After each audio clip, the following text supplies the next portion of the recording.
Before we get started, a big thank you to my supporters over on Patreon and my subscribers on Twitch. A big shout out to my legendary supporters, Mike Kira, Obi-Wan Kanzi, and Stephen P. Thank you guys so much. If you would like to support the channel, please head over to patreon.com/managerequests, where you could become a Patreon member, or go over to my Twitch channel, twitch.tv/managerequests, and drop a Prime sub or a regular sub over there too. Thank you so much for all the support. I really appreciate it, and onwards with today's episode. Today, in Frosthaven, we are doing the Depths of Delirium, scenario number 27. This led on directly from a kind of hidden door in a chest, I guess it was, from scenario 17. So we are pushing on. This is all part of the puzzle book kind of sequence. So once you start going through the puzzle book, you're going to unlock these sort of scenarios as you go along. So we did go back to Frosthaven, so we do need to do a road event. Even though it looked like these scenarios were connected, they actually were not. So we will do a road event. But we're kind of incentivized to go back anyway, because we're quite close to retiring. So we're kind of trying to do as many outpost phases at the moment, because we are reasonably close to retiring. Okay. Oh, that's an outpost. That's not what we want. We want a road event. I drew from the wrong place.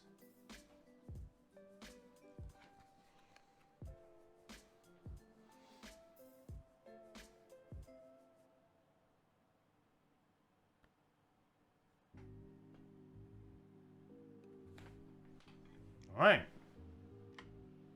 Winter road event 21.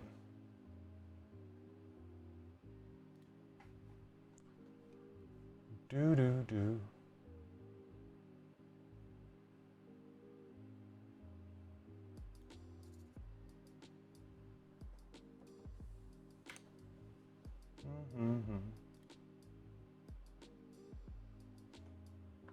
Okay, here we go.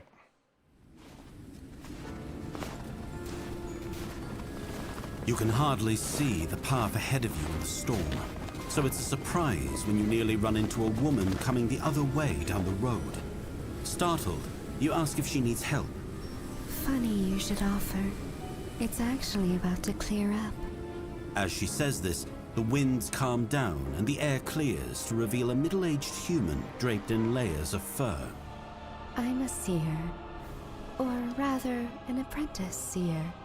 I got a bit lost running an errand for the sanctuary. I try not to peer into the future for my own sake, but I admit, I was a bit nervous back there. As always, I should have trusted in the Great Oak's path for me. She catches her breath before continuing. Thank you for your concern, but I'll be all right. If you'd like, though, I'd be happy to share what the future holds for you. Option A. Tell her you'd like to know what your future holds. Option B. You trust the path the Great Oak has for you. Offer to make a donation to the sanctuary instead. Oh, this could be quite good, I think, right? Because I think if we do option B, I wonder if that counts towards our retirement if we do option B. Do we get a freebie, maybe? Because it just says donate, right? That's what it says. You know, it doesn't like stipulate much more than that. It just says donate 70 gold to the Temple of the Great Oak. I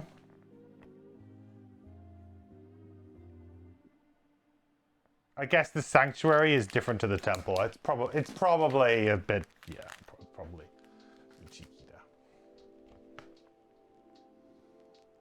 All right, I'll get a poll up. Let's get a poll. Pool.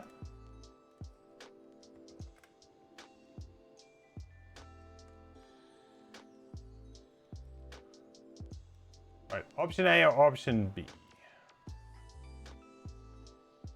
All right, so option A is tell her you'd like to know what your future holds. Option B is to trust the path of the Great Oak and to make a donation instead. I was just checking to make sure I had the Shard Seeker thing, and I think I do. I probably should have realized that before I started streaming, but I'm pretty sure I do. I'm pretty sure I do.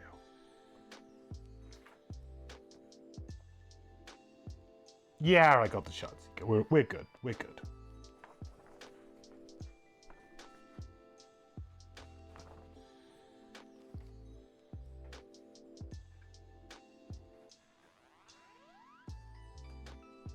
It's kind of weird that you have to have that. I mean, I guess, is there a world in which you could somehow have got to this point without having the Shard Seeker? Maybe. 1 vote? Nice. That shouldn't be, I guess, with donating. Cool.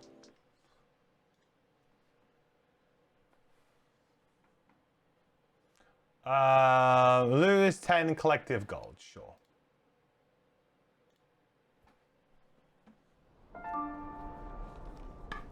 Only if you can spare it. She responds. May the great oak bless you, and may you always trust in its path.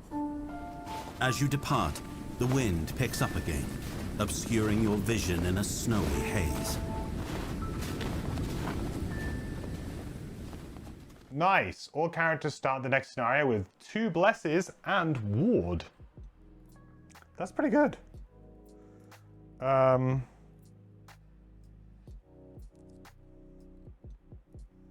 That does put us to next to no gold, though. Well, pretty much no gold. 1 gold. We have to get some gold this scenario. You need to get a minimum of 5 gold on high for this scenario. Okay. Blesses, then. Well, we should technically have 4 here because of the donation. So we are going to be racked up there. And ward. That's a nice benefit there for sure. Let me just enter these standee numbers a second. 2 and 6. We'll go for you. 5 and 10. We got 10. All right. Okay then, well, onwards then to the actual scenario itself.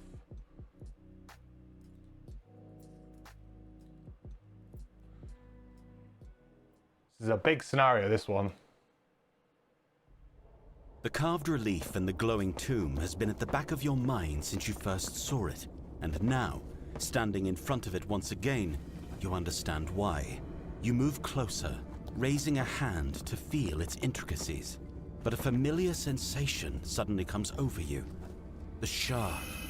It thrums once, twice, then, as if moved by an invisible hand, the relief spins and moves. The door begins to open. The heavy metal gears grind through the rust as the door slides slowly, grudgingly into the wall. You move into the next chamber and put away your torch. The green light has become so strong, you can navigate by its glow alone. Though now that glow appears to be pulsing, rising and falling in a steady rhythm. The chamber is a dank, mildewy expanse of cracked stone and crumbling mortar. Several splotches of greenish ooze seep in through the stonework walls, accumulating into large, thick puddles. You move carefully into the chamber, but a sudden wave of gravity tilts you to the side, and you stumble. Sudden flashes of light and shadow appear. Faces from long ago. Your own memories and nightmares. Things you've locked away, literally leap out from your mind and materialize in the room before you. Were you a newly minted adventurer, this deranged magic might unnerve you. Instead, you concentrate. The green light is pulsing faster than ever, and the puddles of ooze have begun to creep over the floor. You raise your arm in front of your face and squint. It's difficult to see clearly through the gloom, but squinting through the shifting shadows, you catch a glimpse of what lurks behind them. A great eye crowns a tall knot of fleshy, black tendrils, and you understand now that this path was taken in error. You have not entered a simple catacomb. You have entered the lair of terrors from the deep. Oh, also known as deep terrors. Okay, cool. Well, this is like a very interesting sounding scenario. So the scenario goal. The scenario is complete when all altars in it are destroyed. At the end of that round, read 8.2. Special rules. Whenever any character suffers damage from a deep terror attack, they must move one card from their hand or discard pile to their own separate pile of taken cards. In addition, whenever any door is opened, all characters must move one card from their hand or discard pile to their taken pile. Taken cards cannot be interacted with in any way. Each altar in this scenario has level +2 hit points. They are enemies to you and allies to all monsters. Whenever any altar is destroyed, the destroying character may return all their taken cards to their hand. Interesting. When door 1 is open, read 95.1. When door 2 is open, blah, yada, yada, yada, yada. Okay, well, there are 5 altars. 6 altars, sorry. And there are, well, going by this layout, 5 locked rooms. So one of them has probably got 2, maybe the big one in the middle. Okay. Interesting. So basically, don't take damage from deep terrors. That would be the worst possible thing to happen, really. Maybe we actually want to start towards the back of the room. And maybe we want to just take on the living bones and the elite ooze first, and just kind of like, just take a kind of a fight here. I think that kind of makes sense. Deep terrors can have quite a lot of range, though. I mean, you could, in theory, you could just end up getting locked out of your hand, right? And just dying. I guess that's the whole situation. All right, I like it. Interesting idea for a scenario, for sure. Okay, so let's do battle goals, shall we?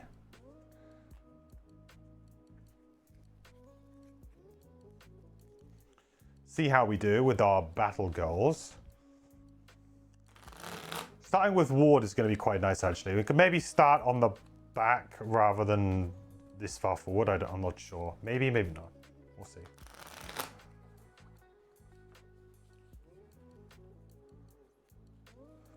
Okay. So, whoop. The wrong way round, but that'll do. So this will be for our meteor. We got ourselves Perfectionist, Closer, or Peacemonger. Peacemonger has never kill an enemy. Very tough in a 2-player party to do it. I think I'll probably just disregard it just from that basis. I mean, we do have, you know, potentially we do have summons and things. The Hive can output a lot of damage, but I mean, really, in a 2-player party, this is just not one you can rely on, so we'll get rid of that. Closer, kill the last enemy. Possible, but we only have to destroy altars. So I guess they would have to destroy the last altar, maybe? Perfectionist, end the scenario with your hit point value equal to your maximum hit point value. That is really hard. I get the feeling this is going to be a tough scenario. I mean, just judging by the enemy layout to begin with, I think it's going to be a tough scenario. There are no more different enemies listed on the scenario key, so it is just going to be these guys. But deep terrors are miserable, right? They've got retaliate as well, so the chances of me being able to actually take little amounts of damage is probably quite slim. I think we keep closer. We try and make closer work. It's going to be difficult to get any battle goals in this one, I think. All right, for our Hive, Egoist, Prohibitionist, and Dynamo.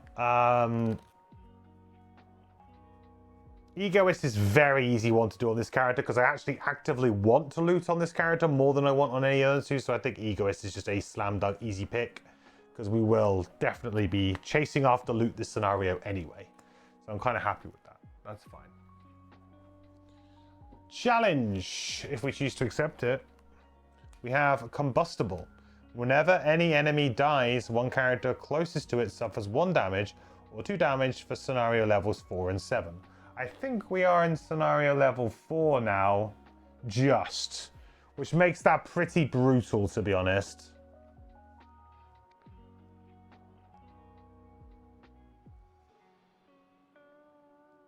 If we were scenario level 3, I think 1 damage is kind of fairly feasible. But if you have a think about it, that's going to be 2, 4, 6, 8. That's 8 damage just from what is showing in this room that we would then have to take. We have some level of healing. We have, actually, we have kind of fairly decent healing options, to be fair.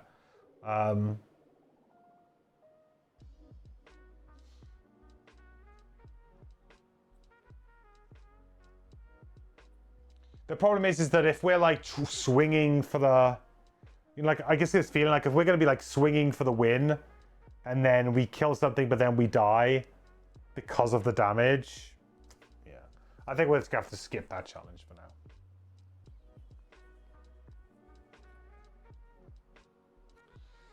It's I feel like it's probably a fairly doable one, but again, like 8 damage just from what we're showing on the board right now. And at 2-player, I can't split it up half as easily, right? It's going to be a lot of times when it's just going to have to go to a figure because they happen to be closest. I'm not going to be able to, you know, like in a 4-player game where, oh yeah, well, you know, we could probably spread it around. It's going to be very difficult for me to spread it around, especially considering one of my characters is more melee and the other character is more ranged. Actually, having said that, did it say, could I give it to summons or was it characters? Was it characters specifically? Character. Okay, yeah. So yeah, it is hard. If it said like allies or something, then I could potentially use like summons, I think. Rough challenge for a 2-player setup? Yeah, I think so. And in a scenario where I have enemies who have retaliate and everything else in it, that's, yeah, no. I think that's going to be a problem. All right. Okay, well, we're good to go then. So let's start. So what mode should we start with? Now, we've got some shield, of course. Both on the ooze and the living bones. So possibly getting extra shield would be quite good here. Sorry, extra pierce. But for the most part, we're going to be losing 1 damage. So it's only going to be doing like... Actually, it's going to be doing no work at all. It's only when they have more than 1 shield do we really care. To be honest, Arcing Generator is probably a better summon out. This particular one, I would think. Possibly starting with Repair Drone seems okay. They have poison, right? The oozes can poison me and stuff like that. I think Repair Drone seems like an okay one to start out with.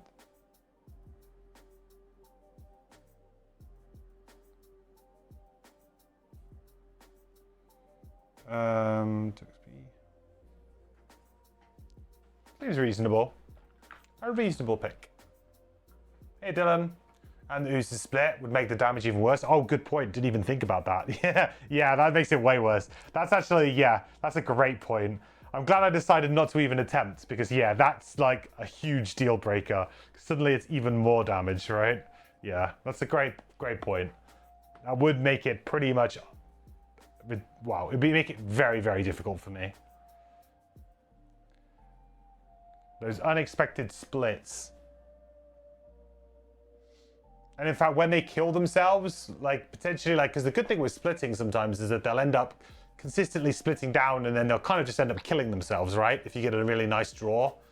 They'll end up just killing me though. So it wouldn't be a great deal. It wouldn't be a good problem. Okay. So we'll keep Repair Drone up, I think. With a goal here of going probably late.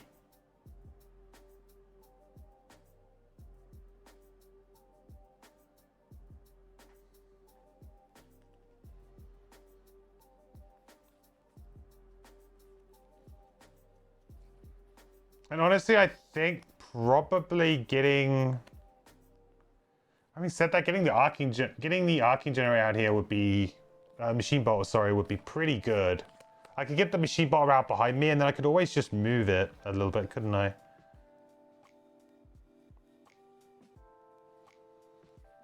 Yeah.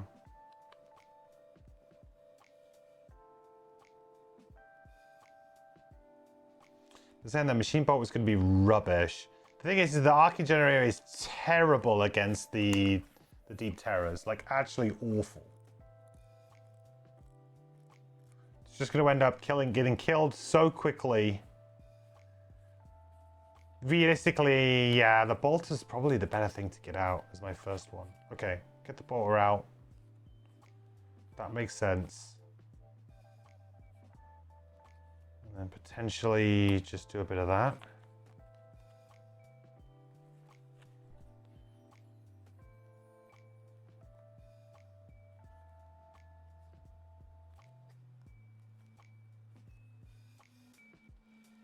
Yeah, I think that's probably what we do. Okay, I think on the first turn, Hive going late, I think is fine here, really.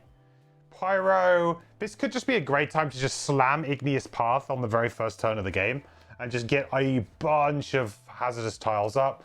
My only concern is that I'd really want to try and angle that into the Deep Terrors in some way. But this would be a pretty good opportunity to use Igneous Path. You know, I'm pretty much guaranteed to get a couple of things, right?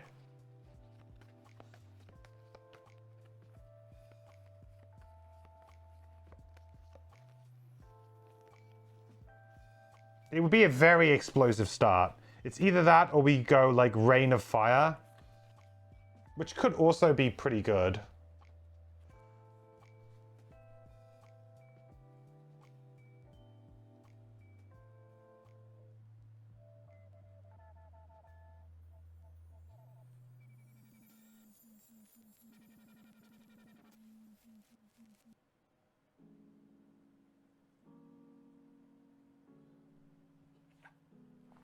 Maybe we just go Rain of Fire.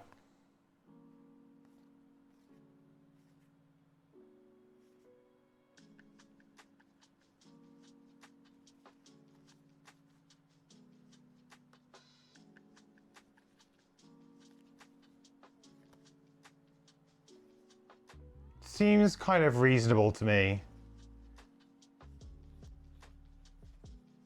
Because then I can like slam dunk Living Magma and kind of go to town. While keeping Igneous Path, which is a pretty key... It's a pretty key piece of the puzzle. Yeah, I think we'd do that. I'm a bit worried about the multi-target here. I think we go 62 here. Okay, let's draw. Let's see what happens. All right, Deep Terrors. As long as we, like, I think we can, as long as we don't move too far forward, I think we're okay with the Deep Terrors right now. You're about to say that the repair drone can help negate majority of the extra damage, but the ooze split completely changes that. Yeah, and also don't forget that I will get poisoned by the oozes as well. So, you know, it doesn't help mitigate it at that point, right? It just keeps removing the poison, so it doesn't really keep me quite in parity or with it. Okay, Pyro's good. Okay, well this is kind of good because the living bones aren't moving, which does buy me a lot of time, and the oozes are also not doing anything. That actually worked out pretty well. Okay. Well, now I can use Rain of Fire. Do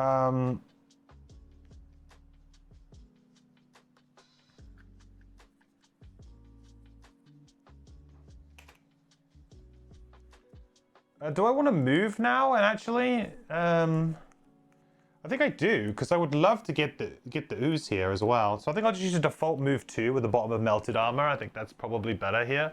And then we just go drop one there and drop one there, because of course it's going to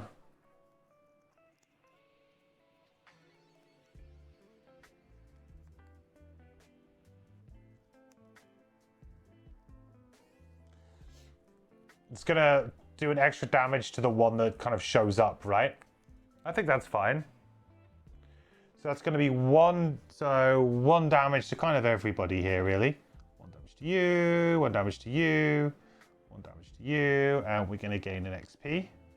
I think it's funny that this doesn't actually make fire. It just feels like an ability that should make fire. I mean, it's literally called Rain of Fire. It's very strange to me that it doesn't.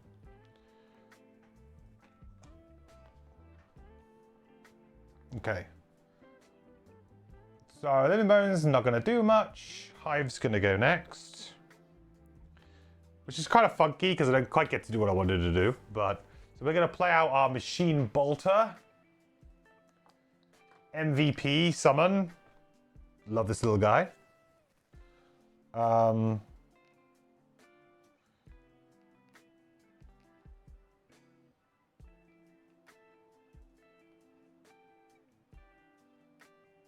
just don't want to be too much in range. I think that's probably fine for now.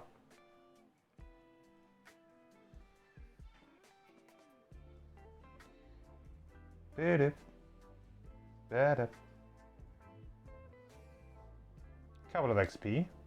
And then really I could like shift into it, but I don't need to really. I basically just set myself up to like heal massively if I really needed to, which I didn't.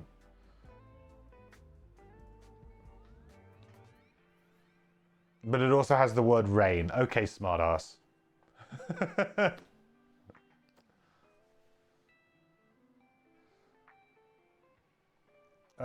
Okay. So now the oozes is going to split. Them oozes are splitting. So take 2 damage. Boop. Summon an ooze. Boop.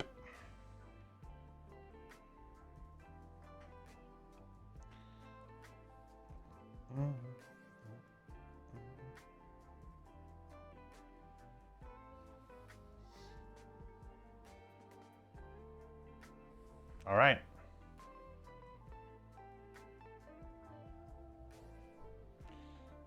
Bit awkward that we did get a summon on a split on the first turn though.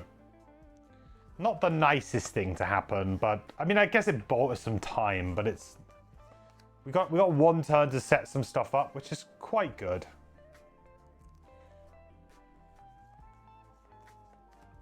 You know, now I can like Living Magma and I can kind of start going after the ooze a little bit.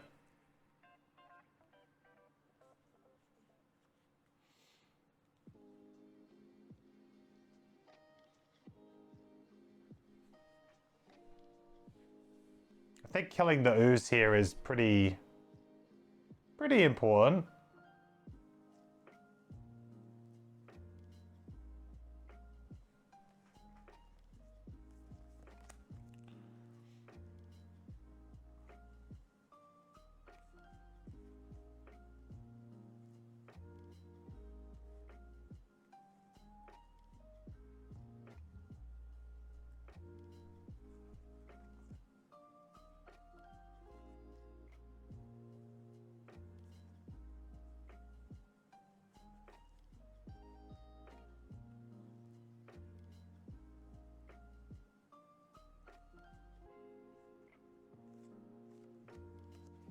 Could do cooling here. Also, I could just do return to the source, which would actually be pretty good against the elite ooze here. Because if we can kill the elite ooze, then a lot of the danger goes away. Although the regular ooze is still annoying. Spoiler: board games are made of cardboard. Damn it! I didn't know that. I've been duped.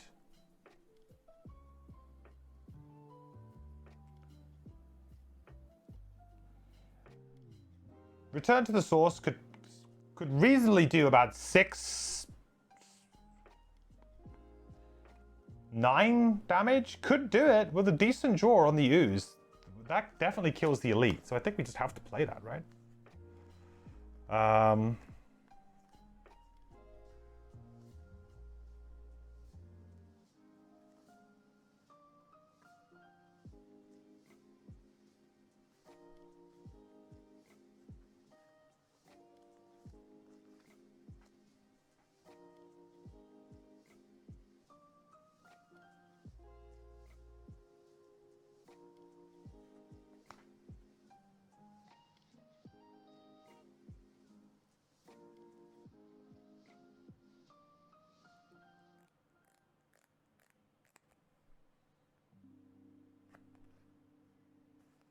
Question is though, what do I play with Return to the Source? It's got to be another thing to do here.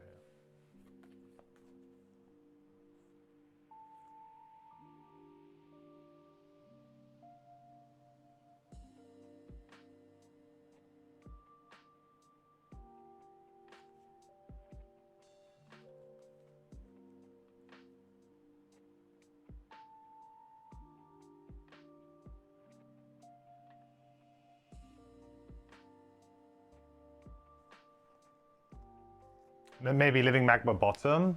I mean, I can deal with it. I'm down for that. I think we want to go fairly early with the Hive too. It makes a lot of sense to go early here.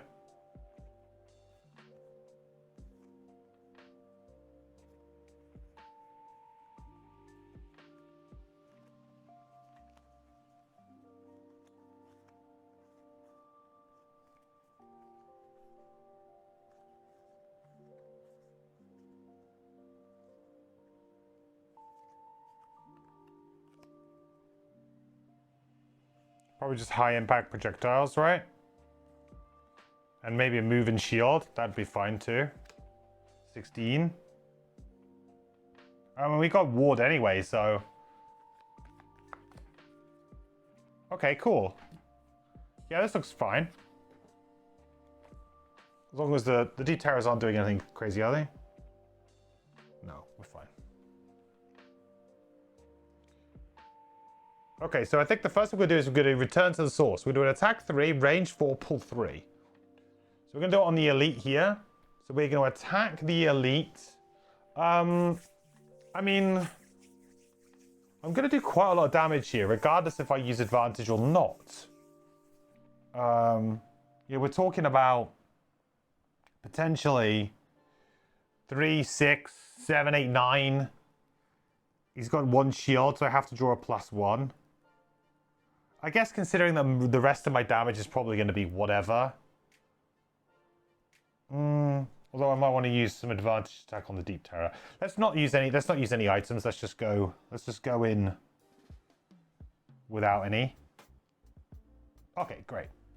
So +1. So it's going to be 4, which is going to do 3 damage. 1, 2, 3 because of the shield. And then we're going to pull. Boop, boop. And then when it gets to there, it's going to die. Because hazardous terrain is 3 damage.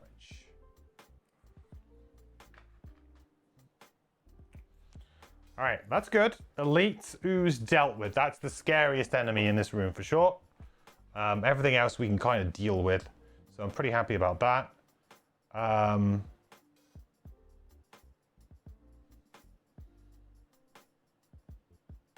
Then we have to put this up here, which does mean, unfortunately, some downsides.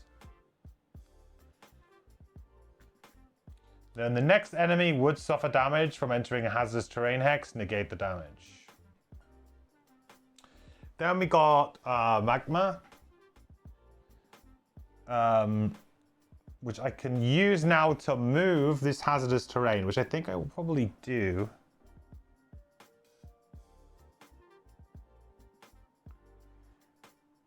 I think I'm going to shoot this hazardous terrain this way. Again, just go after this ooze, I think, because the ooze is still pretty... Any kind of ooze is scary. So move one adjacent 1 hex hazardous terrain to up to 2 hexes. If it enters any hex occupied by a figure, that figure suffers hazardous terrain damage, which we will do. I don't know whether or not that triggers return to the source, though. It says when the next enemy would suffer damage from entering a hazardous terrain hex, negate the damage.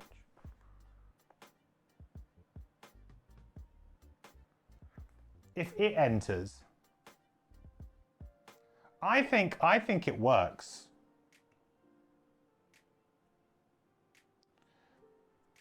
So we can go like 1, 2. Because the wording on this, I mean, it might be a little bit. But the wording on this is when the next enemy would suffer damage from entering a hazardous terrain, which he's not, because I'm doing it the other way around. I am entering their hex, right? I would imagine this would only really trigger on a push or a pull or or forced movement, or they have to go that way because of focus rules or something. Yeah, I think that works. I think that's pretty legit. So that's going to be another 3 here, and another 3 to number 6. That's how I'm going to interpret the card, at least. Good, great turn, Pyro. Excellent turn. So now, next up, we have our Machine Bolter first, actually. So Machine Bolter is got a attack 2, target 2, range 3. It's going to attack the 2 living bones. So first up on standee number 2. It's a miss. Nice. First draw of the game. Pretty good. And number 6. All right.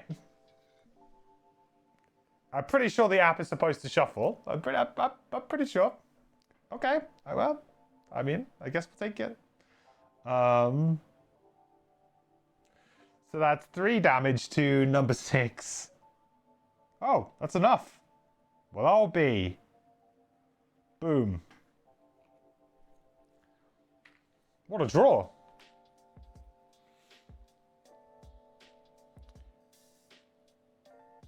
So that's the Machine Bolter's turn. So now it's going to be our turn. So we can move up to 1. I might move a little bit more. I have to be a little bit worried about this range, right? On these Deep Terrors. Gotta be a little bit concerned about the range.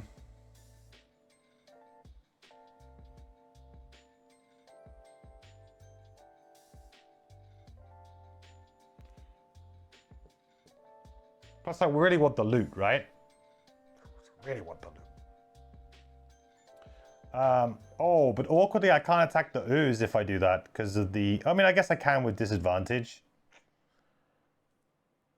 Oh, hang on. Let's use a hat. Let's use our fancy hat. Okay, perfect.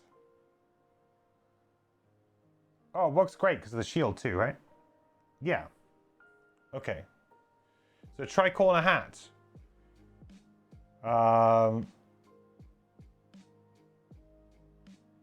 So we are going to add Pierce 1, range 1 to one of our attacks.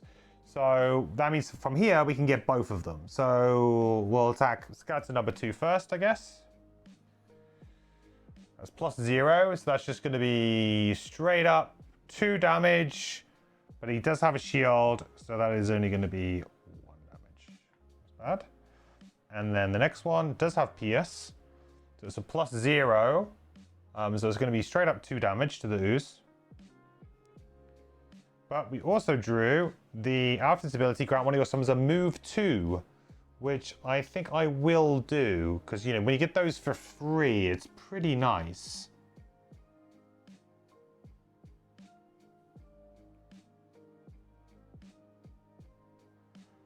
It's pretty nice to get them for free. All right, then we're going to use the move 1. We're not going to transfer here, I don't think. I'm pretty happy with where I'm at. But we will use our crude boots here to get an extra move, because then I can come and sit in here and I can get this piece of loot, which is kind of important.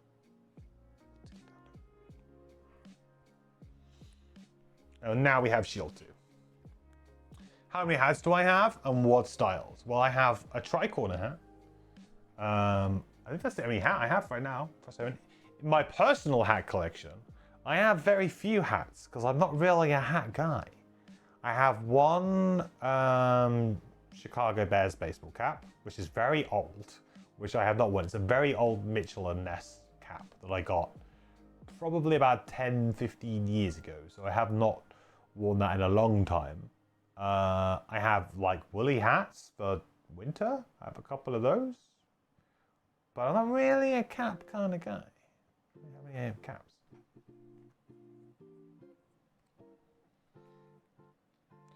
Right, we got our shield 2, haven't we?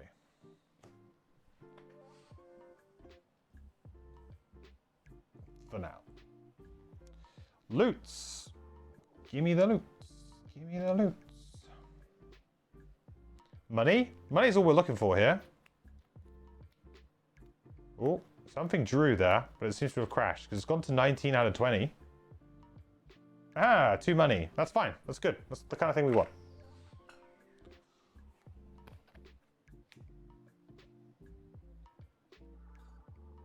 All right, so Skelly's going to go. So he's just going to stay put and he's going to attack us both. So it's going to attack my... it's going to attack with disadvantage onto my Pyro first. Well, that'd be a -2. So that's going to be down to 1. And then because of the ward, is ward half rounded up or half rounded down? It feels like it would be maybe a bit more nice to round it up, a bit more favorable to the defender. I'd like to be honest, I very rarely used ward. Half that amount of damage rounded down. And ward is then removed.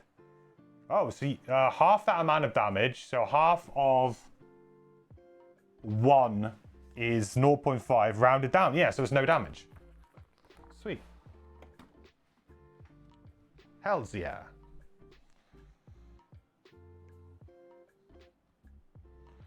And then he's going to attack the hive. So that's a +1. So that's going to be 4 damage. With shield 2 is going to bring it down to 2. With the ward is going to take it down to 1. So just 1 damage to the hive. Now remove the ward. Ooze. Ooze is going to stay put and is going to first of all attack the hive with disadvantage because it is a ranged attack, but it is performing it in melee range. So we're going to get a disadvantage attack. So +0. So it's going to be 3 with the shield. It's going to be 2 damage and it's going to be a poison. Sorry, it's going to be 1 damage, sorry, because of the 2 shield. 1 damage and a poison. And then also is going to attack with disadvantage on my Pyro. +1 or ×2. I think we'll take the +1. That's going to be 4 damage and a poison. That's a bit more unfortunate.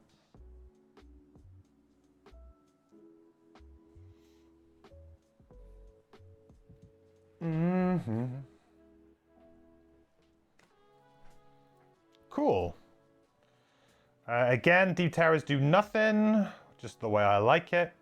And we're on to the next round. Okay, we're doing pretty well. You know, getting rid of those 2 enemies very quickly was great.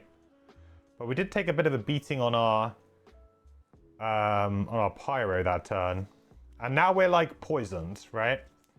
Which is not ideal. Because we're gonna struggle to heal, especially on the Pyro. We're gonna struggle to heal that off.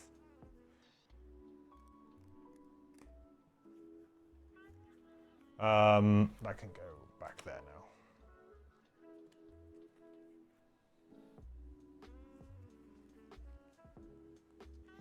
So again, I feel like going early is probably pretty good here.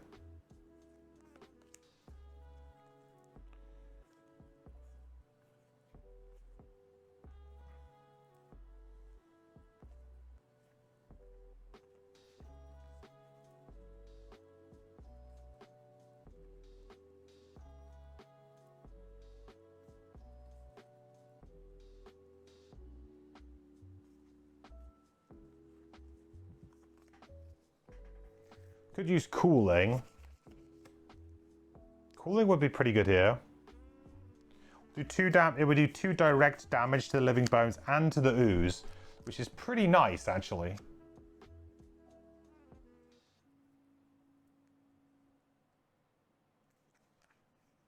What does my bottom action look like though? Oh, that would set up a Deep Fury heal actually, which would be probably fine.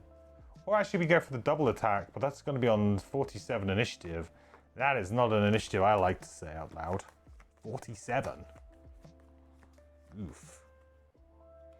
Yeah, we could do like we could try and be a sneaky attack here. Problem is that we don't have amazing top abilities to pair with it. I mean, I could Cloud of Ash. Oh no, I can't because I need an obstacle.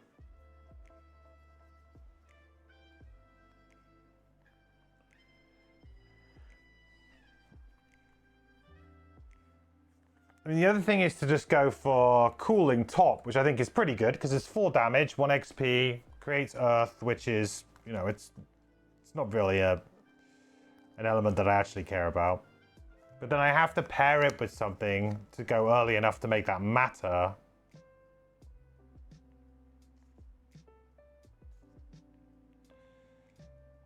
Which would probably ultimately mean that I have to use Igneous Path to just kind of move away and create...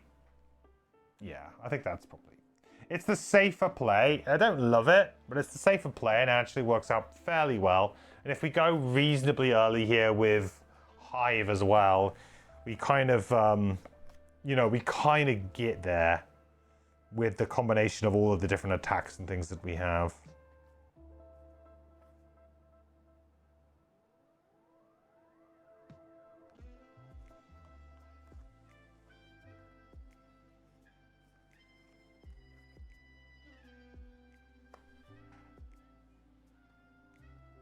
Yeah, I like this. Nice and early here too. Okay, Machine Bolter first. Right, it's going to attack the Living Bones first this time. So, Living Bones, beware. ×2. So that is going to be 4 damage. With a shield 1, that's going to be 3 damage to Mr. Living Bones. And then on to... Oops. Ooze +0. So that's only going to be 1 damage to the ooze. That's fine. Oh, the ooze is pretty much going to die anyway, though. Now we can move. Now, this range 5 is a problem, right? Because where's the scenario effect? It's when a character takes damage, right? Yeah. I don't really want to get my cards taken here, so I think we're going to have to move back. And I don't really feel like taking an attack of 2, so we move back 1 here.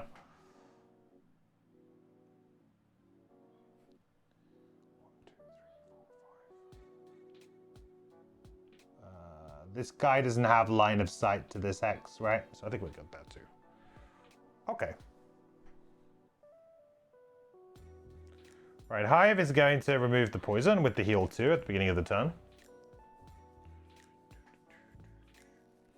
Then we've got... Yeah. Pretty spicy turn. Hopefully we can kind of get him dead. So we're going to attack 2, basically. So we're going to need 1 damage there, right? In fact, to be honest, we don't really need much damage here at all. Let's do... 2 to the skeleton, I guess. I mean, to be honest, maybe I don't even attack here. I just move away. Yeah, I think I just move away. Because I'm just burning through my deck, and I've got a bunch of blesses in there, and it's just not worth it. Honestly, I think I just move. It's okay. Sometimes all you got to do is move away.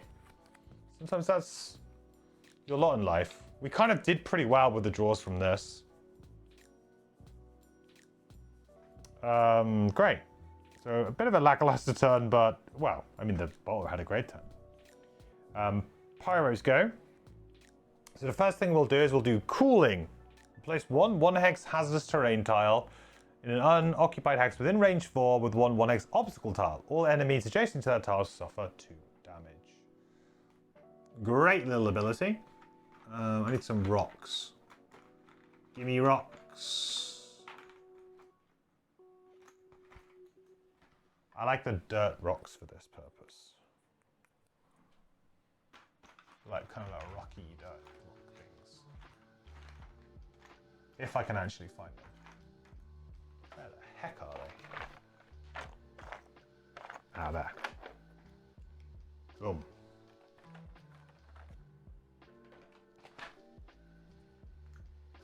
So that is going to do 2 damage to the skeleton. Boop. And it's going to do 2 damage to the ooze. Boop, boop.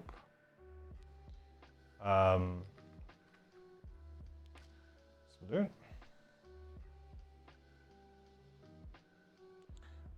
Then we were just going to move 1, I think, and which makes us a... Yeah. How's this right there? Okay. Very good.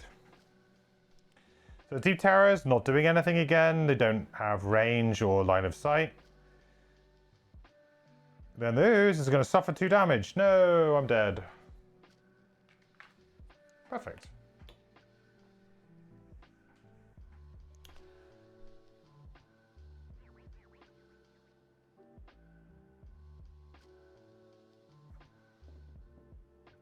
Okay, well, we've got... I mean, if only I had a loot 1 card. If only I had a loot 1 card. Yeah. So the idea here for this round would be to go super late, right? Go super late so that we can just see what they do. But unfortunately, I don't actually have that many late initiatives. Kind of blows.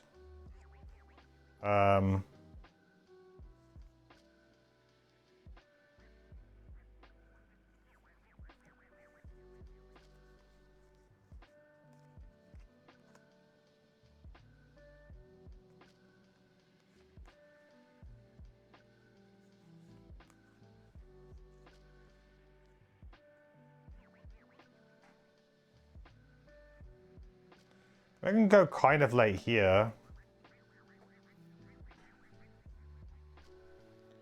And then I think we just have to try and kill them. Like, we have to go back to back. So we go, like, late, early, and then we kind of go early. I don't know if we'll be able to kill them both, though. I think it's going to be really hard to get through this without having any of those, like, taken cards, I think.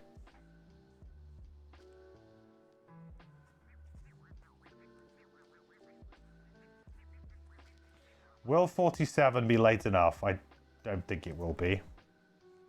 But oh well. To be honest, it's kind of a bit of a nothing turn.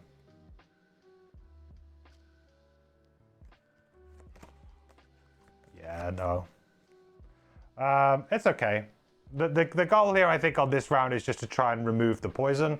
So, actually, I could probably get some loot. Maybe that'd be better off.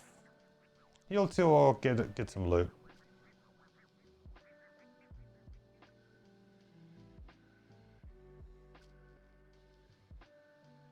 Heal 2. Because the poison's going to really bother me.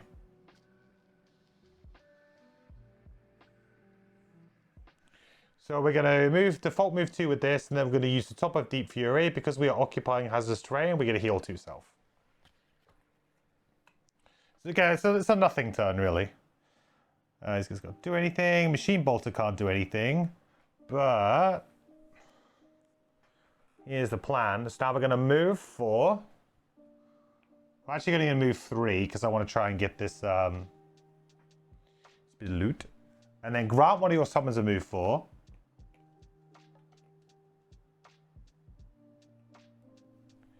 Then potentially we could deploy the sniper turret. It's a bit of a risk here. It's a bit of a risk in a scenario that is very long.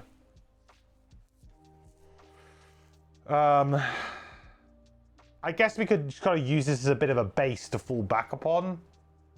And I have other ways of moving them. Let's do it. Let's risk it for a biscuit. I feel like so far we're doing pretty well. So we'll put the sniper turret out. And this is a way for us to have a very, very good next turn, right? Super good next turn.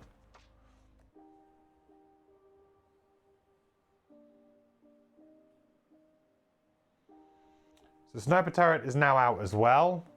How does it look in terms of... You guys see all of these? Not really.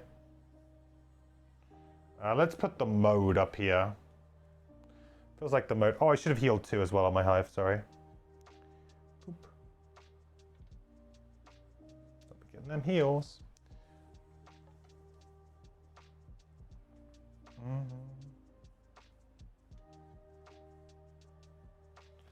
Perfect.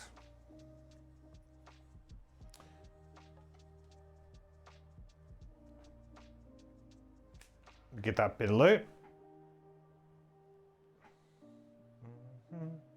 Also, they will kind of tank for me a little bit, right? But, I mean, I don't want them to die. Dying would be bad. Dying would be real bad. Oh, more loot. Oh, it's just a weird graphical error going on today on the app. Seems to be as long as it's working. Seems to be giving me the loot, right? Okay. Right.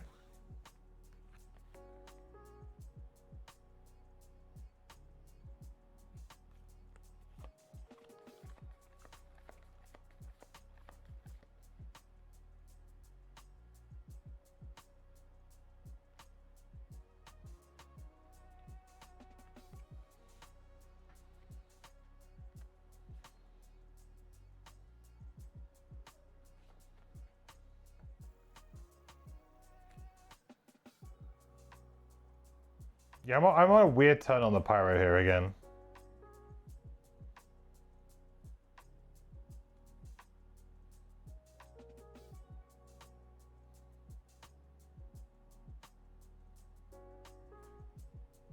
Okay. Ooh. Okay. That's insanely good for us. What an amazing flip. All right, well. Looks like Frosthaven's playing ball today. Right, so first up, Machine Bolter. It's going to attack on both. So we've got 10 and 5. So it's going to attack number 5 first. 2 damage to number 5 and 4 damage to number 10. Ooh.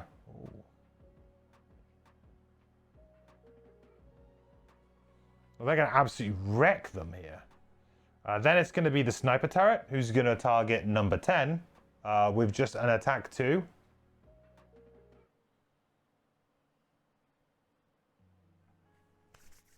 Lost 0. Boop, boop. So it's now down to 1.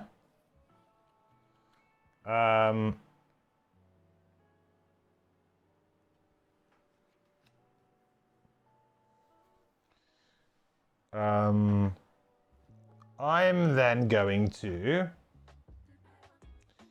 do a long-range missile. I guess we may as well target the one with 5 health here, right? Yeah, let's target the one with 5 health. Oh, boom. Dead.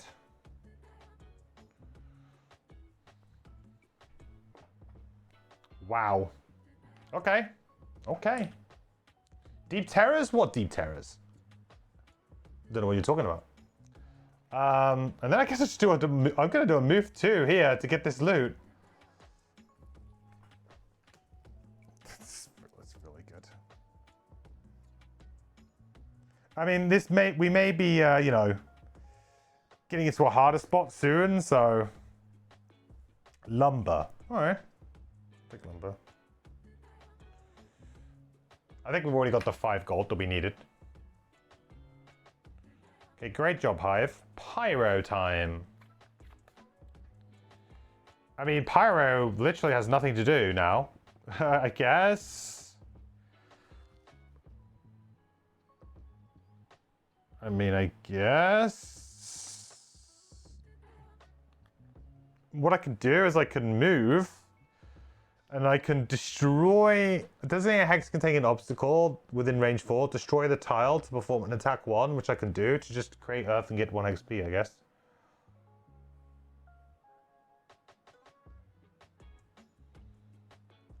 More importantly, get the loot. Wow. Yeah, that was really good. What do we get? Coins.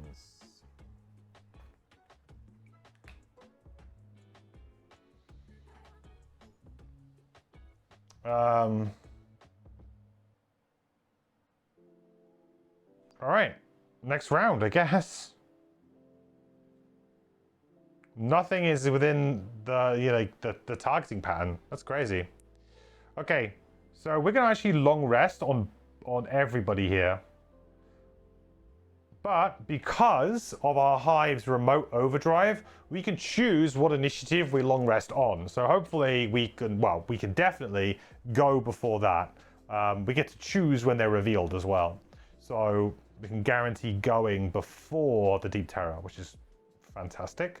So yeah, we will choose 53. Let's go. Let's go 53. So that one will change ours to 53.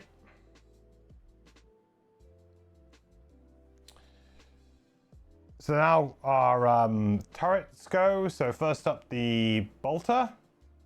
Boom, gets it done. So good night. There was a transfer then, which is an interesting proposition actually. Do I want to transfer into the machine bolter?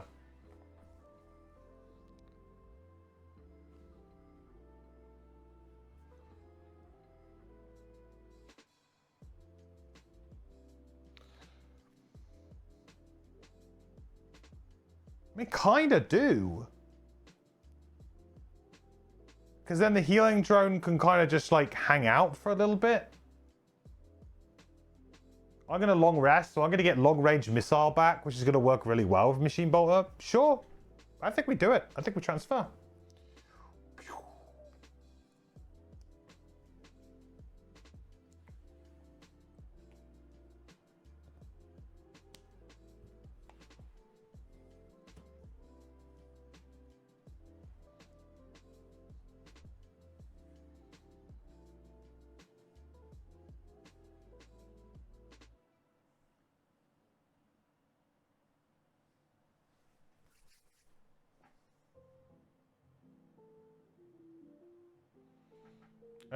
All right. Let us get rid of a card. I think we get rid of Shocking Pulse. I mean, I just don't see the Arcing Generator being able to get us much value in this particular scenario. I mean, the bottom of it's quite good, though. All adjacent allies and enemies suffer 1 damage. It's actually sneaky good against oozes, right? Sneaky good against oozes. But I think for the most part, though, it's maybe a little bit too much.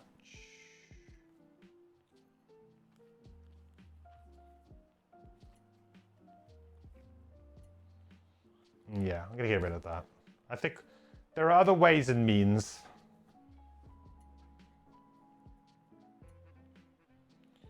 Okay, so Hive's done. Pyro's gonna get their heal. We're gonna reset this. This can go away again now, which is good. Managed to kind of dodge the downside. Oh, I destroyed this, didn't I? I'll put that to one side just in case I want it again. What do we get rid of? So many good cards now. To be honest, probably Cloud of Ash actually what I just used. Yeah, because to be honest, I think Cloud of Ash was a card that I was only mainly using for the solo scenario attempts, and I just haven't taken it out of my rotation since then. It's okay. I think it's fine, but it was definitely much better in the solo when I was trying to like block off pathways and stuff and really like ramp up the control. Not doing so much of that anymore. Okay. Good job, Pyro. Well, there you go. That was like, I think as clean a first room as you can get. Obviously very much helped by those blesses and by that ward that we had. It really made it a lot nicer. So now we can kind of pick our routes. Probably just go towards number 2 would be good because we have the sniper turret kind of in position to at least kind of maybe plink away at some stuff there. I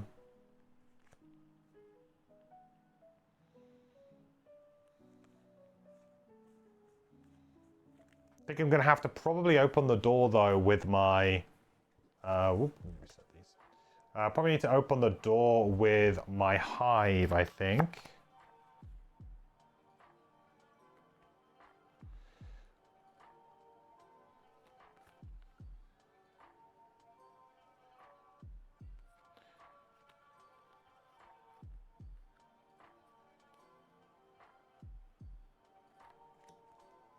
I mean, I can presume that there's going to be an altar in there, and probably not much else to speak of.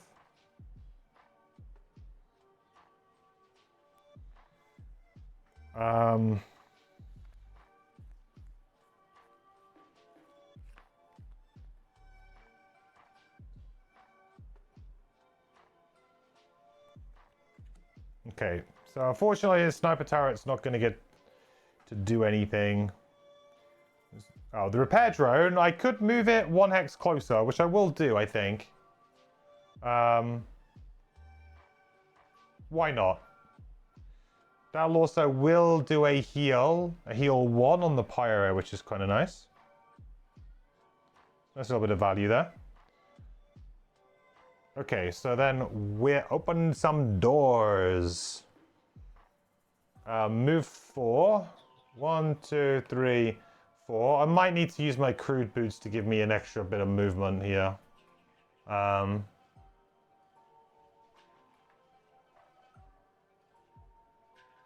Sure. I think I'd just use them preemptively. This is a bit of a force of habit thing from Gloomhaven Digital. I've never really figured out the rules specifically.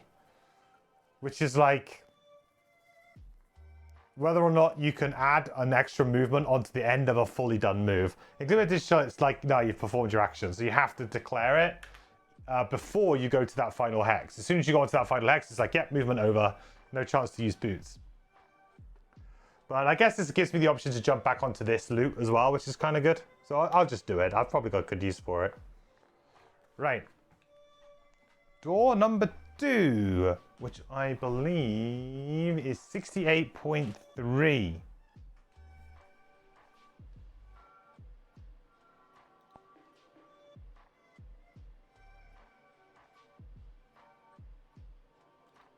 Okay, that's kind of weird. Why can I not... the doors are... They're not locked in order or anything, are they?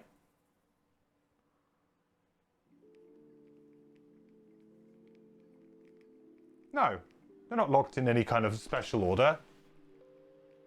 So why can't 60... why can't I... It says I can only trigger 69.2, which is door 3. Oh, maybe because there's nothing in the... It could well be that there is nothing in Fortella. So let's go to 69.2. Sorry, 68.3 and see. It throws me off when Fortella doesn't have anything. It could be because there is no narration. It is just a picture of a room. Yep, it is just a picture of a room. That makes sense. Okay.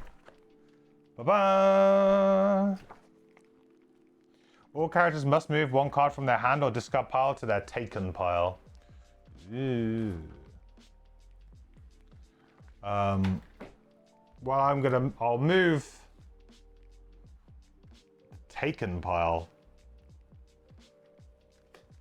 Well, that will go from that discard for sure.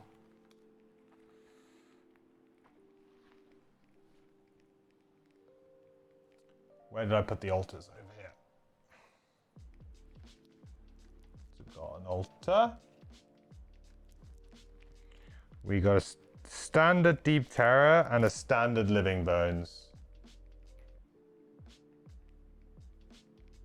Oh, we got 2 altars, sorry. Oh, hang on. Do not set up altar B for 2 characters. Okay. We've got 1 altar in this room, guys.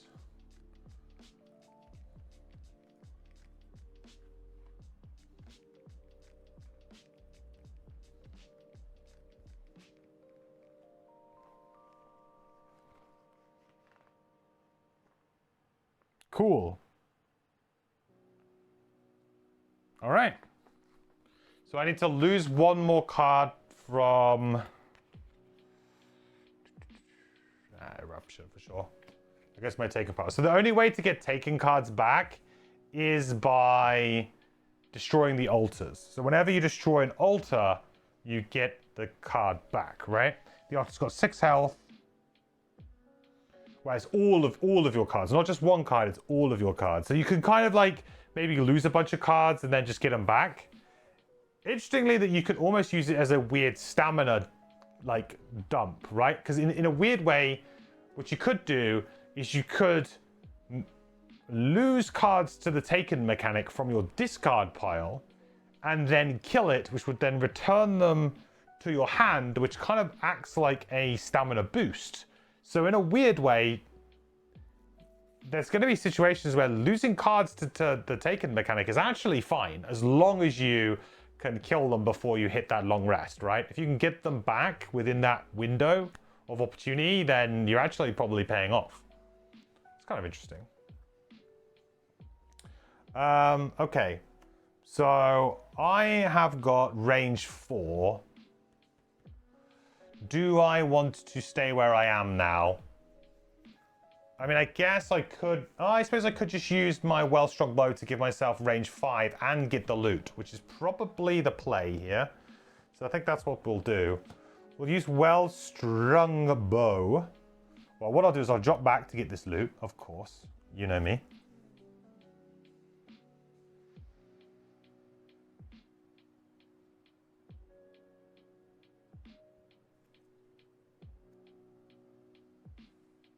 One coin, nice.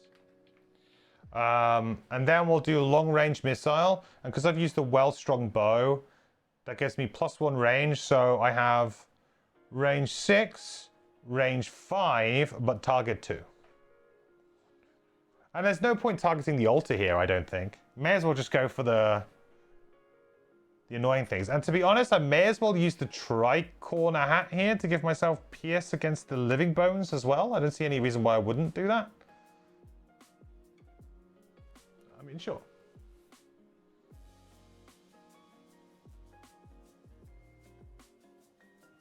Tri-corner hat giving me pierce, I think is good. So we're attacking for 3.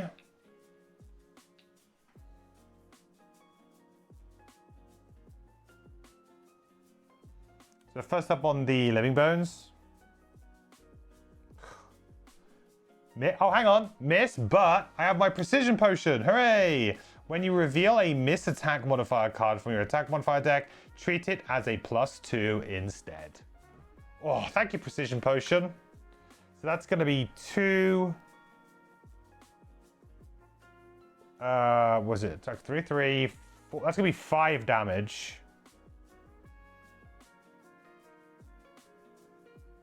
Wrecked. Buys us a little bit more real estate too. That's good. And then we'll be attacking the deep tower as well.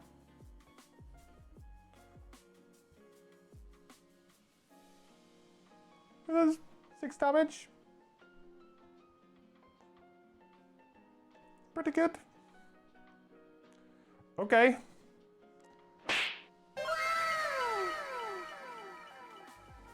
That works. That works. Okay. Oh, great. Okay, so he's dead. Love it.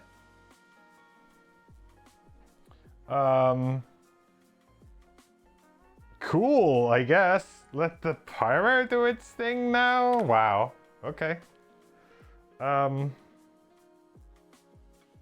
We might just kill them. Straight up. So we got to move 4, ignore hazardous terrain during this movement. Heal X self, where X is the number of different hazardous terrain hexes you entered during the movability. I think I might need to move 5 here. 1, 2, 3, 4, 5. 1, 2, 3. Yeah, I think I might need to move 5 here with the boots. Just to be able to get in there and be able to put in a bit of damage with the old Rain of Fire. So we'll do a move 5, I think. 5. That will get us to heal 1 because we moved through 1 hazardous terrain. And then we will use Rain of Fire. 1, 2, 3. Boop. 3. Boop. That blocks him in nicely there too as well. So that's going to be just the 1 damage here to him, but an XP. Lovely.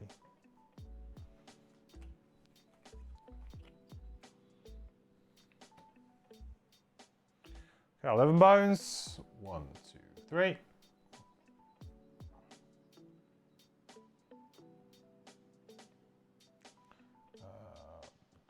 Can't reach. Altar does nothing. Next round. I'm liking this. This is going well. This is going surprisingly well. But I guess the thing is with this scenario, though, is that the kind of wheels could fall off very quickly. And there's still a lot of scenario left to go. We've still got one big room, and there are 2 smaller rooms off of that room. So, you know, this scenario is no joke. It is actually a fairly, you know, sizable scenario, really.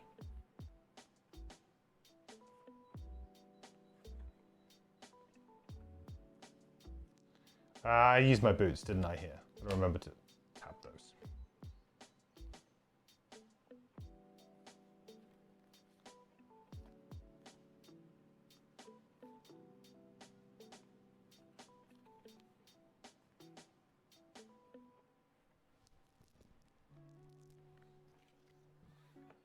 What can I do on the hive here?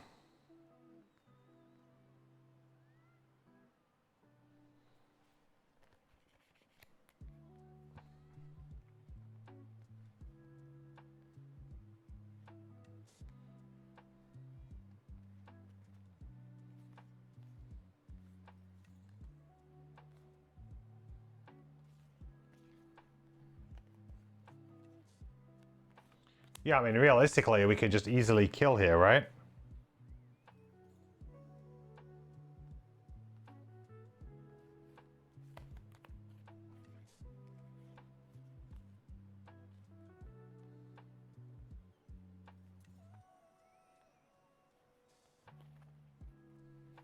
Try to get some damage into the altar would be good.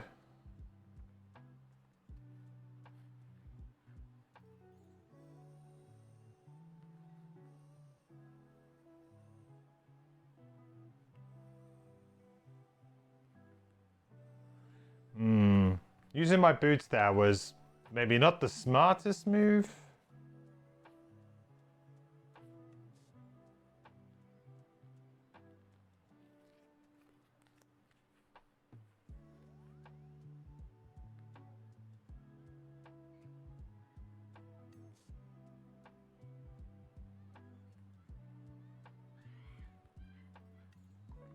Realistically, I need to kill the Deep Terror, right? That's the scary thing here. And they've got some really fun moves to play, but they don't kill the Deep Terror, which is this kind of scary part of this. The Deep Terror is actually kind of slightly out of reach for me here, funnily enough. I shouldn't have used all of this, maybe, on that turn. I mean, it was worth it, but...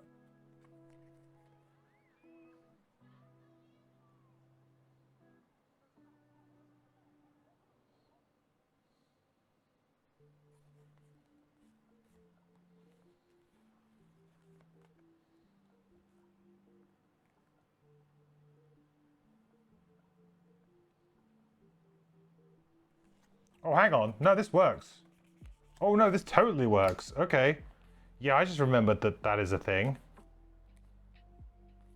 Yeah, that is a thing.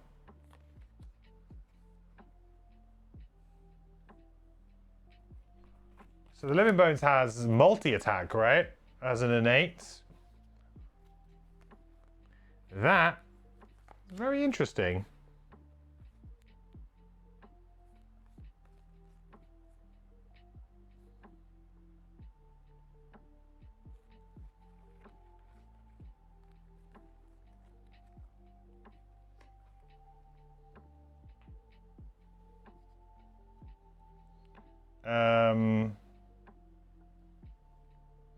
Sure. Let's not get in the way here.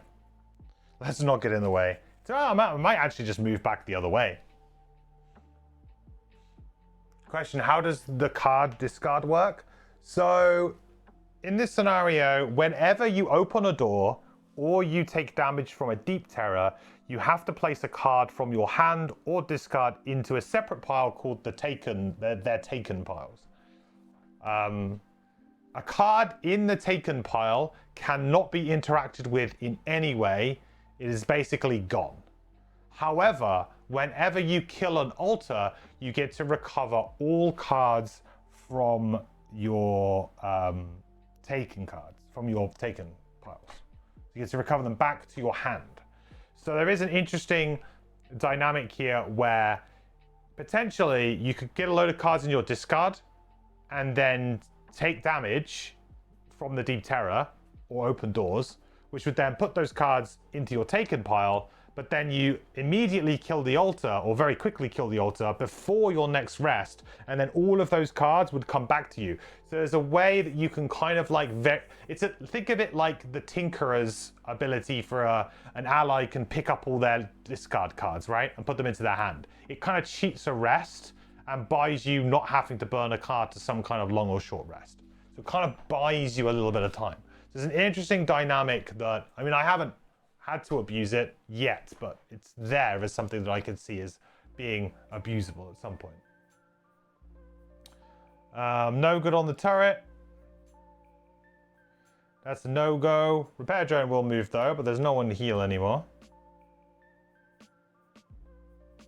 All right, hive time.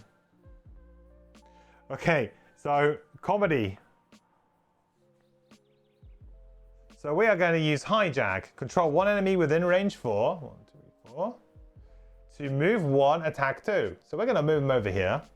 And we are going to attack the altar and the Deep Terror. So we'll attack the altar.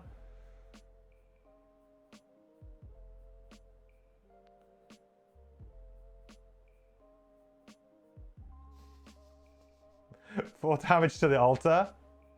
And then... oh, 1 damage to the Deep Terror, but that's enough.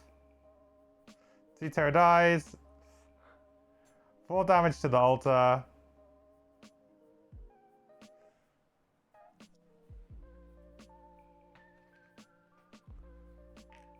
Nice.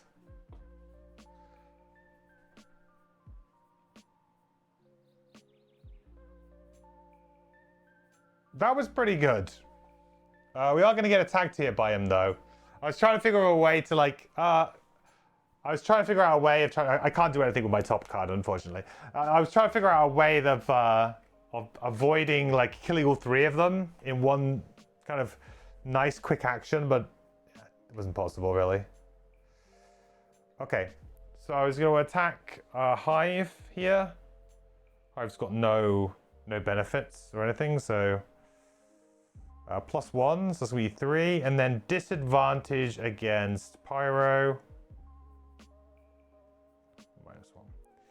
So 1 damage here. And 3 damage here. Alright, Pyro's turn. Well, I guess now, in a weird way, I can at least kind of get something done with Pyro. Quite honestly, I think we just go default attack 2.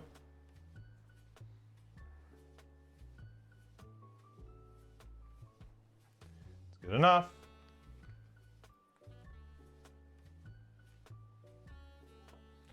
And then move 2. I mean, to be honest, I think I just move back that way, right? Not a glamorous turn, but a functional turn. Default actions for the win.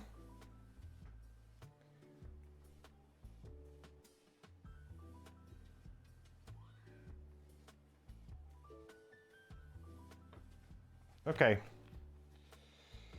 So the altar's got 2 health. I could probably let the repair drone deal with that. Realistically. And in the meantime, we can kind of just like move towards that door.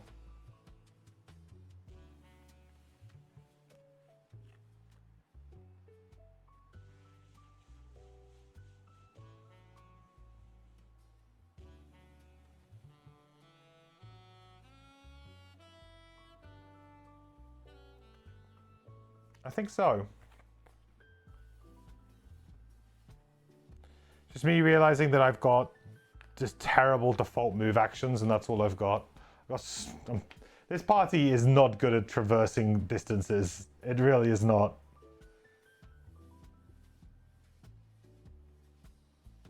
So nah, we're not that bothered.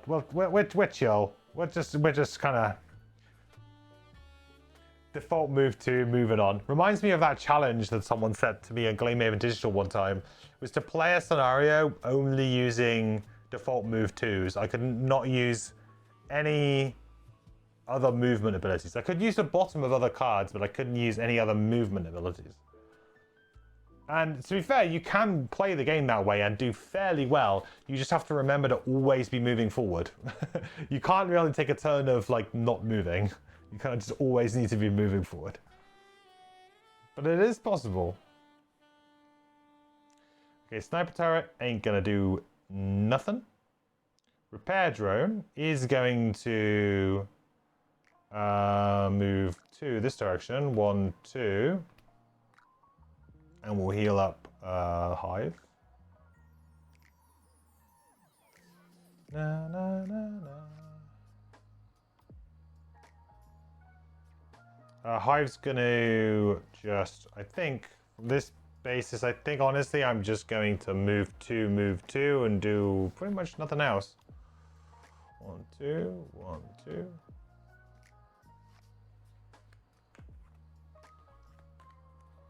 Because we're pretty much on a long rest here. Ideally, I want the thing to kill the altar this turn so that I can get that card back for my long rest. Because actually, I'm on a long rest now. Pyro. Ooh, default move 2 over here and do nothing else. Starting to feel that stamina of having like an extra summon out for sure.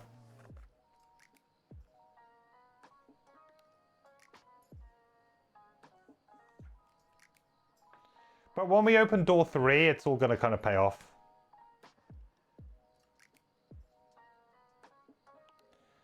So long rest here. Here, take my Prime sub. I will gladly take it. Thank you, Adler. Thank you so much for the 7 months of using your Prime sub around here. Thank you for your Bezos bucks.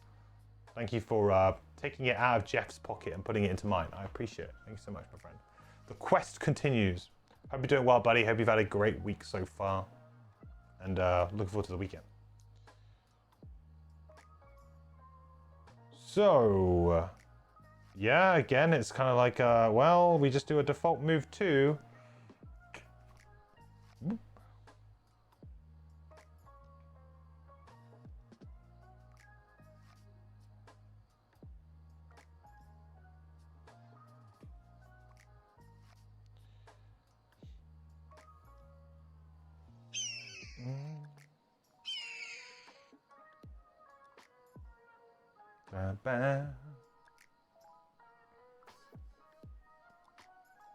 It was the first week of a 3-week vacation. Nice. Nice. Hey, Phantom. Man. I don't know what I'm going to do for my vacation this year. Like, I really don't know. I have no clue. I've got so much holiday and I have no idea when to take it because like there just never feels like a good time to take it. And I would usually take it around Essen, but because I can't go to Essen this year, it's like, don't really know what to do with my holiday. How many scenarios in Frosthaven have I finished? Well, I remember I've just started re-uploading these to YouTube, and I'm on like episode 55. And I've probably done some scenarios maybe 2 or 3 times. So I think somewhere in the region of the high 40s. Have I played brass? Have I played brass? Have I played brass? Oh, have I played brass? Have I played brass? Oh, have I played brass? Oh, I don't know if I've played brass or not. I don't know. Maybe. Just a little bit. Brass, or more specifically Brass Birmingham, is one of my favorite games. I have not played it enough, though. But it is one of my favorite games. I really wanted the Steam digital version to be really good, but unfortunately it's not. It's kind of average. I think it's probably fine, but it's a bit average. But yeah. Oh, this, in my opinion, the great thing about Brass is that I have a friend who doesn't really like playing Euro games, right? They don't mind them, some of them, but generally speaking, they like their quick games. They don't do well with games that are longer games with, you know, having to keep your engagement up. And Brass was a game that I was like, I think he might like it, because the thing that Brass allowed you to do is you can kind of do whatever you want. It's just how much are you willing to spend to do it. A lot of other Euro games are kind of like, well, someone's taken that spot, you definitely can't have it, there's nothing you can do. There's a little bit of that because there's some of the route building in the game, but for the most part, it's kind of like you have the option of taking these loans and pushing it as much as you want. And that's the beautiful thing about Brass, is that at the end of the game, you can be like, you can have pushed it and lose because you took too many loans over the course of the game. But he loves it because it basically is it's a Euro game that kind of just says, yeah, you want to do this, go do this. Like, you want to go do it, go do it.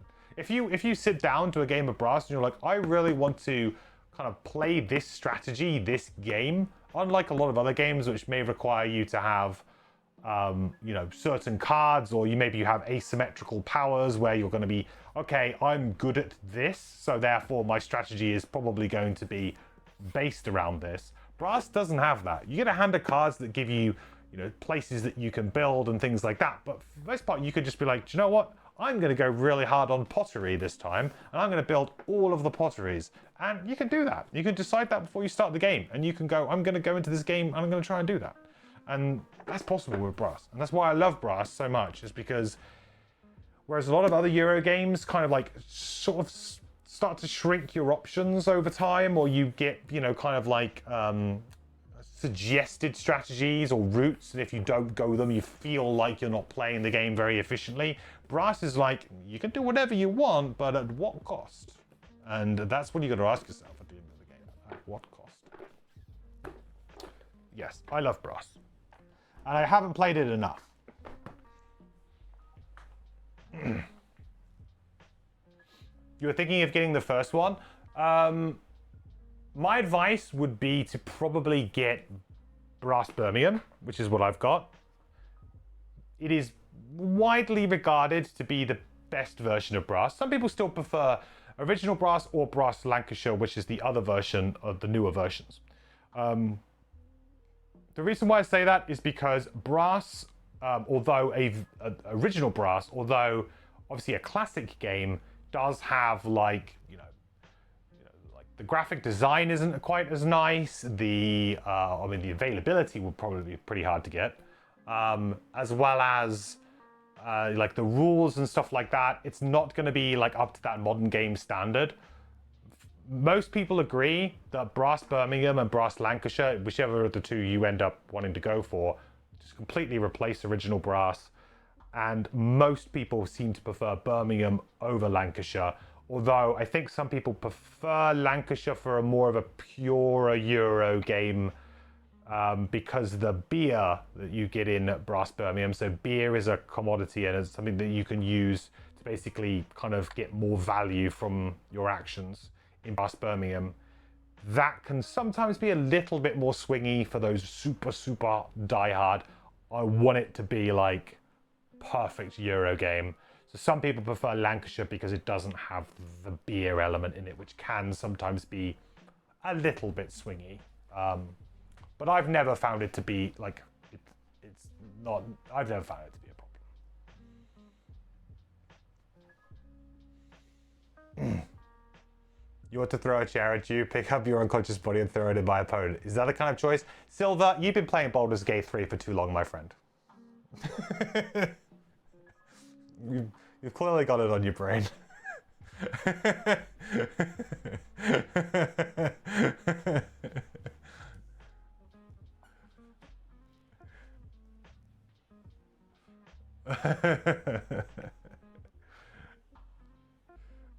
In Brass Birmingham, we are, you know, we're like industrialists. Come on.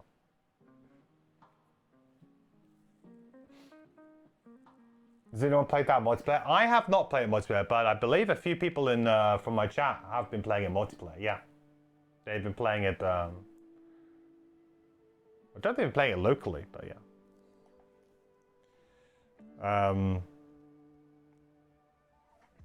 Right, we're letting the this guy go, aren't we? Boop. 1, 2, 3. Has it got 3 range? It has. It's going to attack for 1. Boop. Hang on a minute. Oh, we're not in a round. Oops, my bad. Let the pyro get the loot. Pyro needs some loot every now and again, right?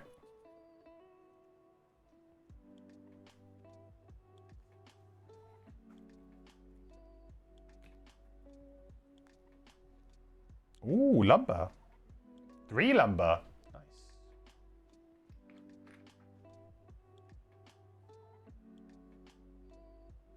Have to be a little bit careful with these loot tokens though, right, for this?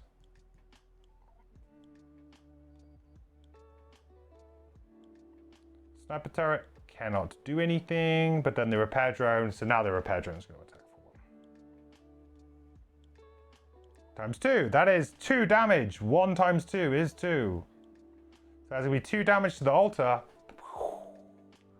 Destroyed, which means that our taking cards go back to our hands, which is kind of a bit awkward in some way, but I'm probably long resting anyway next time. You want to create a character that only wants to watch the world burn, but solo is really tough on BG3. If you want to create like a Dark Urge character, I'm gonna save a Dark Urge playthrough for another time. At the moment, I'm playing like I felt like my first playthrough, which I did on stream, I very much played like I just kind of took the game as it came. I didn't necessarily overtly try to be good. I didn't try to overtly be bad. If I was like, hey, I like this character, I'm jiving with them, then I would like, you know, have them in my party, or I would, you know, help them out. If I was like, no, I don't really like this person, then I might like kill him. We might decide a different way. So I was very much just like kind of neutral. I'd say myself that I was generally quite selfish. Like I would generally do things for the benefit of my character and put myself first most of the time. So whenever it's like, hey, you can do this, I'm like, no. If it's not gonna pay me gold or dividends or rewards or whatever, I'm not as interested. Like kind of like a selfish character. And then my other playthrough that I'm playing through now, I'm playing a monk, and I'm playing like a very like lawful, good monk, harmony in all things type monk. The annoying thing is though is that I'm playing like a Githyanki monk, and the Githyanki racial options are really like, they're just like kill all the time. I'm like, I don't want to use them. Which is awkward because they're a great race for playing a monk, but yeah, it doesn't really fit very well with their racial traits. And then a third playthrough that I want to start is going to be a full-blown Dark Urge playthrough where I intend on recruiting all of the evil characters. So I want Minthara, I want Astarion,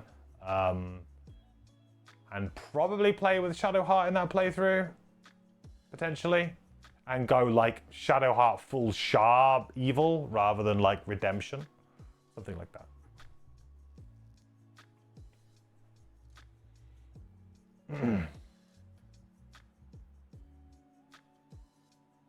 Your second playthrough, you burned down Emerald Grove and felt bad. Yeah, like that kind of stuff does make you feel kind of bad, but the other thing is that most of the achievements for the game seem to be, at least the Steam achievements seem to be towards being generally good. There are some bad ones, like there is 2 achievements, I believe, for completing a Dark Urge playthrough, but there is, yeah, quite a few of the ones as you go are like, save this character, save these characters, do this fairly nice thing. So there's like, yeah, a few. Just want to destroy everything and not engage in conversation. Yeah, well, that is Dark Urge for sure. Right. We are long resting, aren't we? On our hive.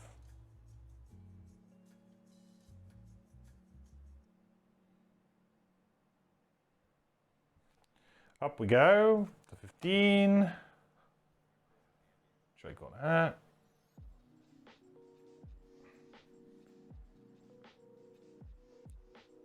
Next round. So I will probably. I need to get rid of a card, don't I? I will say that I am getting quite low on cards now on my... I'm getting really low on cards. I've only got like... Oh no, I've got 2 in my hand now. Okay, maybe not quite so bad. I was like, whoa.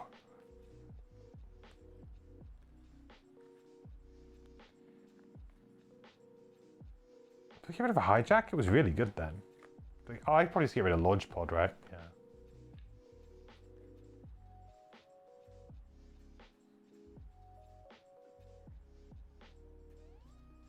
Well, I don't know, because Launch Pod could be an attack 3 on 2 things.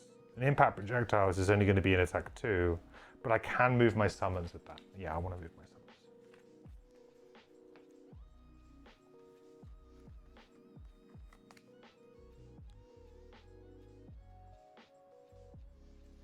Ba ba ba ba ba ba.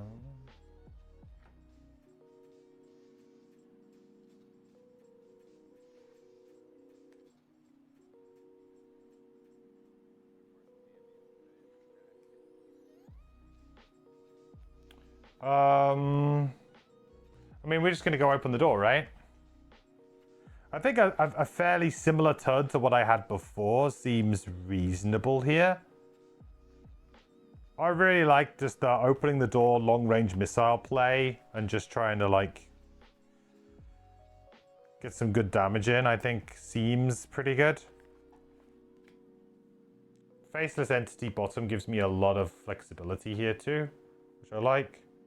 So we'll go 19 and let's see what happens. Okay, so Sniper Turret can't do anything. Drone is going to move back towards us. Is it 2 movement? It is 2. Okay. Busting down that door. Move 2. 1, 2.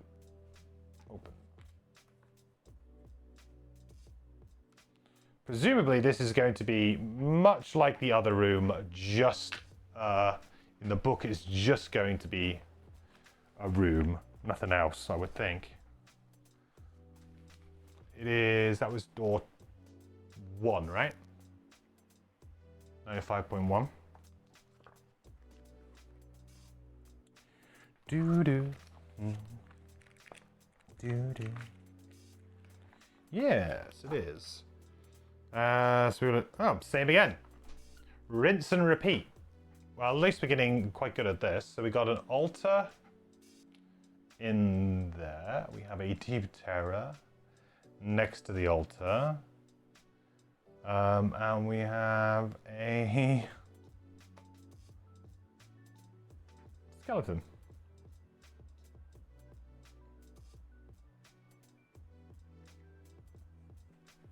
Doo-doo.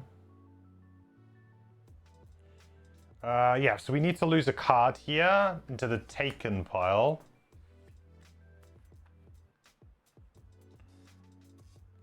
Which is a little bit rough, I will say.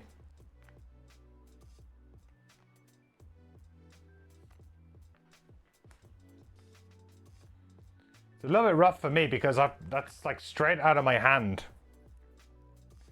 I am quite nervous about my burn here, my stamina on Hive. I mean, there's no reason why Pyro can't kind of like just go out and maybe I should be opening more doors. Maybe this is me just being a bit too cautious here. I mean, I've got to go. That's 2. There's like what? At least another 3 more altars. 5 altars or something we need to kill, right? Oh, actually, maybe not. Maybe it's 6 altars with more players. That would make more sense. So it's probably 4 altars for me. But, you know, I've got to traverse this whole map tile to get to the rooms that are up here and up here. I don't know. Okay, anyway, so I've moved to... What are the enemies doing? We've got a range 5 immobilized. That's not ideal. And that is very hard to... Well, it's impossible for us to... That is impossible for us to dodge.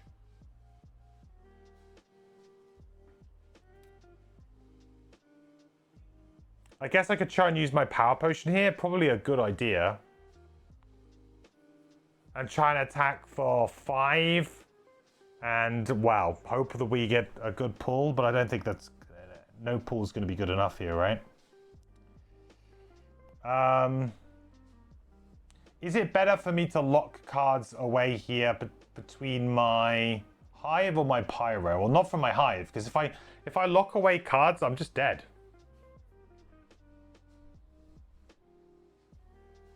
If I lock away one more card, then I've only got 1 turn. And I guess on that turn, I really have to kill.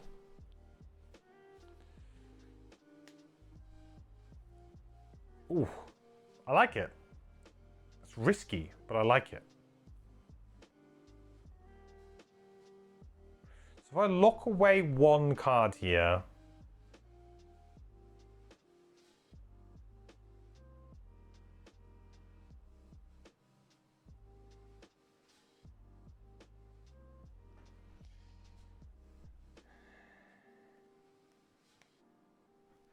Yeah.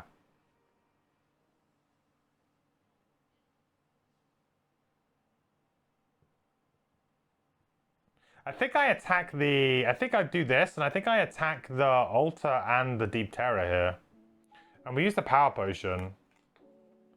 Or we try and, like, use the power potion and attack these 2.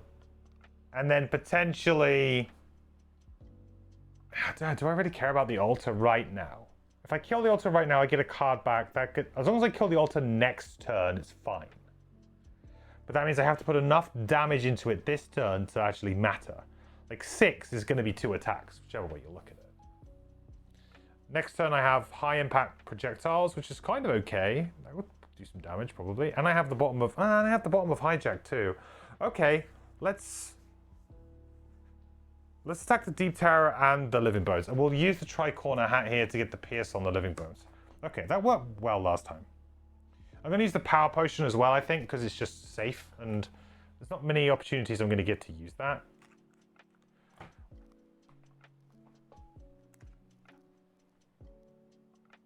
Okay, so first up we're going to be attacking the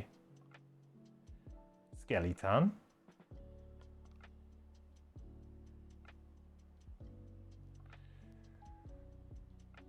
Okay, +1. So that's going to be 3, 4, 5, 6. And because of the PS1, so that's 6 damage. Ooh, so close. And then on the Deep Terror.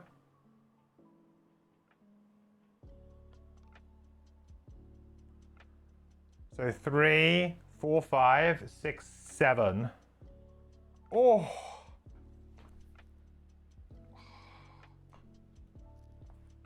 Oh yeah. Boom.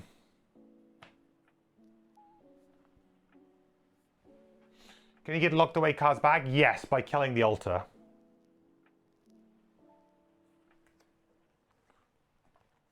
That was good.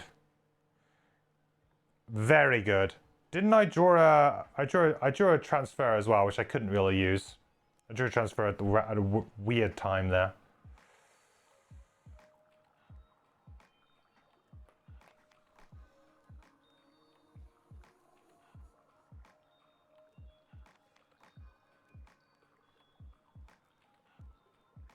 So he's going to attack me twice for 3.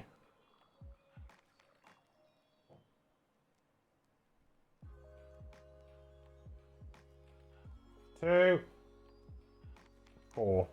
So 6 damage.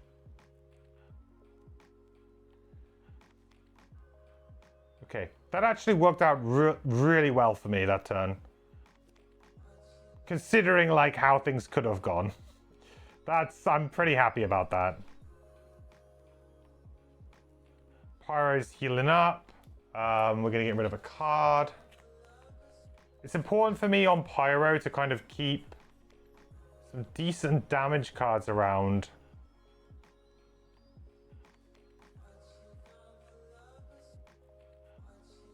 I'm also a little bit nervous that we haven't seen another ooze. I feel like oozes are coming back in a big way in the next room.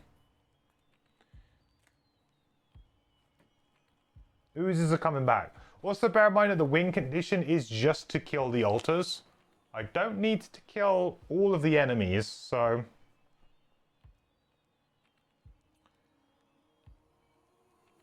feels like the kind of scenario that maybe some classes who are like super fast and invisible could like cheese it a little bit.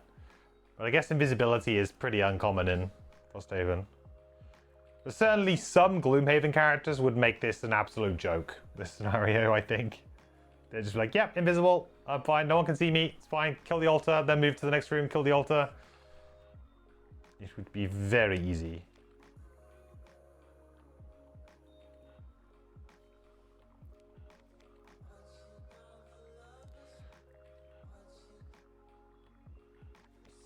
$16 on the hive. And we got a very cool turn again, which I love. Pyro. I think Pyro needs to go and open door number 3. I think we just need to get going, don't we? I think that would be smart right now. Go and open that door. Start getting some enemies around. Like, I mean, if there's oozes, it's maybe not such a good idea, but 1 ooze, 2 ooze, 4 ooze. It's all oozes. Deep Wraith and Blink Blade would be good here. Yeah, Deep Wraith. Deep Wraith wouldn't be able to do their Bane stuff, right? On the altars. But it would, you know, has pretty good damage output.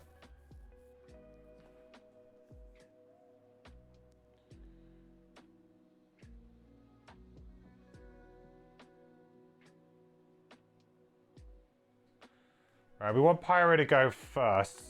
Really, because we want to see what's behind here. Also, by opening the door now, big brain, huge brain move here. By opening the door here now, we will both be forced to lock away a card, but my plan is to kill the altar this turn, so then we'll get those cards back. So, big negation here. So we're going to move 2, 3, to number 3.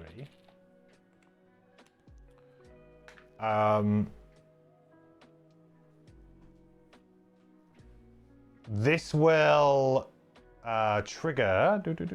I think there is something in the.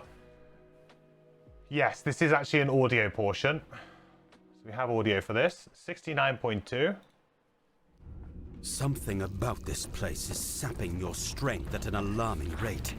A green pain creeping behind your eyes. Destroying the altars dulls it a bit, but then it just comes screaming back, stronger than ever. You should not be here, but the only way to banish this agony is to keep moving forward. No.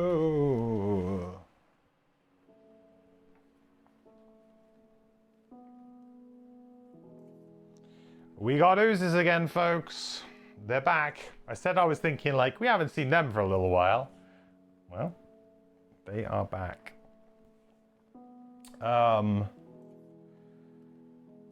Along with a couple of deep terrors.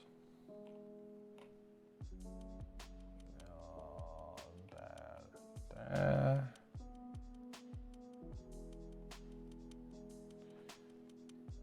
Just a couple of regulars, though. So at least we're being spared from the elite ooze this time.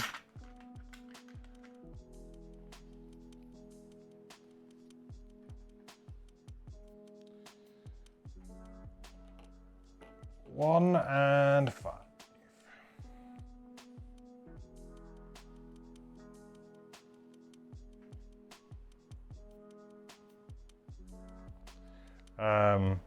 Okay, I have like 1 move left, right?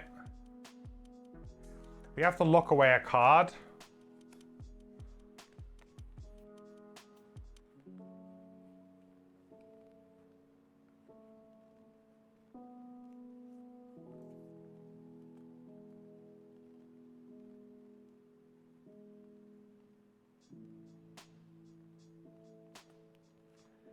Not sure what cards to get. I mean, I guess I'm going to get them straight back, aren't I? So I probably shouldn't worry about it too much. I'm literally going to get that straight back. Okay, let's use Rain of... do I want to move back? What are the oozes doing? Are they just healing? Yeah, that's kind of annoying.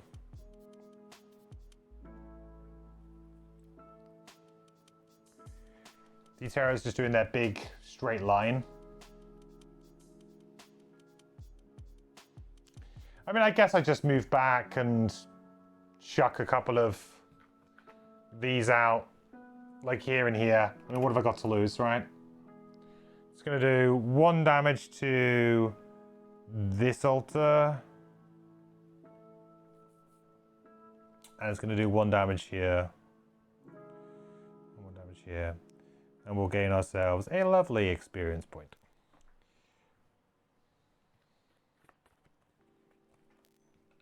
Kind of fine. Right. So that is Pyro's go. So Host go. So Sniper Turret. Unfortunately can't reach anything. Just going to be a move here and nothing else. Yeah.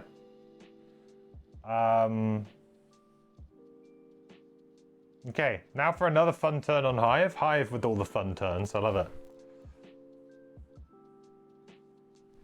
So first up, we're going to use the Bomb of Hijack, which is control 1 enemy within range 4 to do a move 1, attack 2. I'm going to move you here, and I'm going to get you to attack the altar, please, for 2. Okay, maybe this is not going to go down so well. 1 time, maybe we're not killing it. I was kind of hoping for something a little bit better than that, like +1 would have been good. Yeah, now we're definitely not killing the altar, which is a bit of a problem. It's a big problem, actually, because I don't have anybody else within range to kind of help out. And then we're going to use high impact projectiles to attack them both for 2. So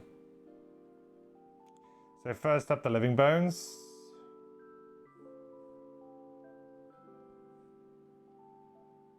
My god, miss? That's brutal as well. That's really bad.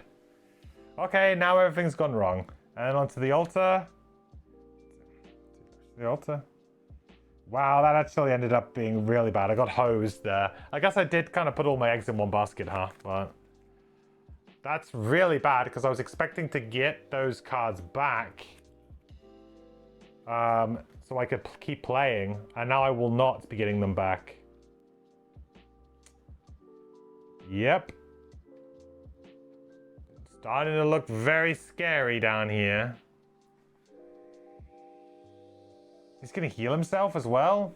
Jesus. Not getting that kill was big. I thought I was being so super smart.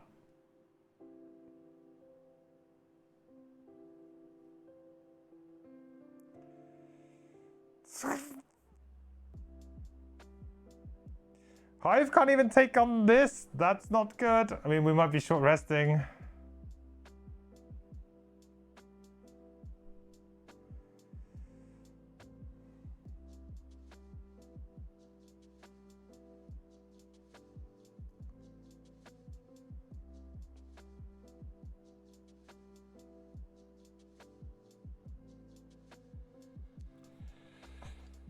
Ay, caramba.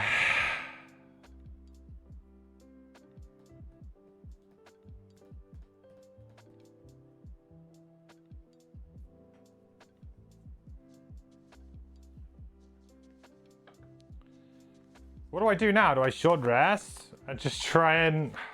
I think I have to short rest on Hive. That is brutal. That is absolutely brutal. Well, I guess when you push it too far, you get punished.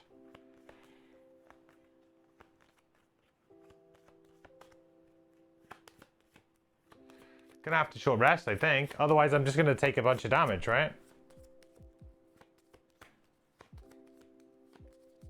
Need short rest to kind of kill and hopefully kill the altar, which then gets the cards back, and then I kind of keep going a little bit. Yeah, I guess that's fine to burn. High impact projectiles is not one of our best cards.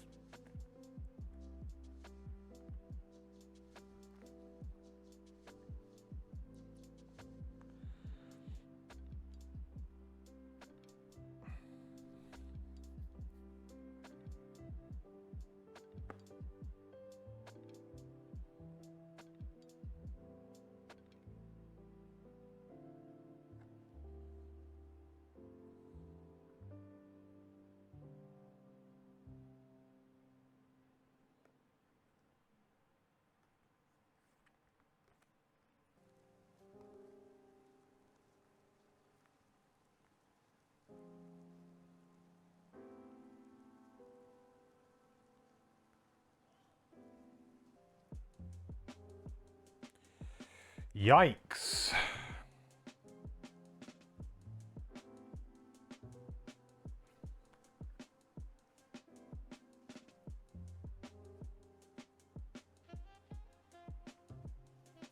Thinking about transferring. If I played the top of hijack, I could transfer.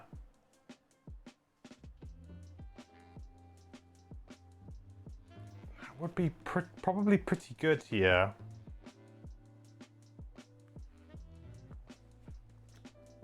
Yeah, I think it might be the play.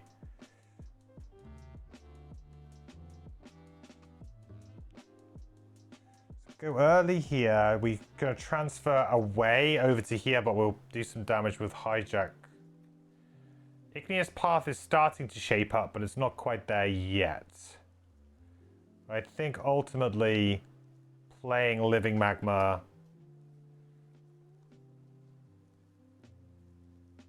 is probably the play here.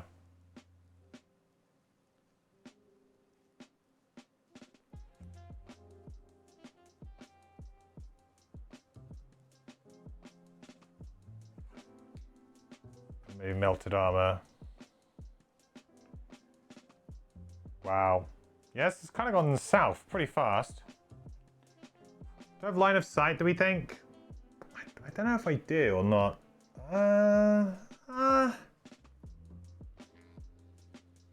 Yeah, no, I do have line of sight.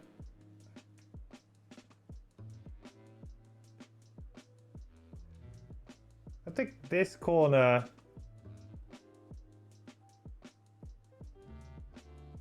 This front corner...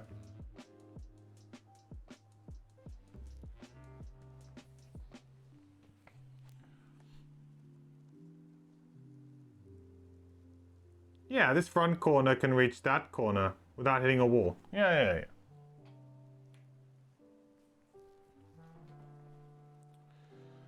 Alright, so Sniper's gonna get a go. That's nice.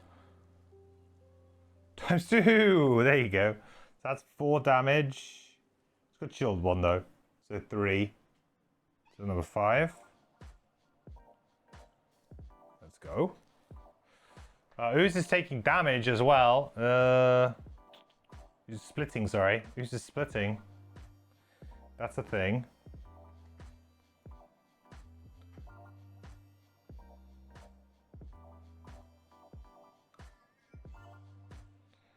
A repair drone.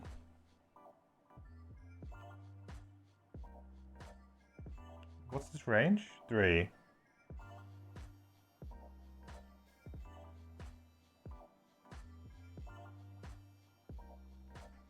Attack number 1, I guess. Attack number 1 for 1. Plus 1, that's 2. So that is 1 damage there. Well, that's good.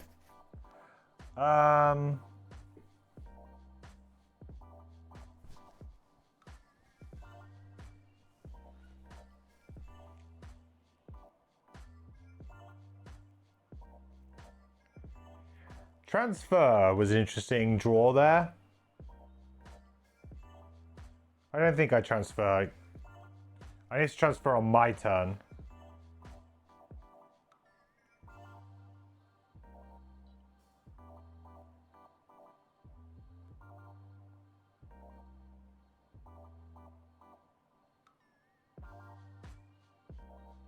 So I think the first thing I want to do is transfer, and I'm going to transfer into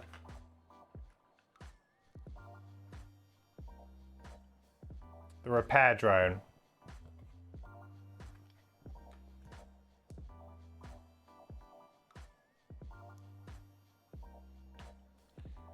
Then we're going to play out the machine bolter to there. Kind of have to hope I don't get blown out here. Could get blown out, could end up hurting me a lot. So we've done the transfer, then grant the summon placed by the transfer ability an attack +1. So it's going to be a ranged attack targeting 2 things. So it's an attack of 3. So first up, disadvantage on the skeleton. Damage, the skeleton's dead. And then on the altar, +1. So that is 2, 3, that's 4. Perfect. So this altar is dead. This guy is also dead, right? Because it was an attack 2. Hang on. 3, and we drew a +0. Oh, yes, but shield 1. He's not quite dead. But the important thing is the altar is dead.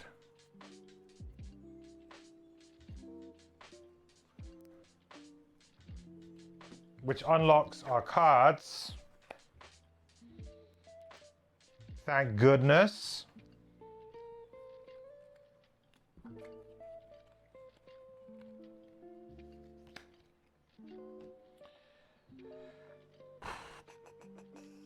Oh, 1 XP. Sorry, should have given myself an XP.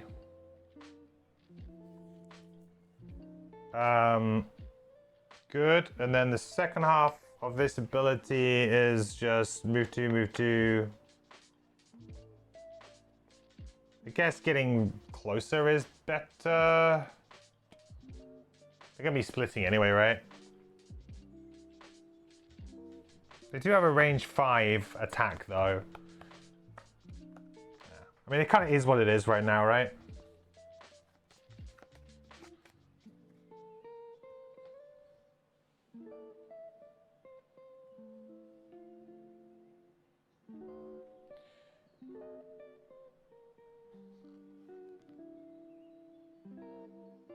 That seems pretty reasonable. I think we got there, just about.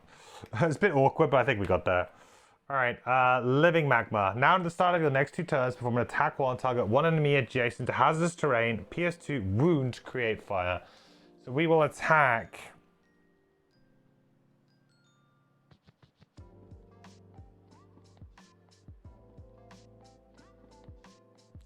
I guess, is it going to be better to deal with like a couple of low health ones or like one? Yeah, is it better for me here to try and get the wound on the 8 here? I guess it probably is. Because I can't guaranteed kill either of them. So I guess getting them both low so the splits or whatever is probably just beneficial.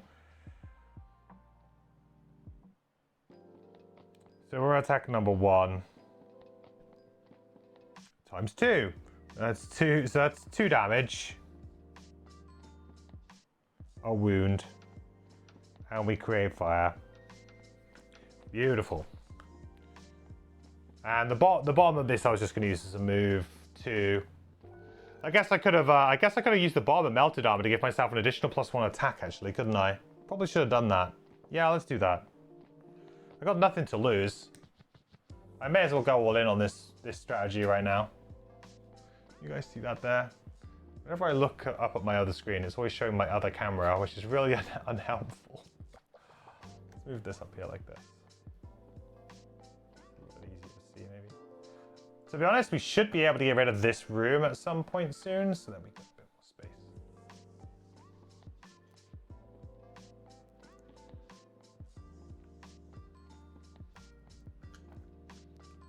Tokens.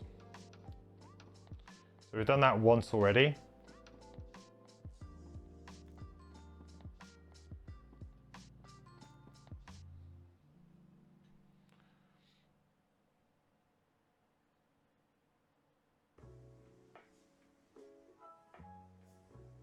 All right, straight up attack 5.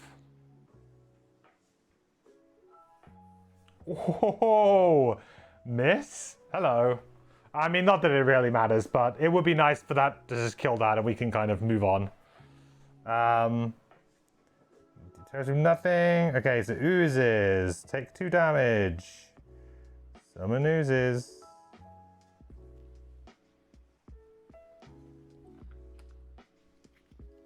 So far, it's felt like we've managed the ooze situation pretty well.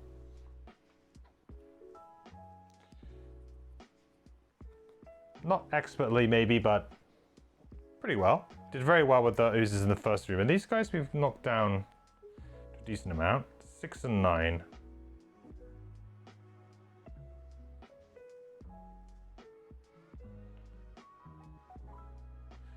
So you have to go there, or there. To be fair, there's fine.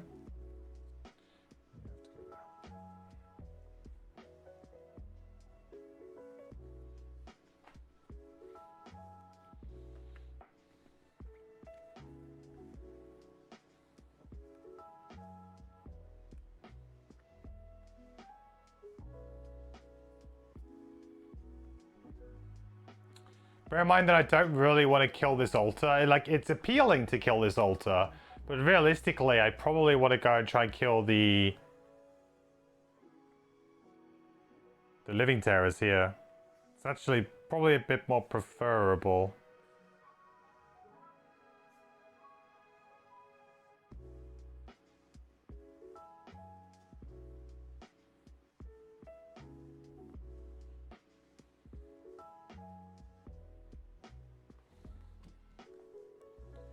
Go early and kind of hope that that's good enough.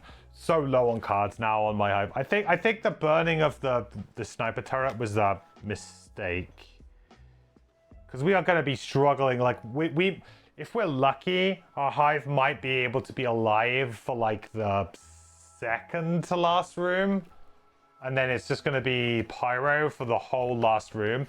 The good news is we only have to kill the altars, so you know, as long as we kind of prioritize that, maybe we run up there and we just try and kill an altar, do as much damage with the pyro as possible. Sorry, with the hive. But it is not looking great on that front.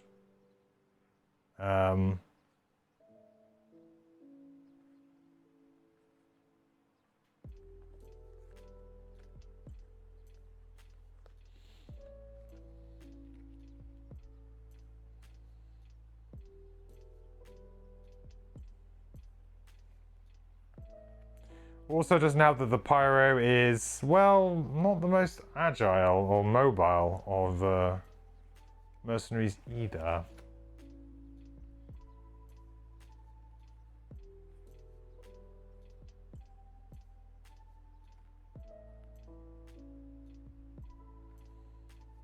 I think it's going to be some level of this and this, isn't it?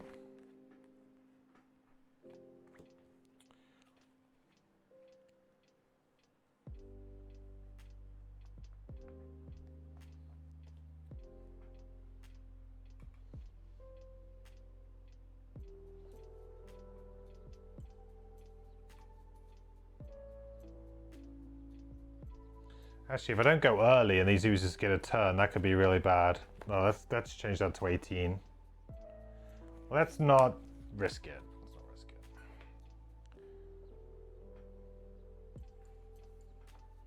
Okay.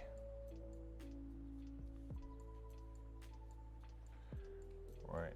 So first up, we get a trigger of living magma. It's probably best to target number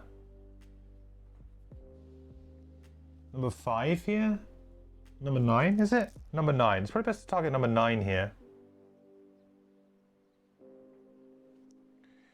Okay, so that's going to do 1 damage to number 9 with a wound.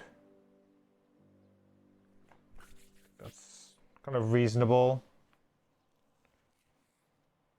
We can avoid them potentially here. There's some avoiding that can be done for damage here.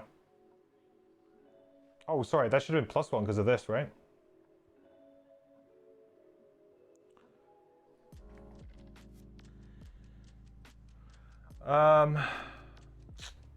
Don't really want to do that though. I feel like if I do that, I'm kind of wasting my times, you know?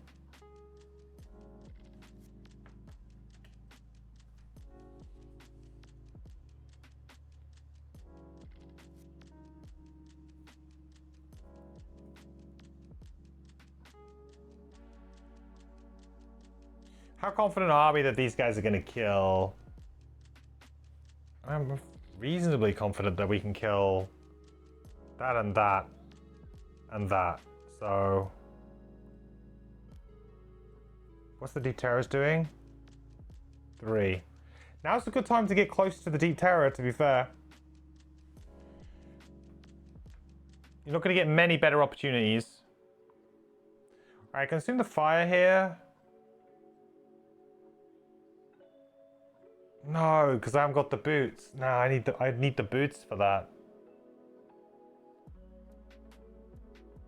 Shoot. Yeah, I need the boots for that.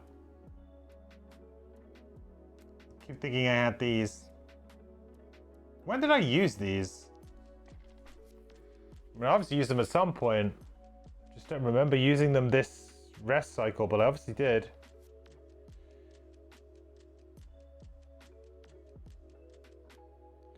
It's fine. We'll just go there. It's fine. Gets us an XP. Actually, do I? Because then I'm within range then, aren't I, of their attacks? And realistically, oh, this is such a poor stamina. The stamina is going to kill me in this scenario. I can see it already. It's the curse, you know? I'm going to have to just drop back.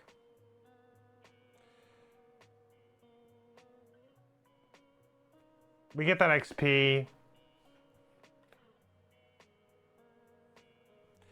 I guess I could jump onto this and give myself a heal. Does that matter?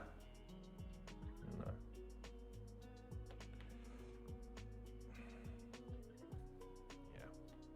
Damn. Okay. Yeah, I did not. Wasted turns are not good. Are really not good. Right, sniper turret. You're going to attack number 6, right? Number 6. Good luck, buddy. +0.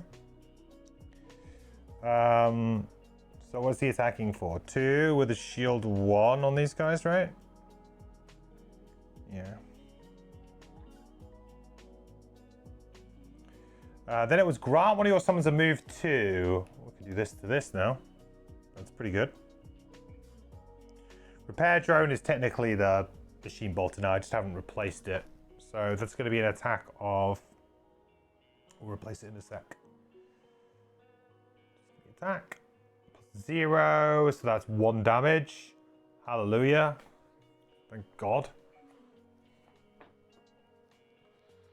Not that we're going to be going back for that anytime soon.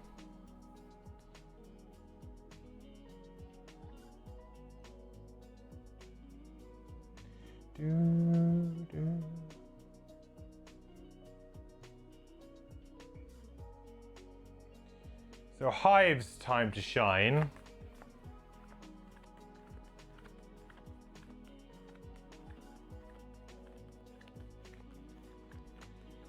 Range 3.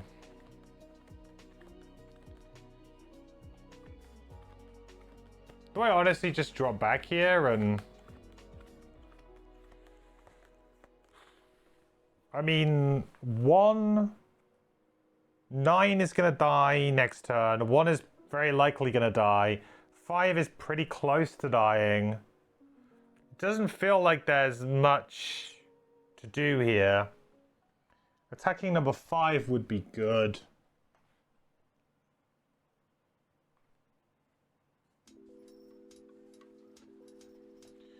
We've got move 4. Grant one of my summons move 4. So I can go.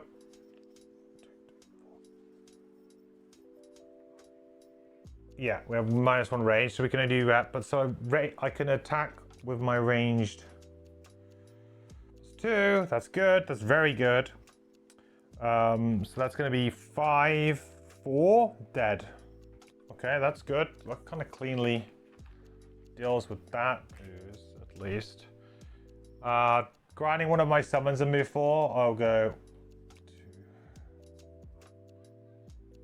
We'll put it there. We can't make it within 2 range, but that's good. Don't forget to heal for my mode. Oh, thank you. Yeah. Cool. It's the first time we've been in that mode for a while, huh?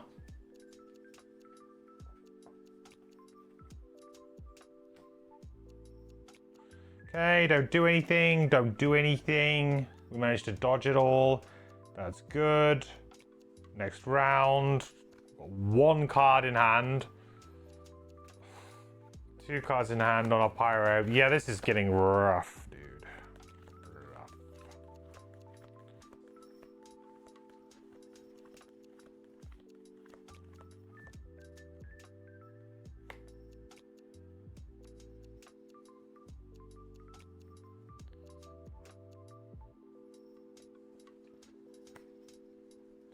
I mean, the Hive is going to long rest. I can choose their initiative, right?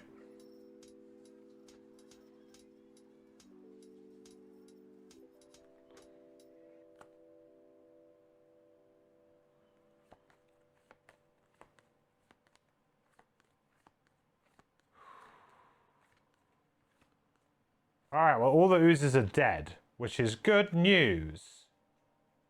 So we'll go like 95. Because then we at least get an attack onto the altar, right?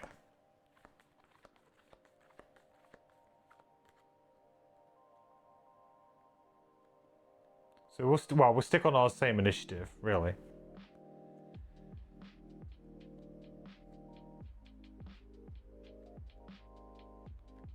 Pyro's gonna have to long rest next turn. I guess we got living magma trigger now, right?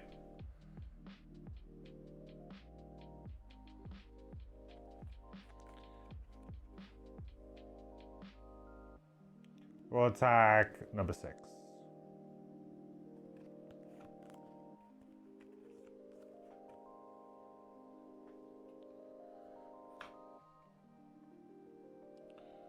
That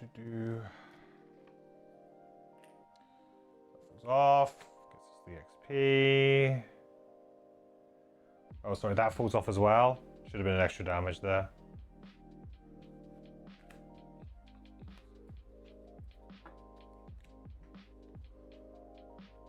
Okay. Well, we're, you know, not bad at killing things with that character. We're just really bad with moving. Then it's literally like just a move 2. That's all I can do. We could maybe play like Eruption.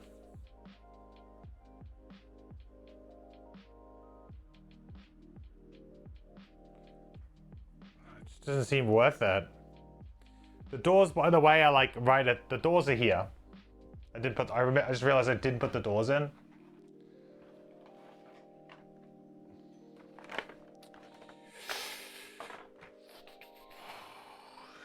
But I think it's going to be a bit of a run in, try and kill the altar as fast as possible, and run out kind of job. With a little bit of sneaky initiative, maybe.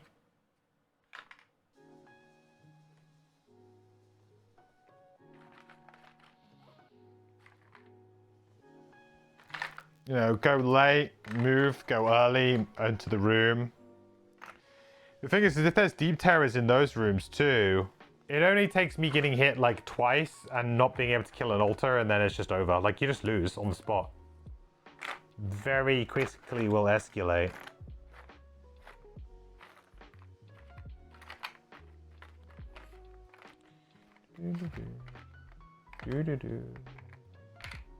I feel like I'm missing a door somewhere, but oh well.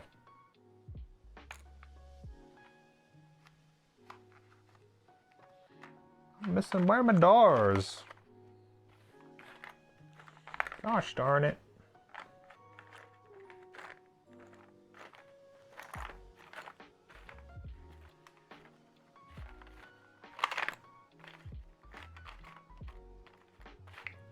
Well, shoot. Someone gonna take my doors. Well, no more doors for us. Oh, hang on, I got some doors up there. Wrong type of door, but they'll do.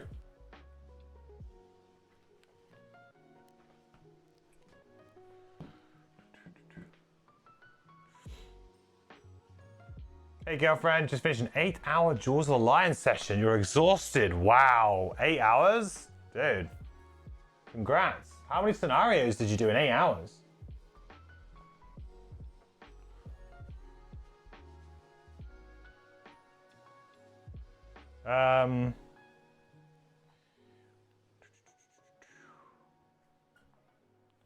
We ain't gonna go for the eruption because it's a bit.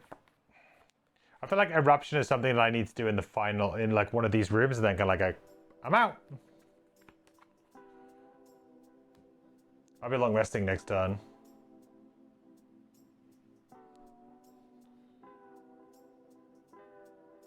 Boom, boom, boom, boom. Goodbye, oozes. 2. You play on very hard and think way too much. Hey, I was playing on very hard, and you do quite often have to think. I'd say that 2's, yeah, I mean, like 4 hours per scenario. I mean, with Jaws of the Lion, there's not as much like downtime between scenarios, I would say. And the scenarios, no, I mean, the scenarios themselves are fairly typical length for Gloomhaven, to be fair. I don't think there's much in it, if at all. Did you win them both?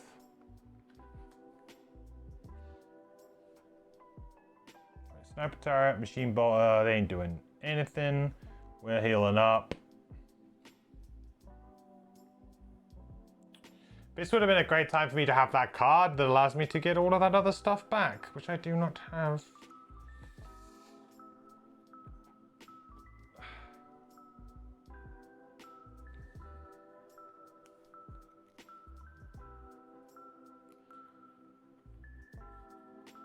You cheat with sharing initiatives.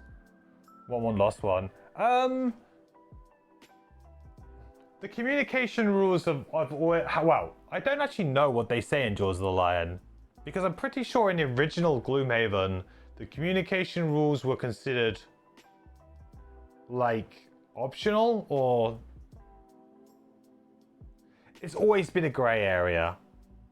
So I don't think it's, like, if you're playing on the hardest difficulty, I don't think it's too bad. Plus, to be honest, once you get to a good understanding of the game, you can already kind of meta game around the communication rules. Like, they're very easy to circumvent with just, you know, with a little bit, you know, with a bit of game knowledge and a bit of a meta in your group of how you decide to describe certain types of initiative.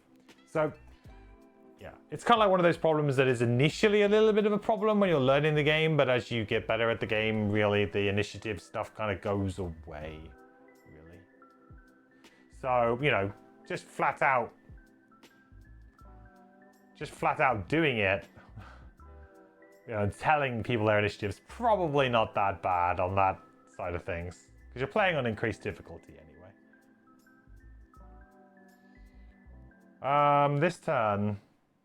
This turn is long rest on Pyro.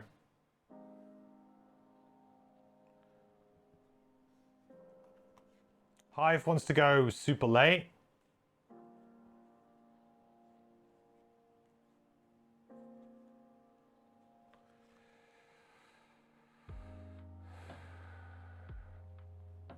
And just try and get into a position to do damage, I guess.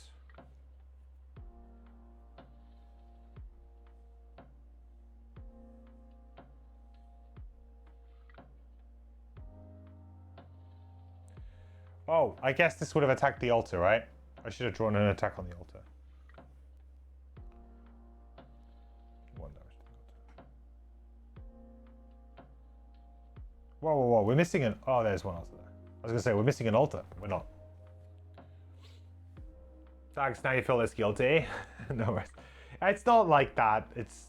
I know a lot of people don't, and especially... yeah, especially if you want to play the game on increased difficulty, like there's... It's sketchy. I will say that that's probably is resulting in your games taking longer though. Because like if I would imagine that if you didn't communicate your initiatives, although you would still be able to coordinate, you'd be able to coordinate pretty well. That level of now being able to perfectly coordinate without any questions may lead you to take longer analyzing the game and taking too long. Because now you do have the perfect information of, well, if I go on 8, you can go on 9, and then so-and-so can go on 12. And then you've got, like, you know, you've got it all planned out. So then it does become a little bit more of like a brain burner machine. Like, that, there are some good things that system does. It does take away some of those long and labored turns, because you can go, hey guys, I'm just going to go super early, and so oh, can you do this? And, you know, works out sometimes. The odd time it doesn't, but most of the time it usually still works out.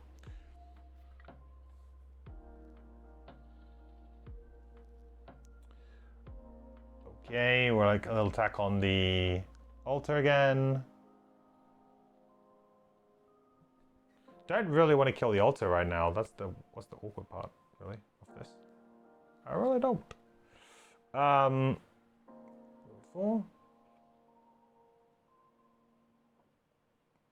1, 2, 3, 4. I guess I'll use the boots here and move 5. Is there any difference me being there versus there? Not really.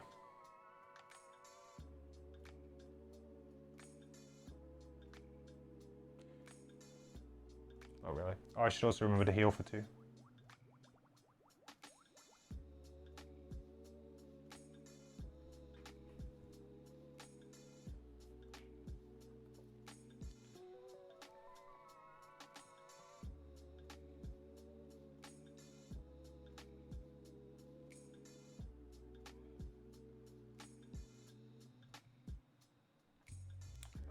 We get to move another summon, right?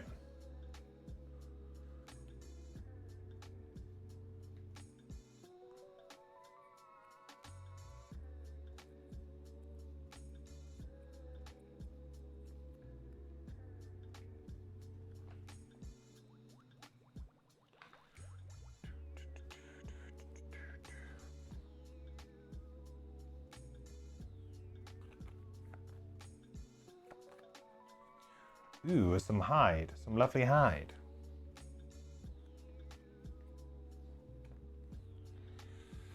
Pyro.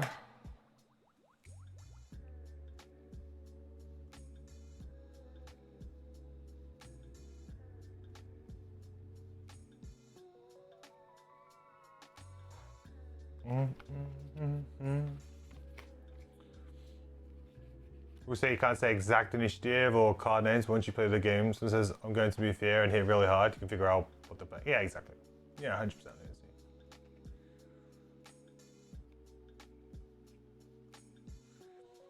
You think you have more fun this way, but it is so. Well, that's the most important thing. If you think it's more fun, then no one can argue with you.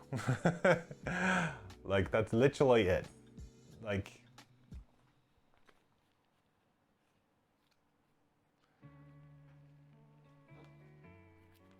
Like, that is the number one, like, overruling factor with all of this. Is it more fun to play that way? Okay, then you should probably play that way.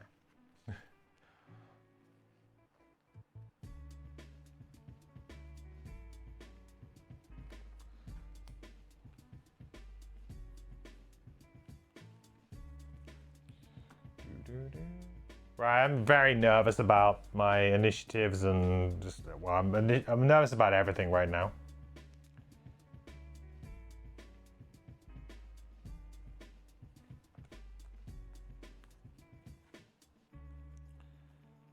I'm also very nervous that I'm going to be destroying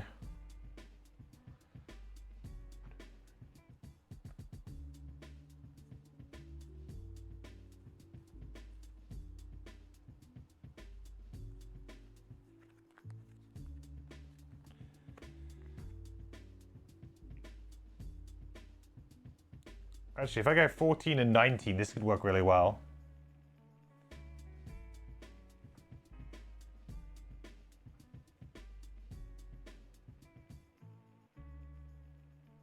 See, whenever I get attacked, right? From deter attack, or from retaliate.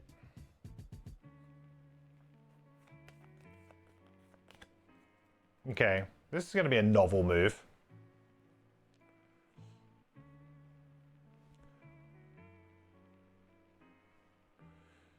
Demo got so many misses in a row, so he decided to get out the physical tag. App was cursed. I like the superstition. I like that a lot. Right, let's do a move 5 with jump. 1, 2, 3, 4, 5. I think I'll probably...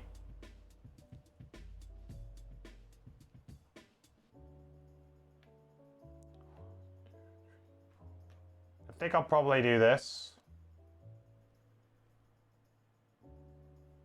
Then I'm going to use return to the source here, which is going to be a little bit spicy because I don't really want to take retaliate damage, but I think here it might be beneficial if I do. So I'm going to attack for 3, range 4, pull 3. I'm going to use my spyglass to gain advantage because if I draw like some kind of crit here, then it's just win-win, right? And we can kind of ignore them.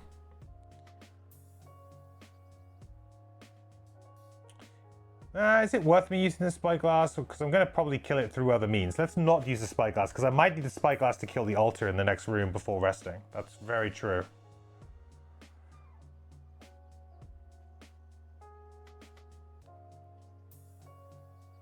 So let's just flip.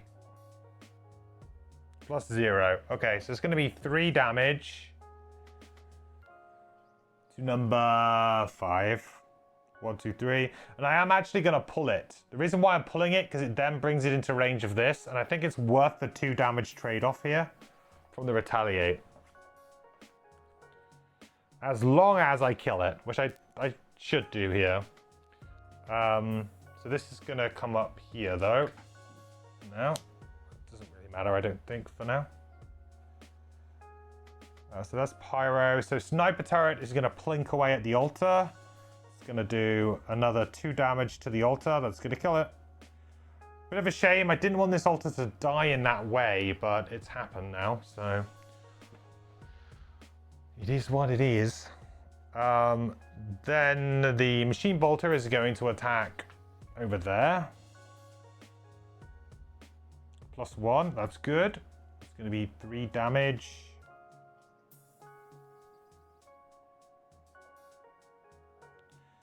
That's pretty good. So hives go. We're going to attack with a long-range missile for 3 on the Deep Terror. Oh my days. Why am I cursed as well? I feel like I'm cursed today. Are you kidding me?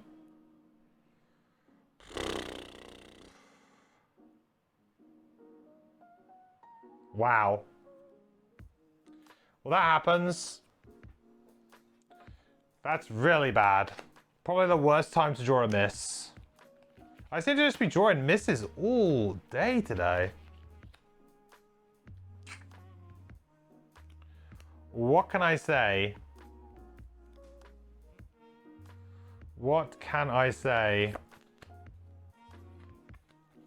Wow. I really just needed to draw anything but that. Don't forget to heal. Like, yeah, good point. That is really not fun. Because now I'm going to be taking a bunch of damage on Pyro. Kind of unnecessarily. Should I have taken, should I have used my thing? Not yet. Oh. Well, it happened. I can't change that.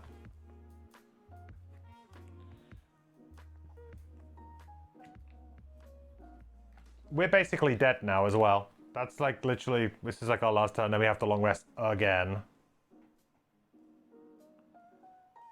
I think I'm just going to have to go and open the door and just try and do some damage to the altar in that room just to be helpful. What's the range they got? 4.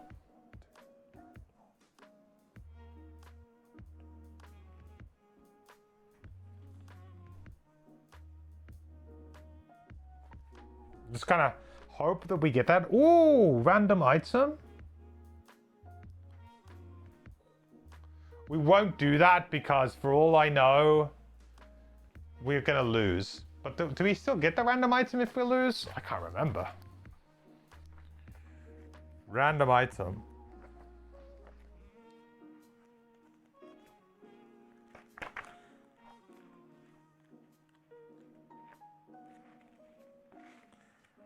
Probably not, because you get to use the item as soon as you get it, right? So presumably you can't just put it back in the box and be like, let's forget about it.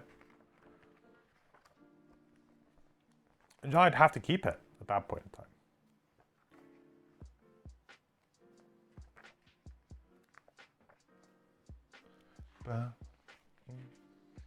Think I do? Yeah, so do I. Because otherwise it'd be really weird. You'd have to like put it back.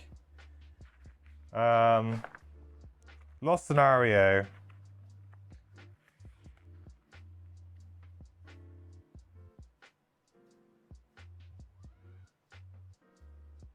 Yes, all experience, gold, and treasure gained is kept.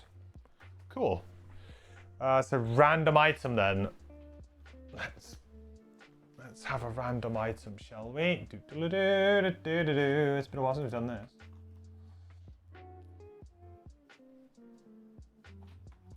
Random items are the blue-backed ones, right? Let's make sure we get this right. It's been a while.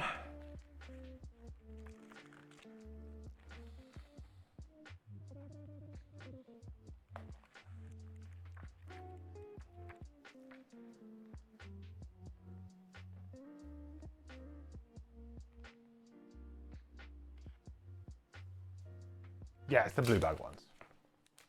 It's gotta be. Purple back? What are the blue ones then?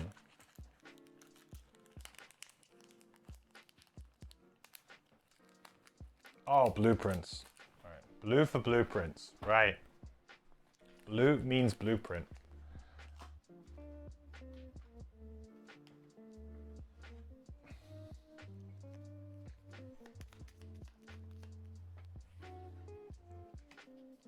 I guess even if we fail now, this was worth it.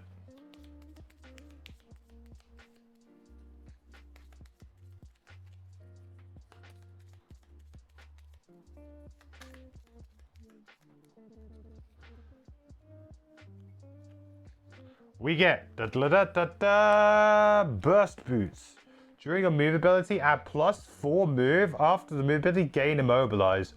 Ooh, double boots, baby. Okay, that actually could be quite good to open the door.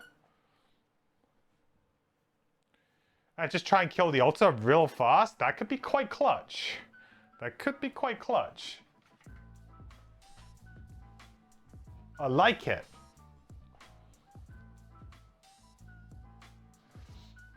It'll be a game-winning item. Could be.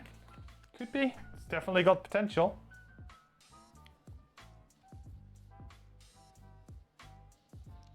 Okay, so we're going to get poisoned and wounded, which is really bad. I mean, I am on a long rest next turn, I think. No, actually not next turn. I'm on a long rest for a while. Shoot.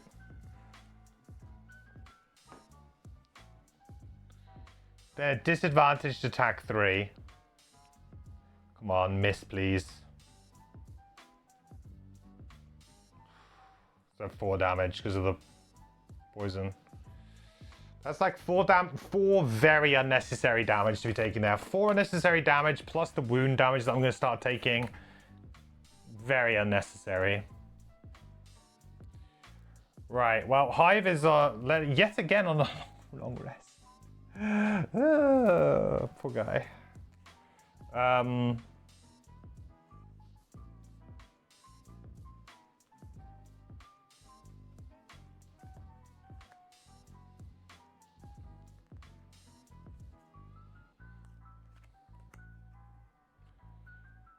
Oh, fire's up, right? Fire being up is kind of something here.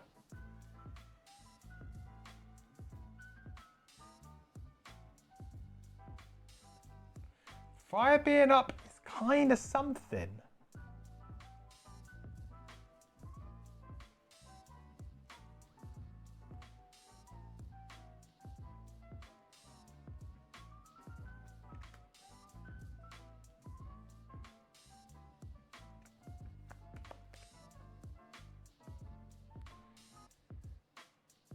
Oh, I need to lock away a card, don't I, from being attacked?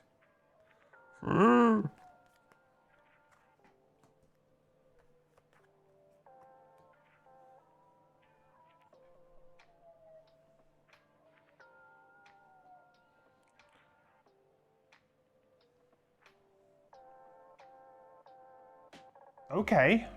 Okay.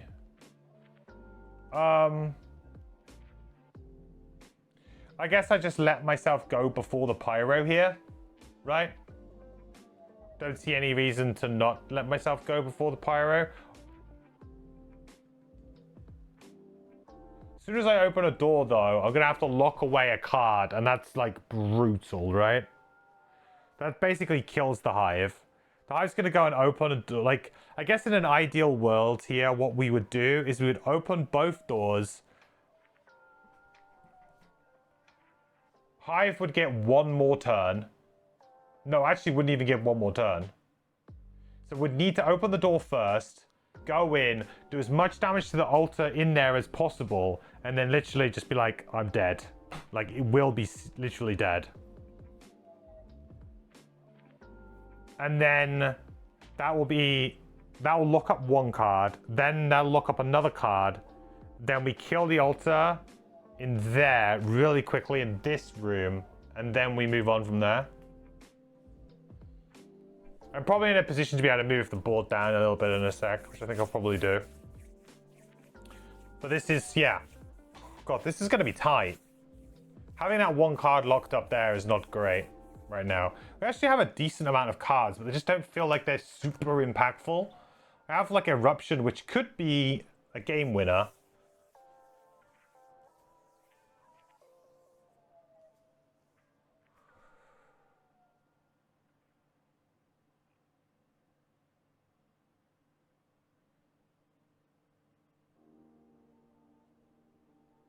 The question is, do I... Let the bolter go.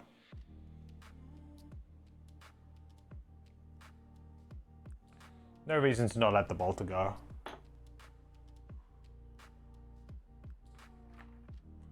Just gives us options, doesn't it, really?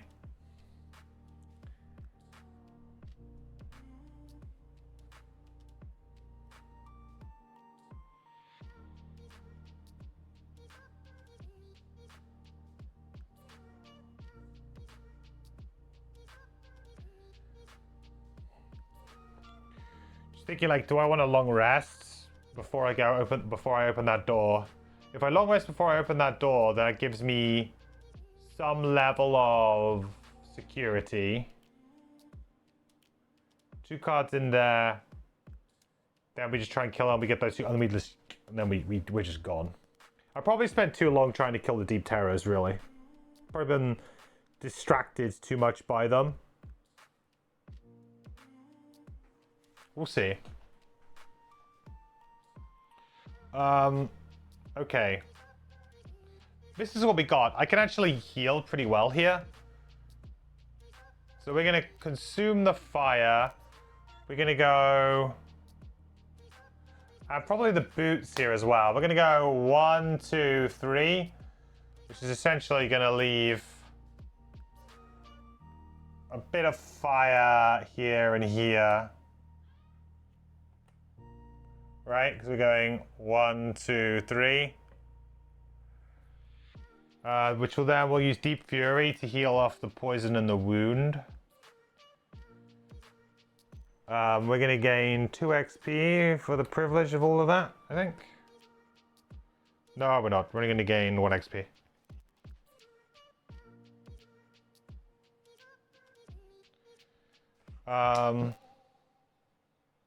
And some loot, of course. Can't discount the loot.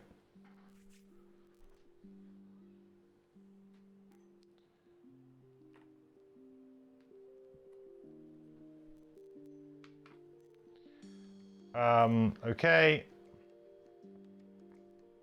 Yeah. Yeah. Yeah. So, you know, we're going to heal up a bunch here.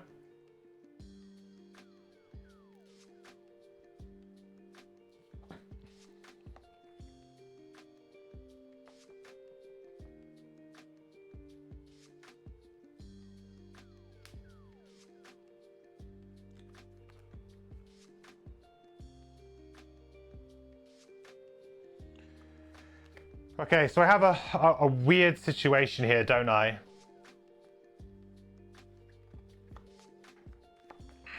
I have a very odd situation here. Whatever I do, I kind of have to like run in and long rest. Whatever I do here, I can go and open that door, which will look up another card for both characters. If I do that though, it does feel like that would be fairly beneficial. Going up into this area, opening that door, that will immediately, we'll remove one of our cards, which basically kills Prism. But we'll get one attack of like, we'll get one attack of 3 off onto the altar. It's got 6 health. You know, anything can happen really. We've probably still got a Bless in our deck somewhere, right?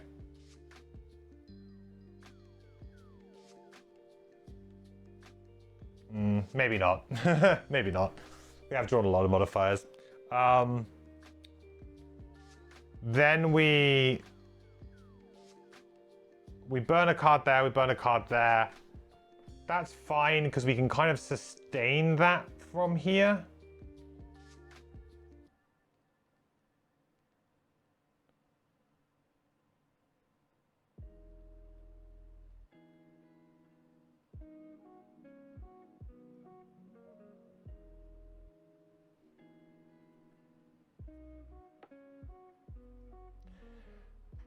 It's either that or we do a combined effort here. Or if we both go one way. But I really like the idea of locking up 2 cards here.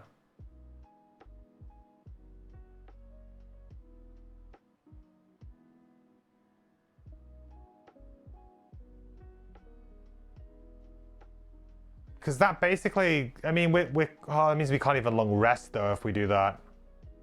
How does that work though? So like you're just dead, right? You're just dead. You're just dead. You exhaust, I guess.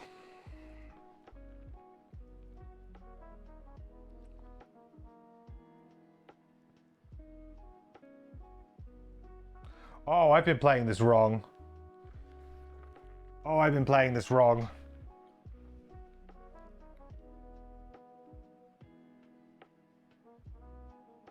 I've been playing it wrong. I've been cheating this whole time. Wow. I swear it said that. Maybe I've just misread it. So apparently only the character who destroys the altar may return the cards to their hand. That makes this way harder. I probably would have like just raced it at that point. I wouldn't have taken that one for granted for sure. Wow. Okay. Yeah, big caveat here. That is a fairly sizable rule that I have gotten incorrect. It says whenever any altar is destroyed, the destroying character may return all their taken cards. I just thought like whenever an altar is destroyed, characters return their taken cards. That is really difficult then.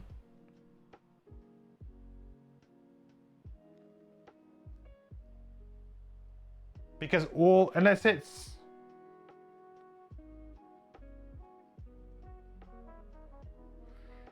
Yeah, basically, whenever any door is open, all characters must move. Okay, that's where I've gotten confused, because the taken element is all characters. So when a door is open, all characters. But it's the destroying of the altar is only the destroying character may return all that. So you would have played this quite significantly differently, I think, in terms of like the strategy would have been significantly different here, because instead of doing what I was doing, which was kind of like just kind of like, you know, joining up and doing it. What would have been a better way of doing it is letting one character kind of soak the damage, soak the cards, and then get them to destroy it. Whereas it kind of didn't matter who destroyed it, so I could split the party. I think this started brutally hard. Yeah. Well, I'm going to continue playing it the way that I've been playing it, even though that is wrong. I'm not going to change the rules now. I mean, although changing the rules now may actually not have really mattered, because I'm kind of dead with one character anyway. But, yeah, that's a significantly big wrinkle there. I can't remember if the altars said on here that as well. Maybe I just sort of skimmed over it. Yeah, that's a shame. Well, it is what it is, you know. Like, as the #1 rule of playing Gloomhaven and now Frosthaven, if you're not doing something wrong, if you're not getting a rule wrong, you're probably not playing Gloomhaven / Frosthaven. So, yeah, we all make mistakes. I'll probably put like some sort of like little asterisks at the start of the video or something for YouTube to just be like, yeah, I've kind of played this quite wrong, but I'm not going to replay it correctly if I win. If I don't win, then I guess we'll replay it correctly.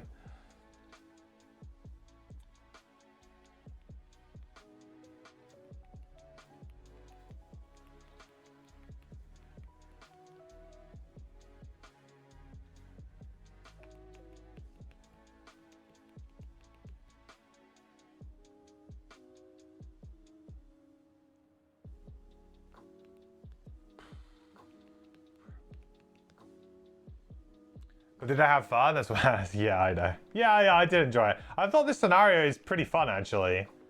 I don't really like that rule. Because then I feel like it becomes a much different puzzle and probably a much harder and harsher puzzle. But then it becomes a, you know, this scenario, as evidenced by the amount of loot still left on the ground. I have managed to loot a lot, and there's still a bunch of loot still left. I think it goes to show that I probably was taking it a little bit too... It was probably a little bit too easy, and I was probably taking it a little bit too slow. Yeah, the scenario is probably a lot more like, no guys, you need to be running in and killing the altars. Like, this is probably a scenario where, actually, aside from maybe killing the enemies in the first room because it's just kind of convenient, I feel like you should really be running into the rooms, killing the altars, getting out, you know, moving on. You definitely want some quick move in, destroy, kind of leave type turns. So I probably did labor a bit too much. But, you know, I think we've still got a chance of winning this, but it's going to be tough.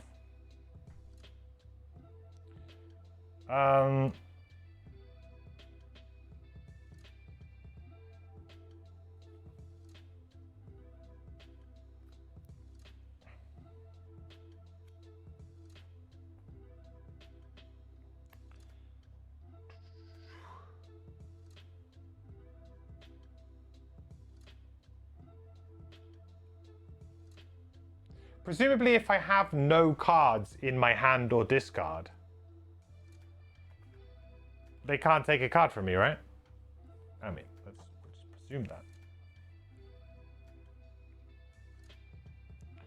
That's pretty logical.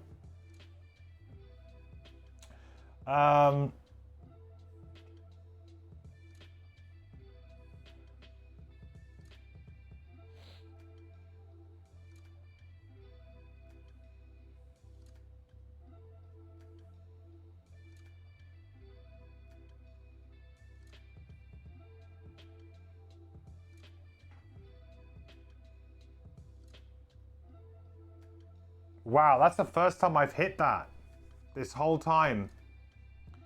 Probably the worst possible time as well. Probably the worst possible time. Oh boy. Let me move this now. I think it's a good time to kind of remove this from the board. Like, this guy's not doing anything now. He's over. His job is done. It wasn't a very good job, but, you know. There isn't really anything left for them to add. You know we're not going up here. You know we're not going here.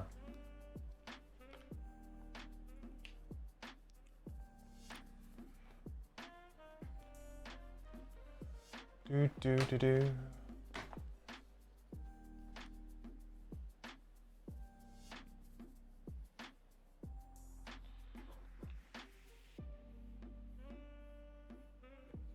The old mid-scenario shuffle.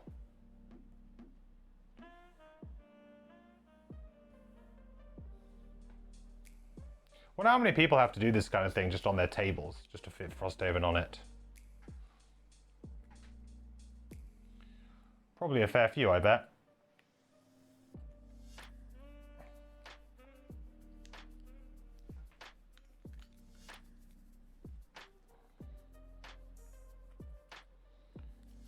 Do, do, do, do, do, do, do.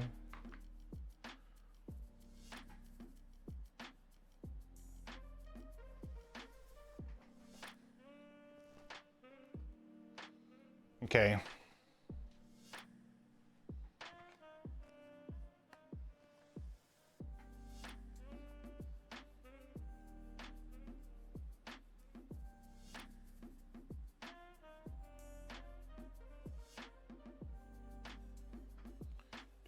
A little bit further forward. Yeah, that's fine.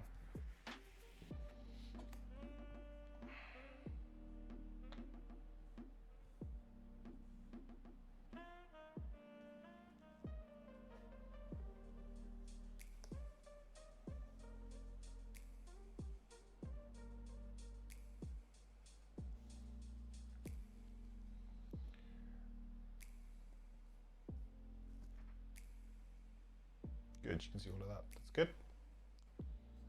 We're going to need those in a second, actually. I'm very much going to need those in a second.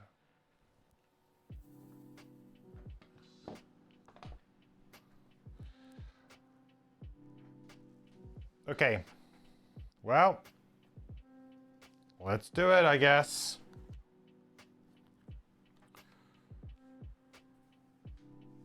We'll do a default. We'll do a default move too.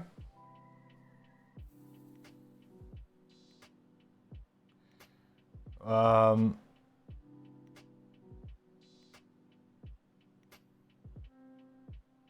think we might burn eruption here. Do we burn eruption here? It's probably not worth burning eruption here.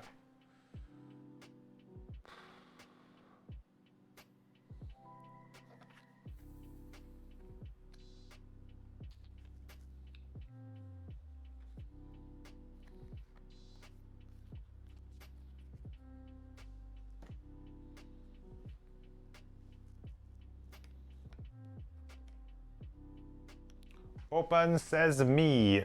That is door 4? Door 4. 148.4. I don't think that's got audio. No. 148.4.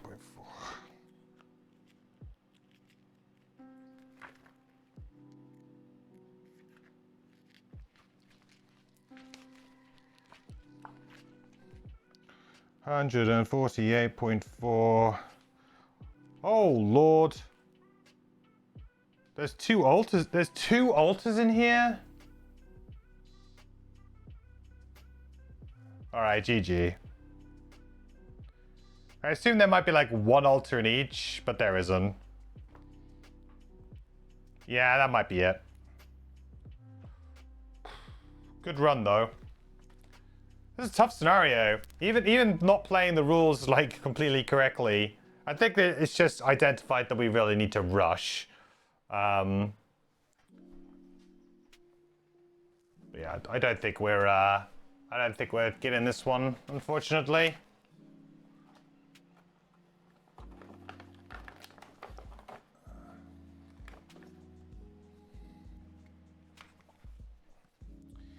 It ain't looking good, Chief.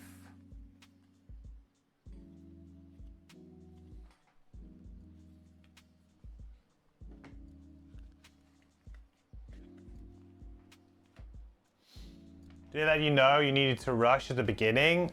I mean, kind of, right? I think it's kind of implied. I think I just felt like the scenario, my team was pretty good for the scenario, so I didn't feel like I needed to rush Tiger, so I kind of didn't. I don't think the game was like disingenuous about like what the objectives were. I think the game was like, yeah, you need to kill the altars. And by the way, every time you get hit, you're going to lose, or every time you open a door, you're going to lose a card, basically. Well, or close to losing a card. You can get them back. But yeah, I think it's a very interesting, like, efficiency puzzle on this one.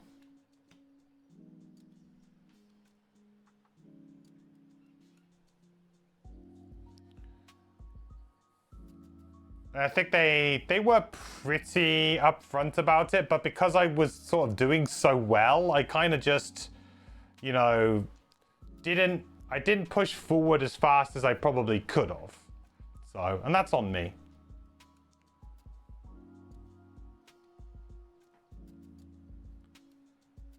I think also I shouldn't have played two, like this was a mistake playing two, well, I've got rid of it now, but I played 2 summons. That was a mistake. Wow, 2 summons in a mode. So I felt like that was a mistake. I probably shouldn't have done that. That kind of has come back to bite me.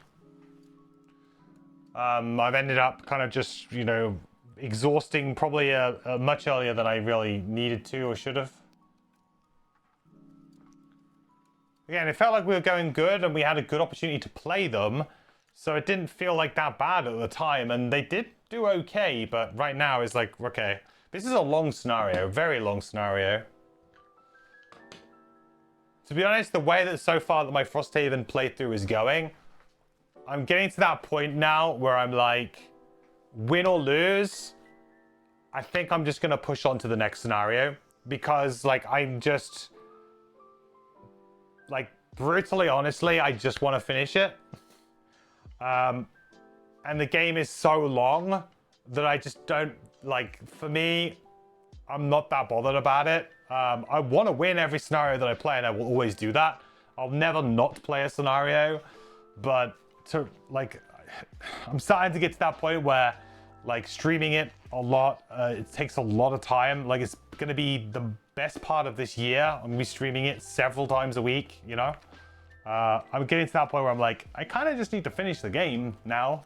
I think that that's kind of like maybe one of the downsides to a game like Frosthaven, is that it's a lot of fun, but boy is it long. Arguably too long. It's just, yeah, it's a lot. So I don't know how I feel about that yet. I'm still kind of working through that process, but I've kind of got my eye on, like, I need to be done with Frosthaven, you know, within the next, like, 2 to 3 months. I don't want to be playing Frosthaven at Christmas. Like, I just don't. Like, I've got other games I want to move on to, other things I want to do. You know, we've got Gloomhaven 2nd edition coming up next year. You know, I want a bit of a break before I roll into that. Literally all I've been doing is playing, like, Haven games for, like, 3 years now, you know? I love them, don't get me wrong, and I will always play the new ones, and I always enjoy them, but I'm getting to that point where I'm like, I'm getting a bit fatigued, you know? Right, there's a chest.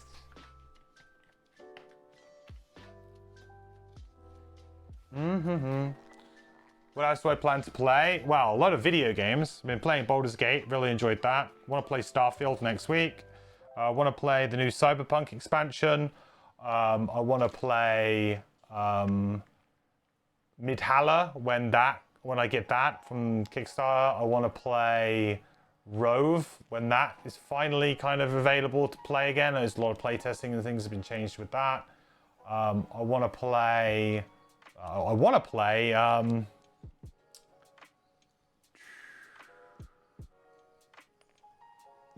Shoot, what's that? I've completely gone blank on the name of the game. It's the game with, like, the ridiculous miniatures, absolutely giant. It's a dungeon crawl, like, adventure game. Damn. Like Underdark or something? Something dark, something... I can't think of it right now. But like other campaign games potentially. And other board games. Hello Kitty Adventures? Yeah, that's the one. Nailed it.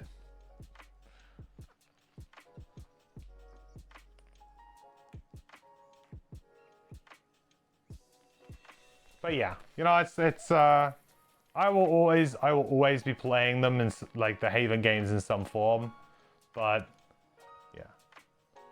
Like I was thinking the other day, I was like, I own all of these board games, and I love them dearly, and I buy new ones all the time. But my collection vastly outstrips my time to play them because of one game in particular. One game in particular stops me from playing hundreds of other games because of the amount of time commitment it is, and you know, and what people want from me. They want me to play the game. So, you know, there's a lot of that too. There's a lot of like expectation, and yeah, sometimes I'm like, oh man, I wish I could just, you know, I pull one of these off the shelf and just play it instead. And that's kind of how it is. Okay. There is one Deep Terror and there's one Living Bones in this room. One Deep Terror and one Living Bones in this room. Not quite that. What's that? 5 and 2.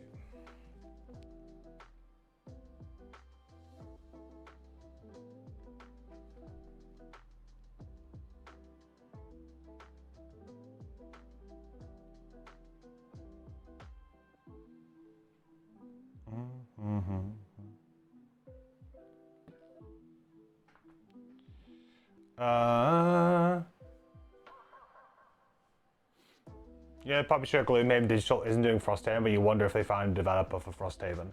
I mean, they moved the Gloomhaven Digital over to shoot. I can't remember the name of the publisher or the developer, but it's a big developer. So they've been working on the console version, but it's a big developer that they moved it over to. All I can tell you from that front as my kind of like, I mean, I didn't sign an NDA about this or anything like that, so it's not like, and it's not even that great. All I can tell you is that I spoke to the original devs of Gloomhaven Digital, and they said they had a meeting regarding Frosthaven Digital. And that meeting basically resulted in them saying, Asmodee saying, would you like to do it? And they said, respectfully, actually, no. We would rather, Saber, thank you, that's the name of it. They said, respectfully, actually, we would like to work on our own IP and our own game that we've got currently kind of like in the wings that we're starting, you know, they were starting pre-production work on it, I believe. So they kind of respectfully declined the opportunity. So that means that the opportunity was there. So doesn't mean that, you know, Saber is definitely doing it or that it is definitely happening or what have you. But what it does mean is that the conversation happened and it was asked. So, but I've always said that I would not expect Frosthaven Digital for quite some time. I would be surprised if we had Frosthaven Digital within the next year. I wouldn't be surprised if we had an announcement about Frosthaven Digital within the next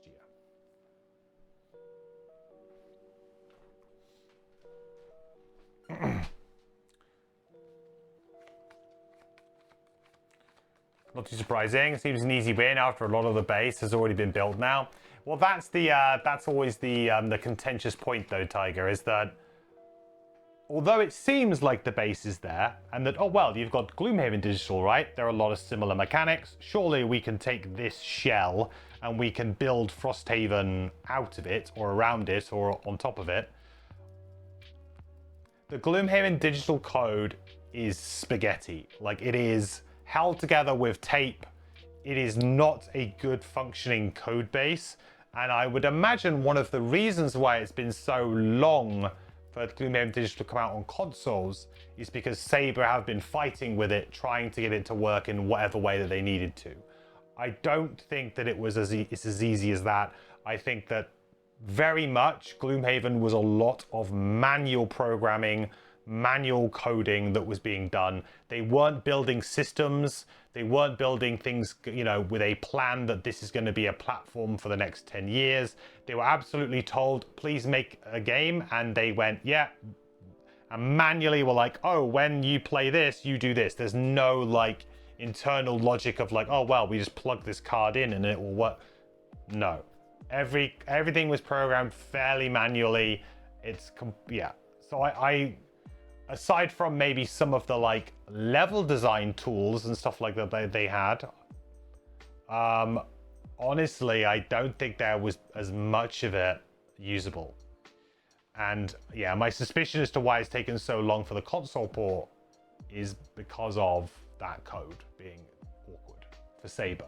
Because it would have been a case of, I mean, I know that a lot of the Flame and Foul guys are still like, you know, they didn't completely just abandon it and say, here you go, Saber. You know, they've been quite good. They've actually transitioned, and I know that like Lothar, for example, he still helps, even though it's not really part of his job anymore, but he still likes to help because he feels like, you know, it's a project that they were very passionate about. So they're still involved in some ways of like, you know, talking to them and guiding them a little bit or helping them out. Like they just completely leave them with it, but yeah. As a program, you're unimpressed with them. What I'll say is I wouldn't levy the blame here at the devs. I would lay the blame a little bit more on Asmodee's door here for this. And it's because Asmodee constantly changed the scope, actually had a very narrow scope for Gloomhaven Digital originally. There was going to be no multiplayer. I don't think they even wanted to do the full campaign. They very much gave them a skeleton brief, a skeleton like, we need you to just go and make this kind of minimal viable thing. It was a very tight budget. You know, Asmodee, you know, was also had tight budget. You know, they set a budget that they thought they could work within, and that's what they work with. So again, you shouldn't really like harbor a lot of ill feelings towards them either, because realistically, they were just working within their means. So, but yeah, I wouldn't say that there's anyone who's particularly like, oh, that's bad, like you should know. Like, and if you think about it from Flaming Fowl's perspective, they were contracted to make one game. They weren't contracted to make several games. And Asmodee didn't want any DLC. And Flaming Fowl actually approached them and said, we would love to do some DLC. And Asmodee were like, no, we don't think it's going to make any money, so we're not particularly interested. We don't think it's going to do very well. And Flaming Fowl said, no, give us a chance. We would love to do it. You know, we will fund it. So in terms of, you know, developer-publisher relationship, they actually funded it and did it off their own back to do Jaws of the Lion. And the solo items were all from their own volition because they wanted to add them to the game because they felt like it was right. So it's one of those things where I don't think anyone thought it was going to be as popular as it was. And I don't think, there was nobody at the beginning to say, right, guys, the Gloomhaven games are really popular. If we make this could be a franchise and we should build it in such a way.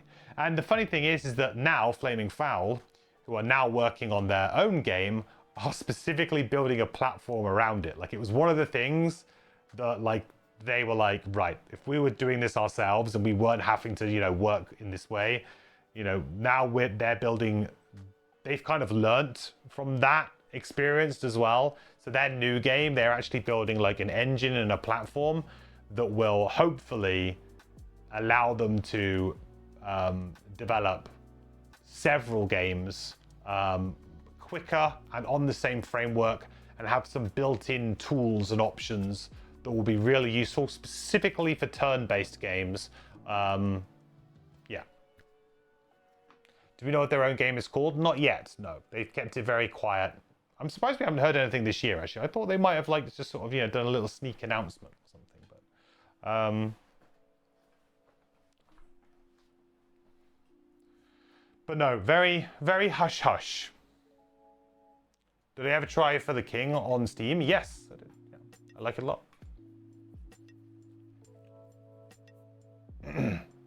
Not a fan of Asmodee, EA of board games. No, I mean, I am, I'm still, although I feel like it's a bit of a tenuous relationship, or it's a relationship that doesn't really seem to get activated anymore. But, you know, I've worked with Asmodee in the past.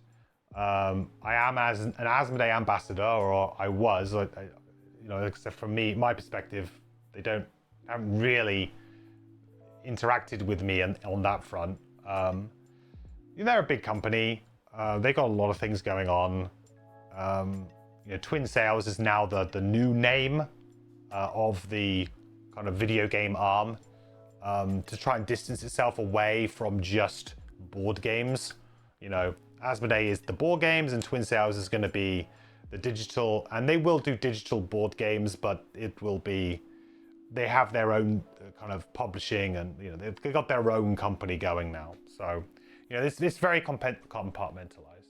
I think Asmodee are, you know, in general, I think Asmodee are fine. You know, they are a bigger company in there. I don't think they're as bad as Hasbro. I think Hasbro's worse.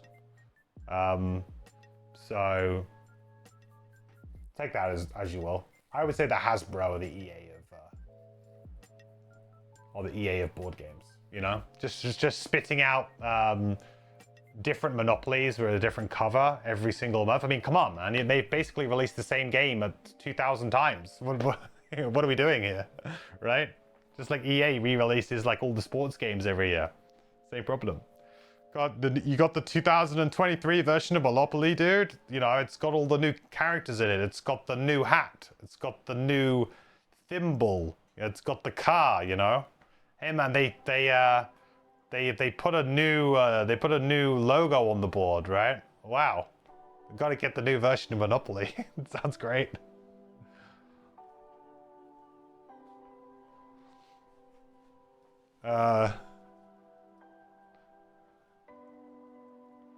Okay, so how am I winning or losing this? I think I'm probably just losing this, aren't I? Really? I didn't think there would be 2 altars in these rooms.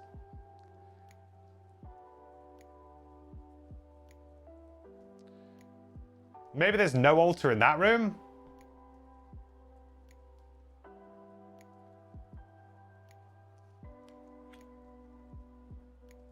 I guess it's possible.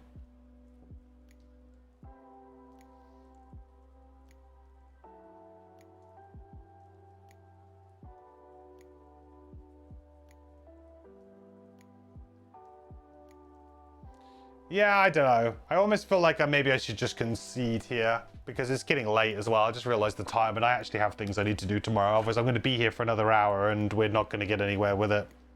Let's have a look what's in the last room. I might just concede. I might play this scenario again. I don't know how I feel about it, though. It's a really hard scenario. And I feel like I need to definitely change my cards a lot. So what was the other room?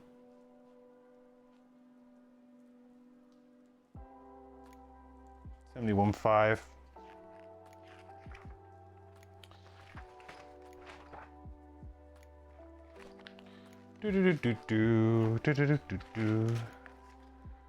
There's 2 altars in that room too? Are you kidding me?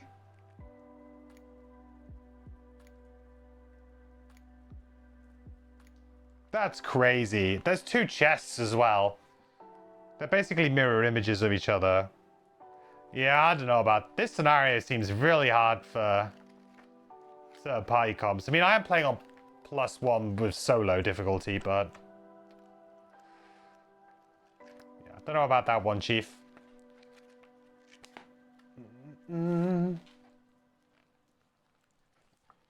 Okay. Let's what's 8.2? Is that if we win? Yeah, it is. All right. Yeah, so I know it's a bit of an anticlimax to this scenario, but essentially this room is just a mirror image of that room. I'm very confident that I am not winning this. I have to kill 4 altars. This character is now dead. So yeah, it's too much, and I'm gonna have deep terror there, another deep terror there. I'm just gonna end up with no cards. So I will lose this within the next 1 or 2 rounds anyway, I feel. So like, here's a good place to just kind of call it. And I think, well, I mean, I don't know if I want to replay this one, if I'm perfectly honest.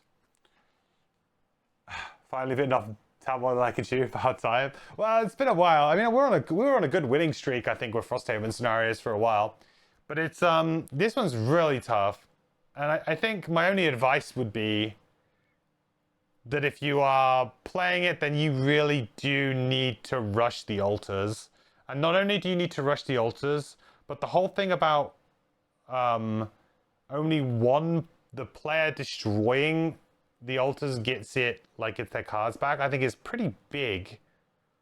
Because certain characters with small hand sizes will just get hosed really quickly in this scenario. I think I actually have 2 mercenaries who are fairly good in that respect. We have a decent amount of cards, so we're not going to get completely screwed. But other characters who maybe have a little bit less, start with even less, then they lose 1 or 2 and then they get forced into a rest. It's going to really, really upset your stamina. You know, we're talking about going from a character who, you know, maybe could go for 20 rounds is now only being able to go for like 12 or 14. Like, that's, you know, that's quite a big change. I think you probably want to try and win this scenario within 15 rounds, probably. It's going to be tough, but with enough movement and things, you could probably do it. But it's yeah, I mean, I think it's a pretty interesting scenario. Like, even though I kind of messed up the rules and everything, I think it's a nice idea for a scenario. But it's a very hard one and a very punishing one, I think. I'm interested to know who designed this one. Do we have a designer for it? No. And in that case, it's Isaac, right? There's no name, it's Isaac. It's good. It's a good scenario. It's just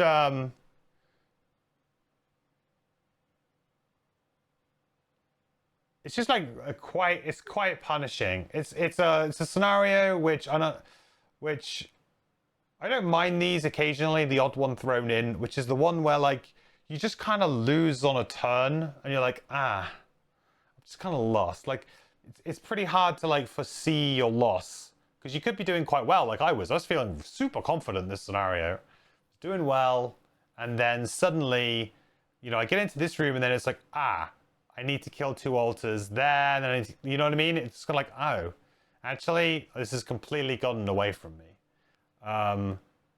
And I'm an experienced player who can manage their stamina fairly well, although I still ended up with my major stamina potion here for some reason. I don't know why. I always forget to use it. But, you know, I can manage my stamina fairly well, and it's tough. It's a tough one. I was interested to see if it was a Marcel one, because Marcel generally tends to like these types of scenario. The ones that are like longer, really taxing on your stamina, require pinpoint accuracy, things like that. Considering I play on +1, I've been on an amazing run. It's going great until it isn't. Yeah, exactly, Sweeney. Absolutely. But it's a fun scenario. Ultimately, I think it's an interesting design, fun scenario. I think probably there were certain situations when I actually needed to engage with the scenario mechanic more, where I decided to like run away from the deep terrors because I was like, oh no, I don't want to get hit because I'm going to lose cards. So my kind of initial kind of reaction was to run away from them or hide and ensure that I don't get hit, which I think is obviously still a pretty legit thing to do. But because I spent probably a few turns where I just kind of did nothing and kind of were like, oh, I guess I do nothing because I don't want to go close because I can't kill them. I kind of ended up maybe wasting a few turns when maybe if I was aggressive, went in there, attacked them, yes, I might have lost a card into the pile, but if I destroyed an altar within the timeline that I had, I would have got that card back and it wouldn't have been that bad. It would just be like a temporary loss of a card that I could easily have gotten back. So, you know, there were ways and means to balance it. And perhaps I was playing, well, I know I was playing too much on the reserved side of things, trying to tiptoe around the deep terrors, when actually I should have taken some of them on straight away, and yeah, that was my bad. I think playing 4-player would have been a bit easier as well, in the sense that you would have had, you know, I felt like there was probably a bit more of a splitting up available here if you were playing in 4-player. Like I could have maybe in the 2 rooms here, we could have gone, okay, 2 of you go this way, 2 of you go that way, and then we could have maybe, there would have been 2 altars as well in each room, which obviously double the amount of altars to kill, but would have given us a bit more. If they were both still on 6 health, not too difficult to kill between 2 of you, right? And then, you know, you kill 1 each to get your cards back, right? That's the idea here, is that you kill 1 each to get your cards back. And yeah, me getting that rule wrong has upset the balance of it. I probably would have played differently, because I would have identified much quicker that the stamina was a huge problem. I identified it too late. I basically cleared all of these 2 rooms. I got to about here, like just about finishing this room here and coming into this room going, yeah, I'm not going to do it. So I was just a little bit too late, a little bit slow off of it. But what I don't think I really want to play this scenario again. I don't think so. So we'll just move on as if we completed it, and we'll move on from there. I think it's the best way. I want to keep making progress playing Frosthaven. I don't want to. I don't want to spend too many more sessions going back over scenarios here or there. And I appreciate that that's maybe a bit disappointing for some, because you guys want me to win the scenarios.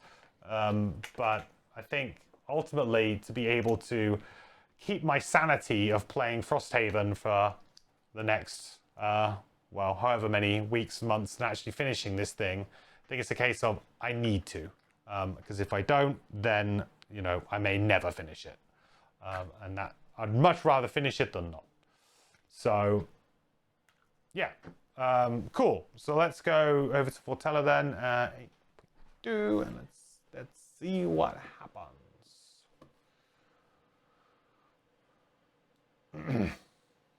It's all good. Skip ahead and move on. Yeah, I know, but I know a lot of people, like, you know, will, if you're watching like the playthrough on YouTube or whatever, might be disappointed because they're trying to, like, you know, want me to play through the whole thing, which I totally understand. Like, it's a bit disappointing in that sense, but also I don't think anybody else is going to be uploading as many playthroughs as I have or will, because I know that like a few people have started or tried, but it's so demanding to upload a full playthrough of this game. It's kind of ridiculous, really. The monsters are dead, but you keep hacking at them until some sense of reason returns. It takes a good while.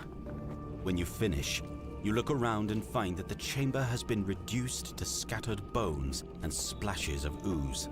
Your boot prints mark out a chaotic dance in luminescent green, and the tendrilled beasts, whether or not they were the source of your waking nightmares, are rendered into a slushy heap. The room, now wholly empty of life, sits vacant and cold, except for a small stone box in its center. You kneel and open it, hoping that whatever treasure is stored in this long-forgotten place has been worth it. And sure enough, a slim piece of pink coral stares back at you from the box. You pocket the piece of the crown and then march back to where you started, hoping that the dead will stay that way. Nice.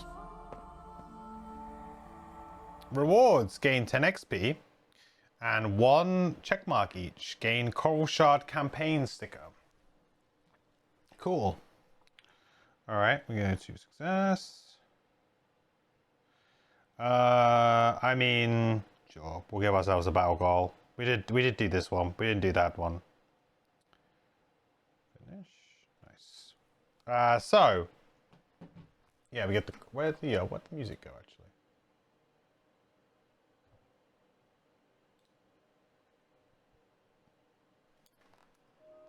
There it is.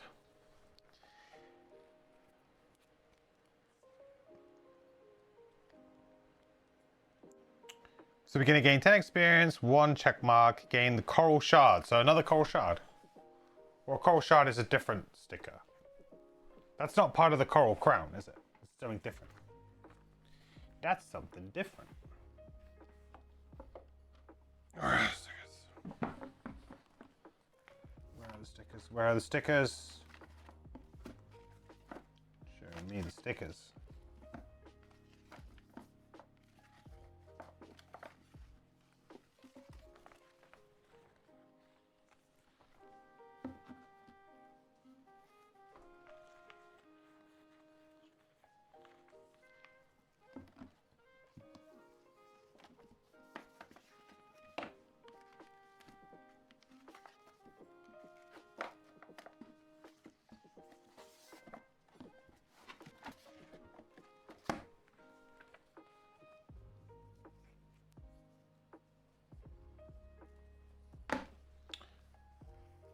Uh-oh.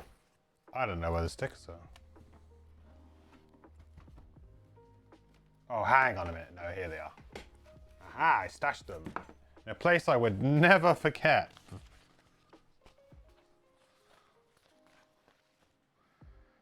But then totally almost forgot.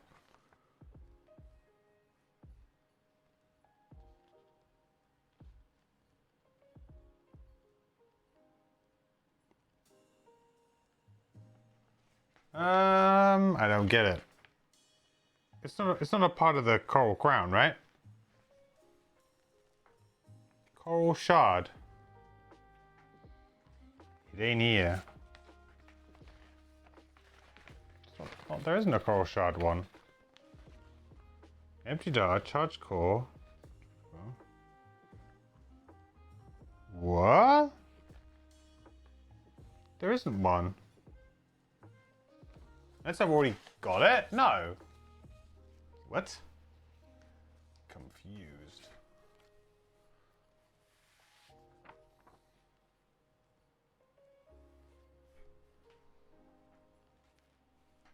Very confused right now.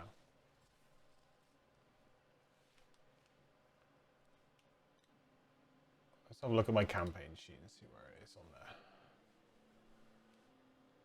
Coral shard.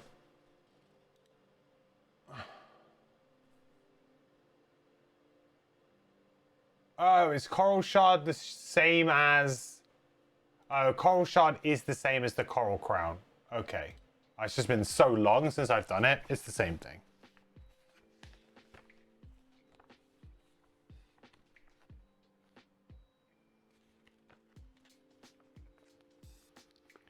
Gotcha.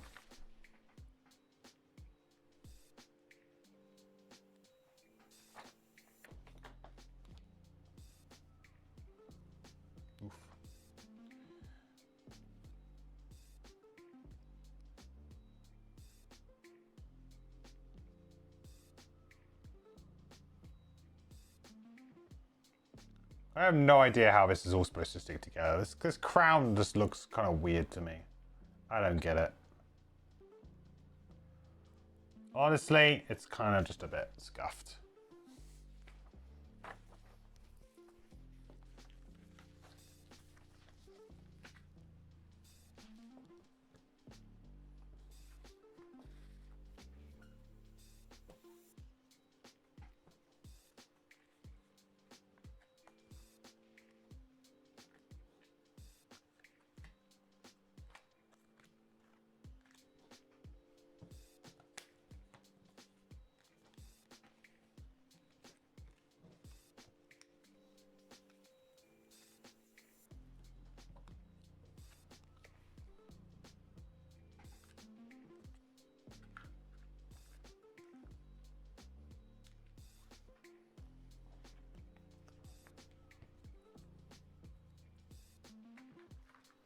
Doo-doo.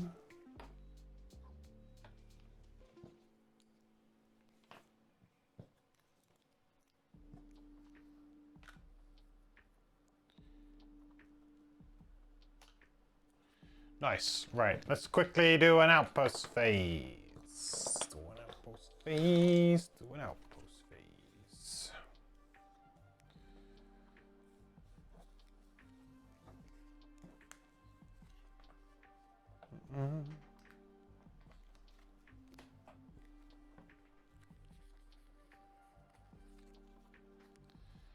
Ba-na-na-na-na-na.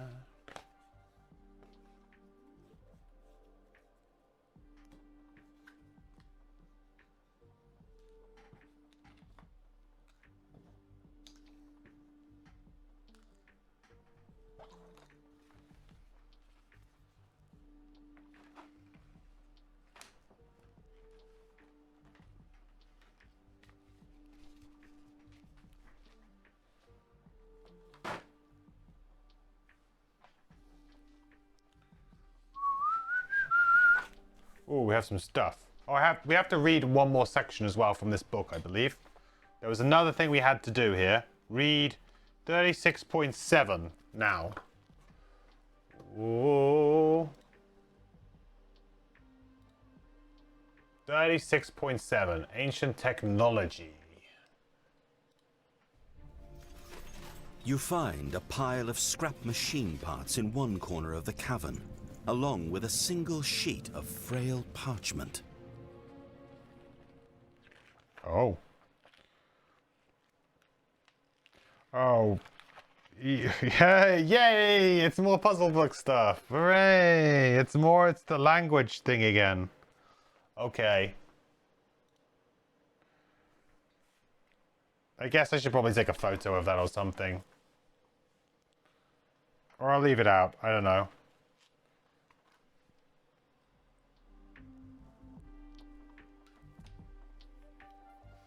It's not a lot of stuff, to be fair. Could probably figure that one out.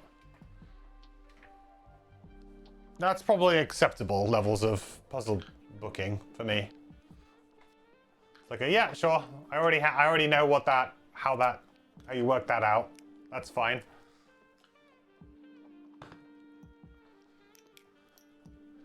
I can deal with that.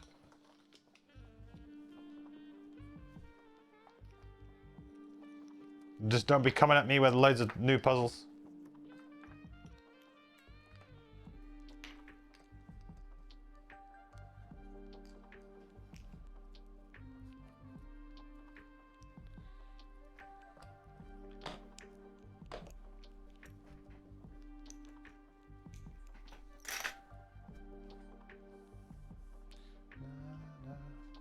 $29.3. 29.3.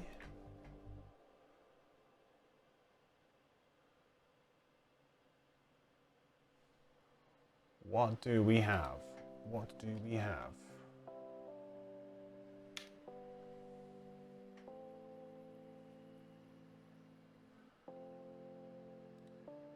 Apparently I've already listened to this. Okay. Reoccurring event. Your assistance is needed. The faint whisper of Voice of Eight slips into your mind, though they are nowhere to be seen. Please, hurry. Wait, I've already done this? Oh yeah, I did. 29.3. Let's have a look. Maybe it's because I didn't have something or something. It's to do with our retirement, right? I think it's to do with our retirement.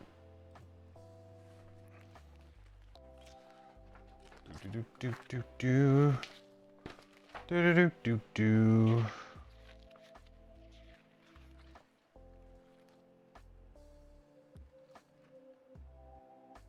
Oh, no. We've already done that. We've already done the 29.3. That's weird. Why have I written it twice? How bizarre. How bizarre.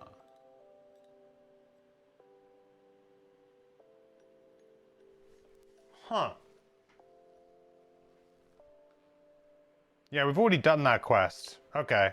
Maybe I just had that randomly written down. Maybe I wrote it in the wrong place or something. Strange. Outpost. Nearly out of winter now. Nearly out of our second winter. 63.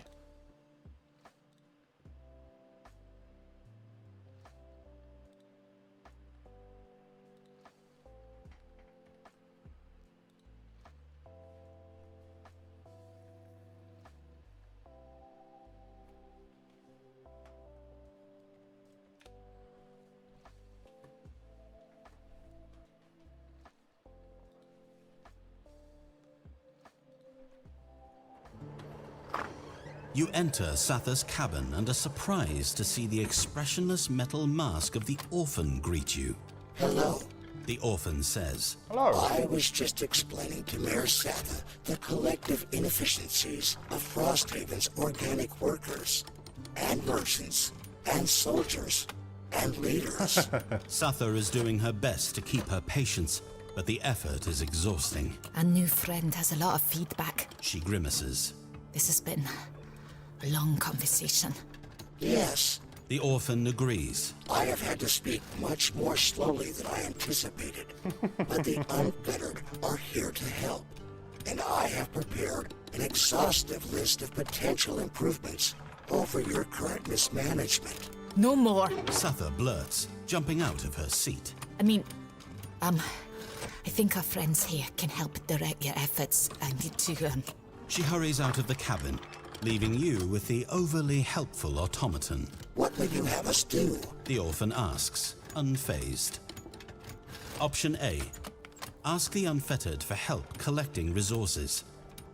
Option B. Ask the unfettered for help repairing the town. Well, it's going to be option A. The town is absolutely fine. So I think it's going to be option A.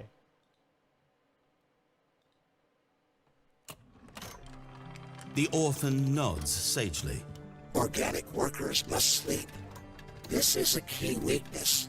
The need for food and light and respiration are also key weaknesses. That evening, a swarm of unfettered line up to relieve the workers wrapping up the day's shift. Select one building from 1 to 20. That building's effect occurs twice during the building operations step of this outpost phase. Oh. That's rubbish. I mean, you'd have to have the gold to buy it. What? That's...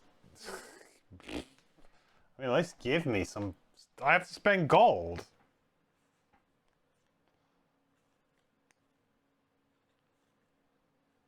That seems dumb.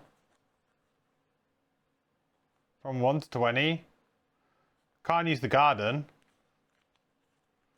How dumb is that? That's so dumb. Like, oh, you can buy extras. Yeah, but you barely afford it half the time. Okay. Well, maybe I'm just unlucky with gold or something. I don't know. Just seems kind of strange to me, that one.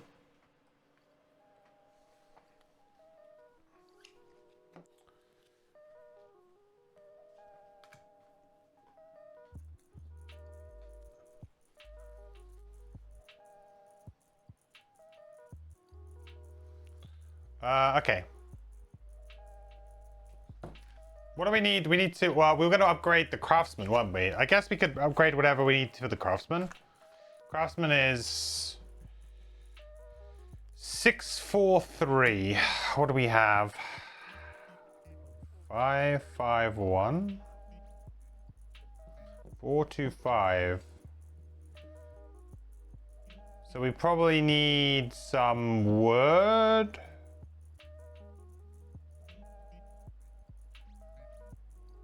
Some metal.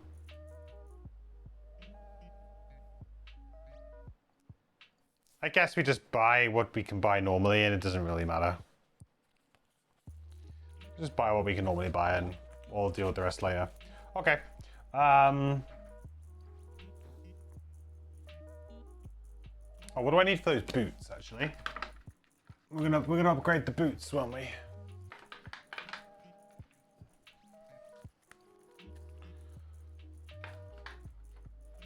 Presumably they use the other boot. I would have thought they do. Sturdy boots.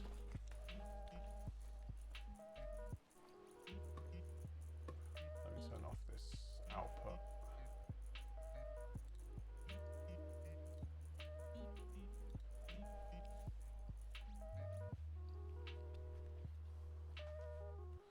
During your turn, add +1 to all your move abilities and ignore difficult terrain. Yeah.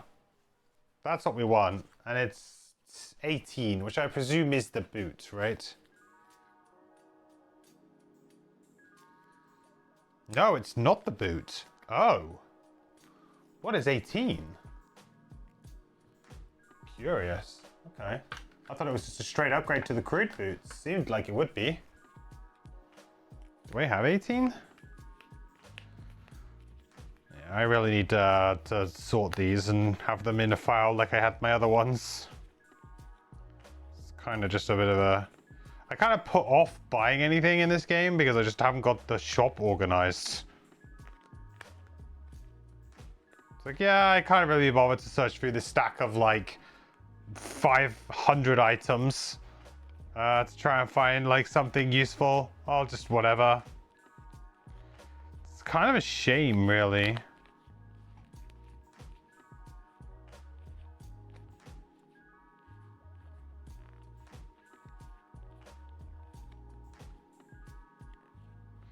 $18.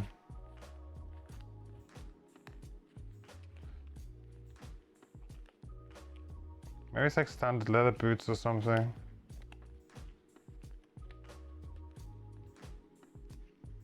Standard leather boots? Oh, here we go. 18. Oh, rough boots, which do upgrade. Oh, so rough boots upgrade from crude boots. Gotcha. So sturdy. It's okay. So that's like step 3. So we just got the crude boots. Yeah. Okay. So that makes more sense. So I need 2 hide basically. Okay. So I need 2 hide per character. Gotcha. Then we got it. Okay. Makes sense.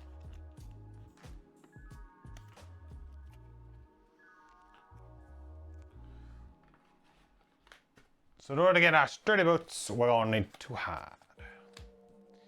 So how much do we need for the building? Wasn't it 3? I think it was 3. So how much we got there? 5. Okay, but we need an extra hide on Pyro for sure. So we're definitely gonna buy. I think we're definitely gonna buy some hide, aren't we? Pyro's gonna buy some hide. That is happening. Whoops.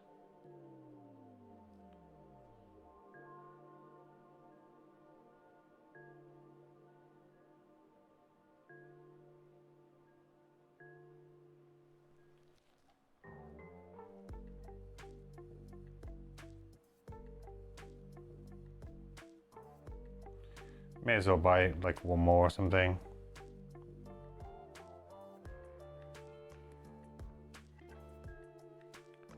And then wood. Buy 2 wood, I think.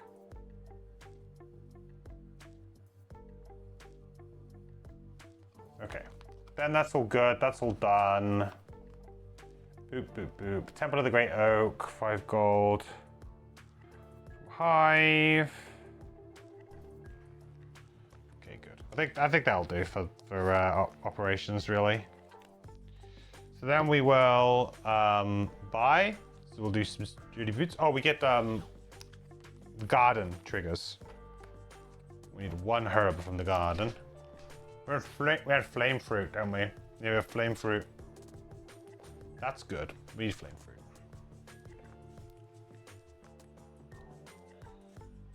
Flame fruit. So we can do something on the alchemy chart now too. Cool.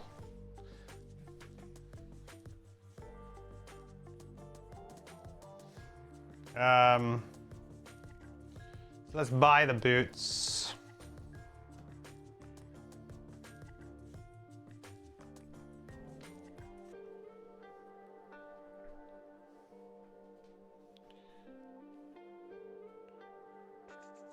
So we know it's going to be 2 hide each.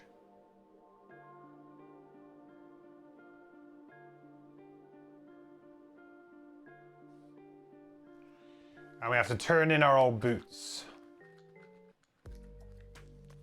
But now we have really cool boots, so that's fine.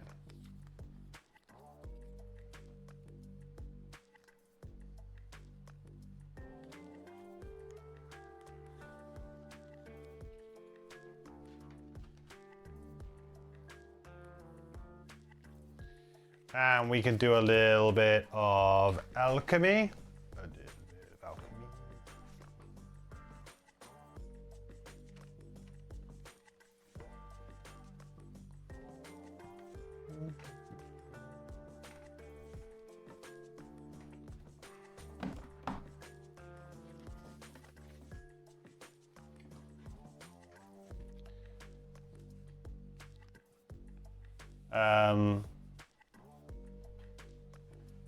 Flame fruit.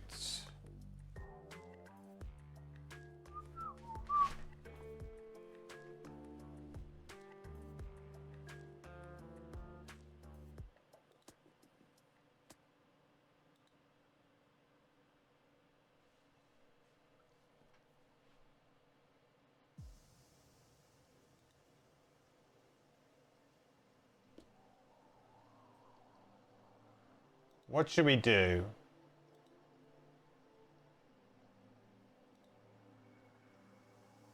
Flame fruit, arrow vine.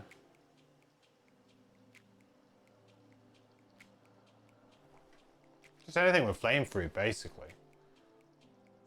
Flame fruit, arrow vine. Flame fruit, arrow vine, rock root. Yeah. Flame fruit, arrow vine, rock root.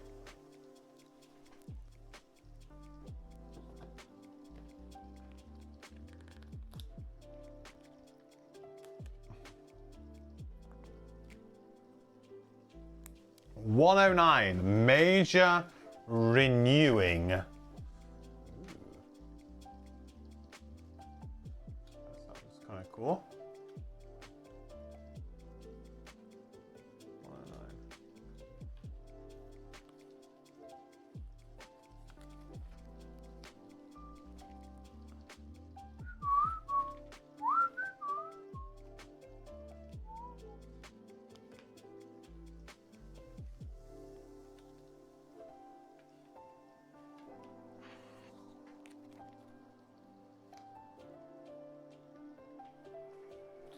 During your turn, recover up to 2 of your lost 2 herb potions.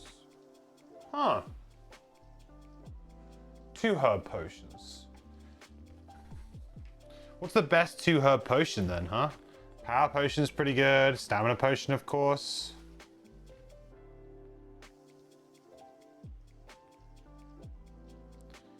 Muscle potion is pretty good. Frenzy potion is not bad. Okay. See an element potion for certain types of characters. Okay, that's pretty good. It's kind of a fun one. You should probably distill it though.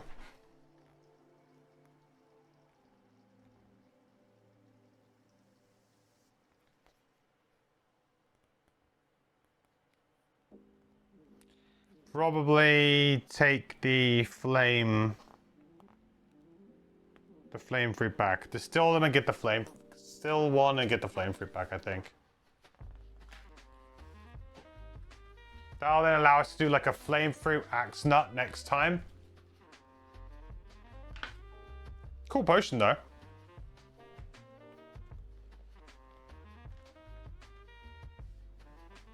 Okay,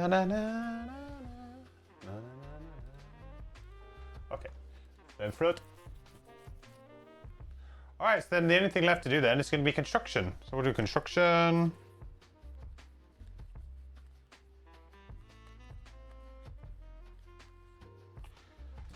Craftsman. We'll get level 6 on the craftsman. So that's going to go down to 1. That's going to go down to 1. Then there's going to be 3. 0. +1 prosperity.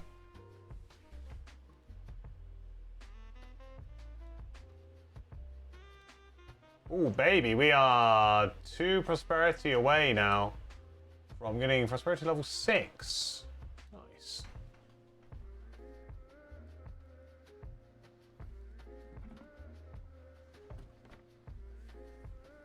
Very cool.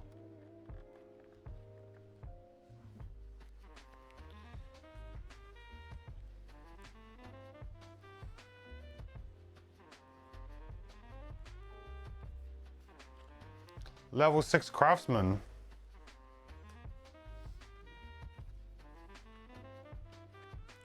So we are going to get items 31 to 35.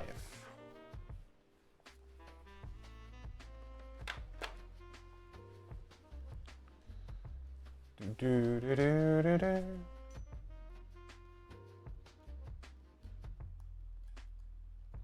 One to 35.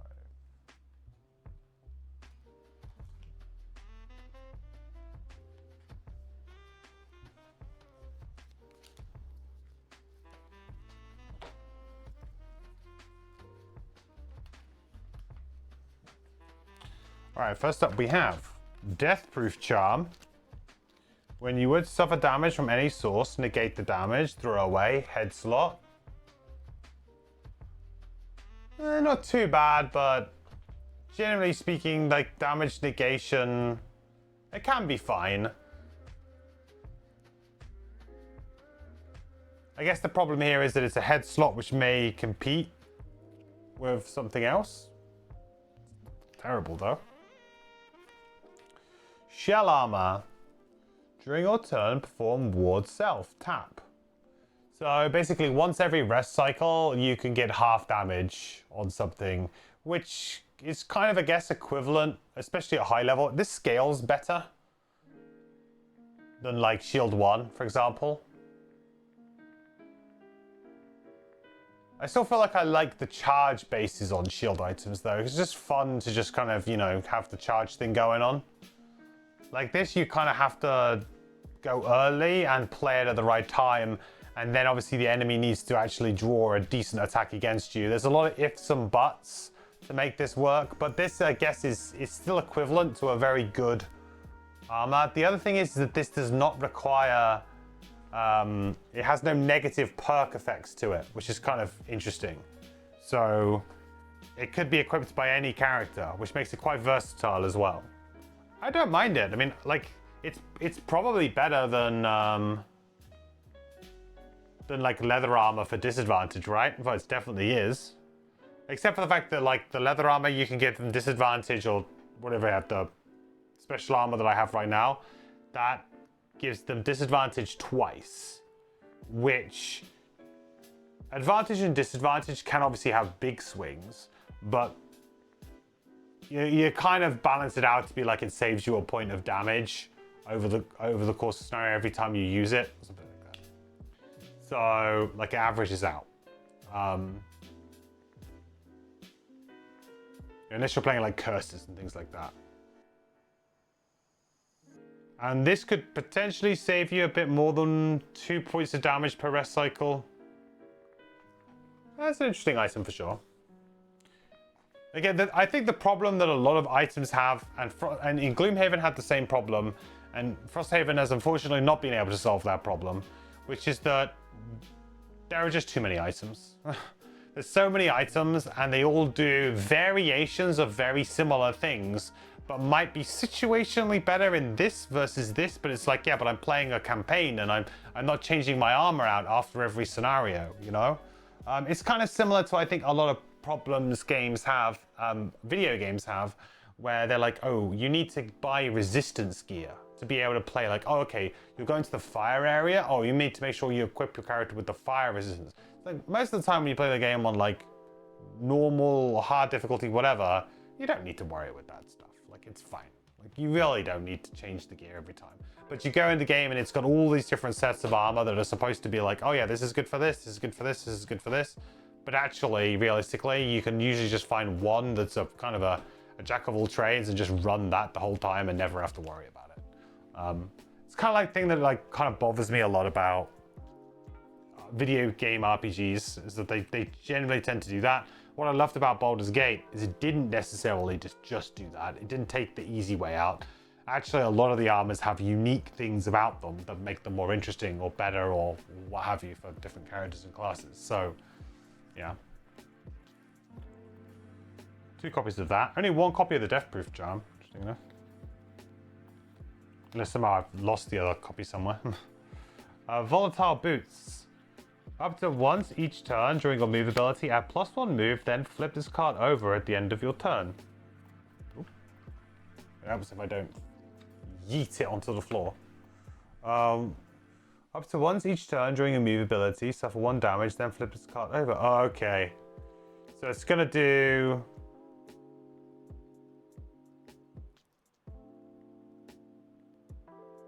So basically, it's going to give you +1 move.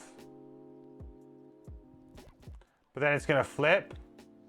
And then the next time you use it, you're going to take a damage. But then you get to flip it back over to the other side to get the +1. So basically, you can get multiple +1 moves out of it through like various rest cycles and things, which gives it more value, but you're going to have to take some damage while doing it. I kind of like that idea. I think that makes it a very useful, interesting and useful item. Plus, it makes me wonder if it would combo well with characters who actually like can either heal themselves very well or just don't care about, like maybe the damage is actually good for them, like it triggers something or what have you. Shrapnel bomb. Oh, a new bomb. After your ranged attack, all enemies adjacent to the target suffer 2 damage. That's a pretty good item. For a hand item, single hand, I'd definitely play that. Oh, excuse me. Yeah, that's great. I'd definitely play Shrapnel Bomb. I like that one a lot. So it's a small change to the bombs, but it's a good one. And finally, we have Kite Shield. When you suffer damage from an attack, gain Shield 1 for the attack and prevent any negative conditions from the attack. Ooh, preventing the negative conditions is pretty big.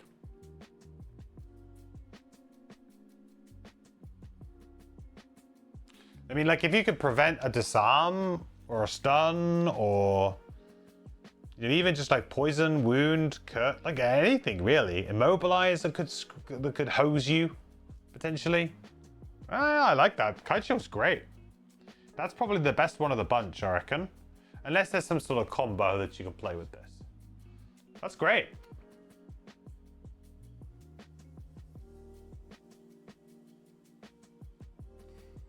Presumably Shrapnel Bomb, it says after your ranged attack, all enemies adjacent to the target.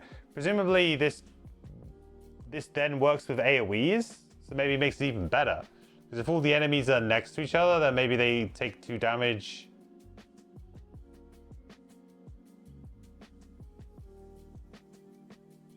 Yeah, I think that would work with area effect abilities. That's cool.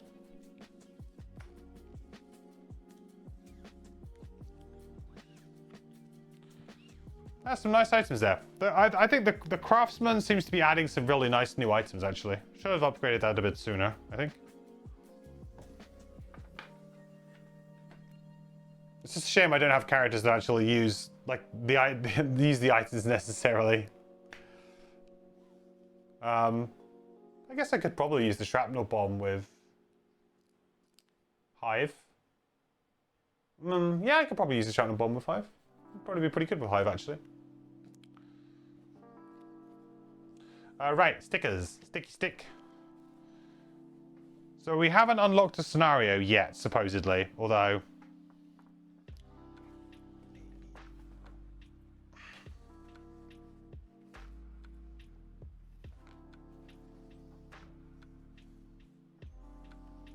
maybe when I get to do the puzzle book, it will reveal itself.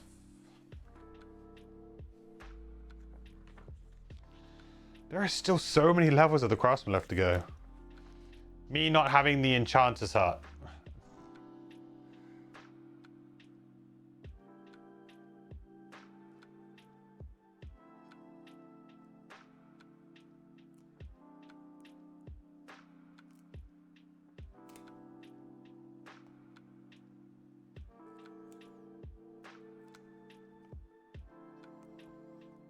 No, it's not right. It's not right. Panic, panic.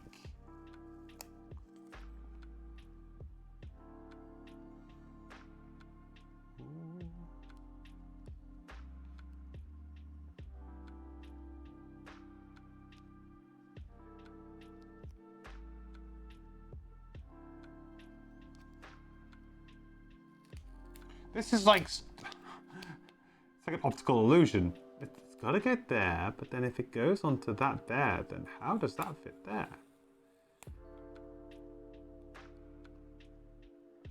Reminds me of that, there's that video game, isn't there? What's it called? Subliminal? Superliminal? It's all about like perspective and stuff. They should try sticking these.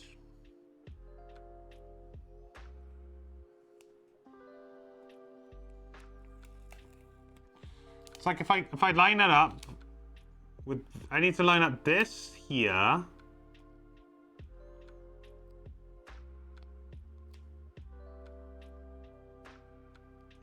With the stick. Aha! There it is. There it is. We got it. Just about.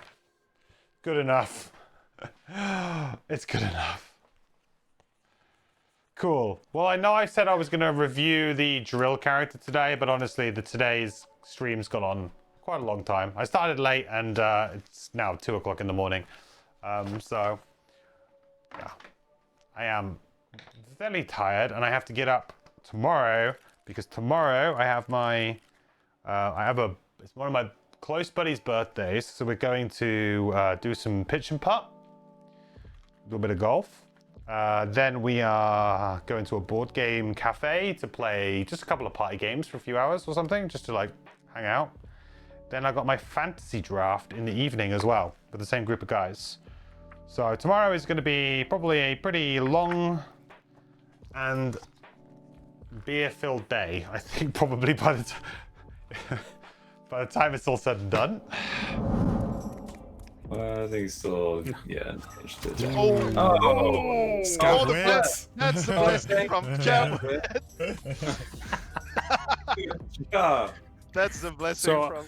Isaac, at this point, can we get your approval to add an additional attack modifier deck for allies in the digital version?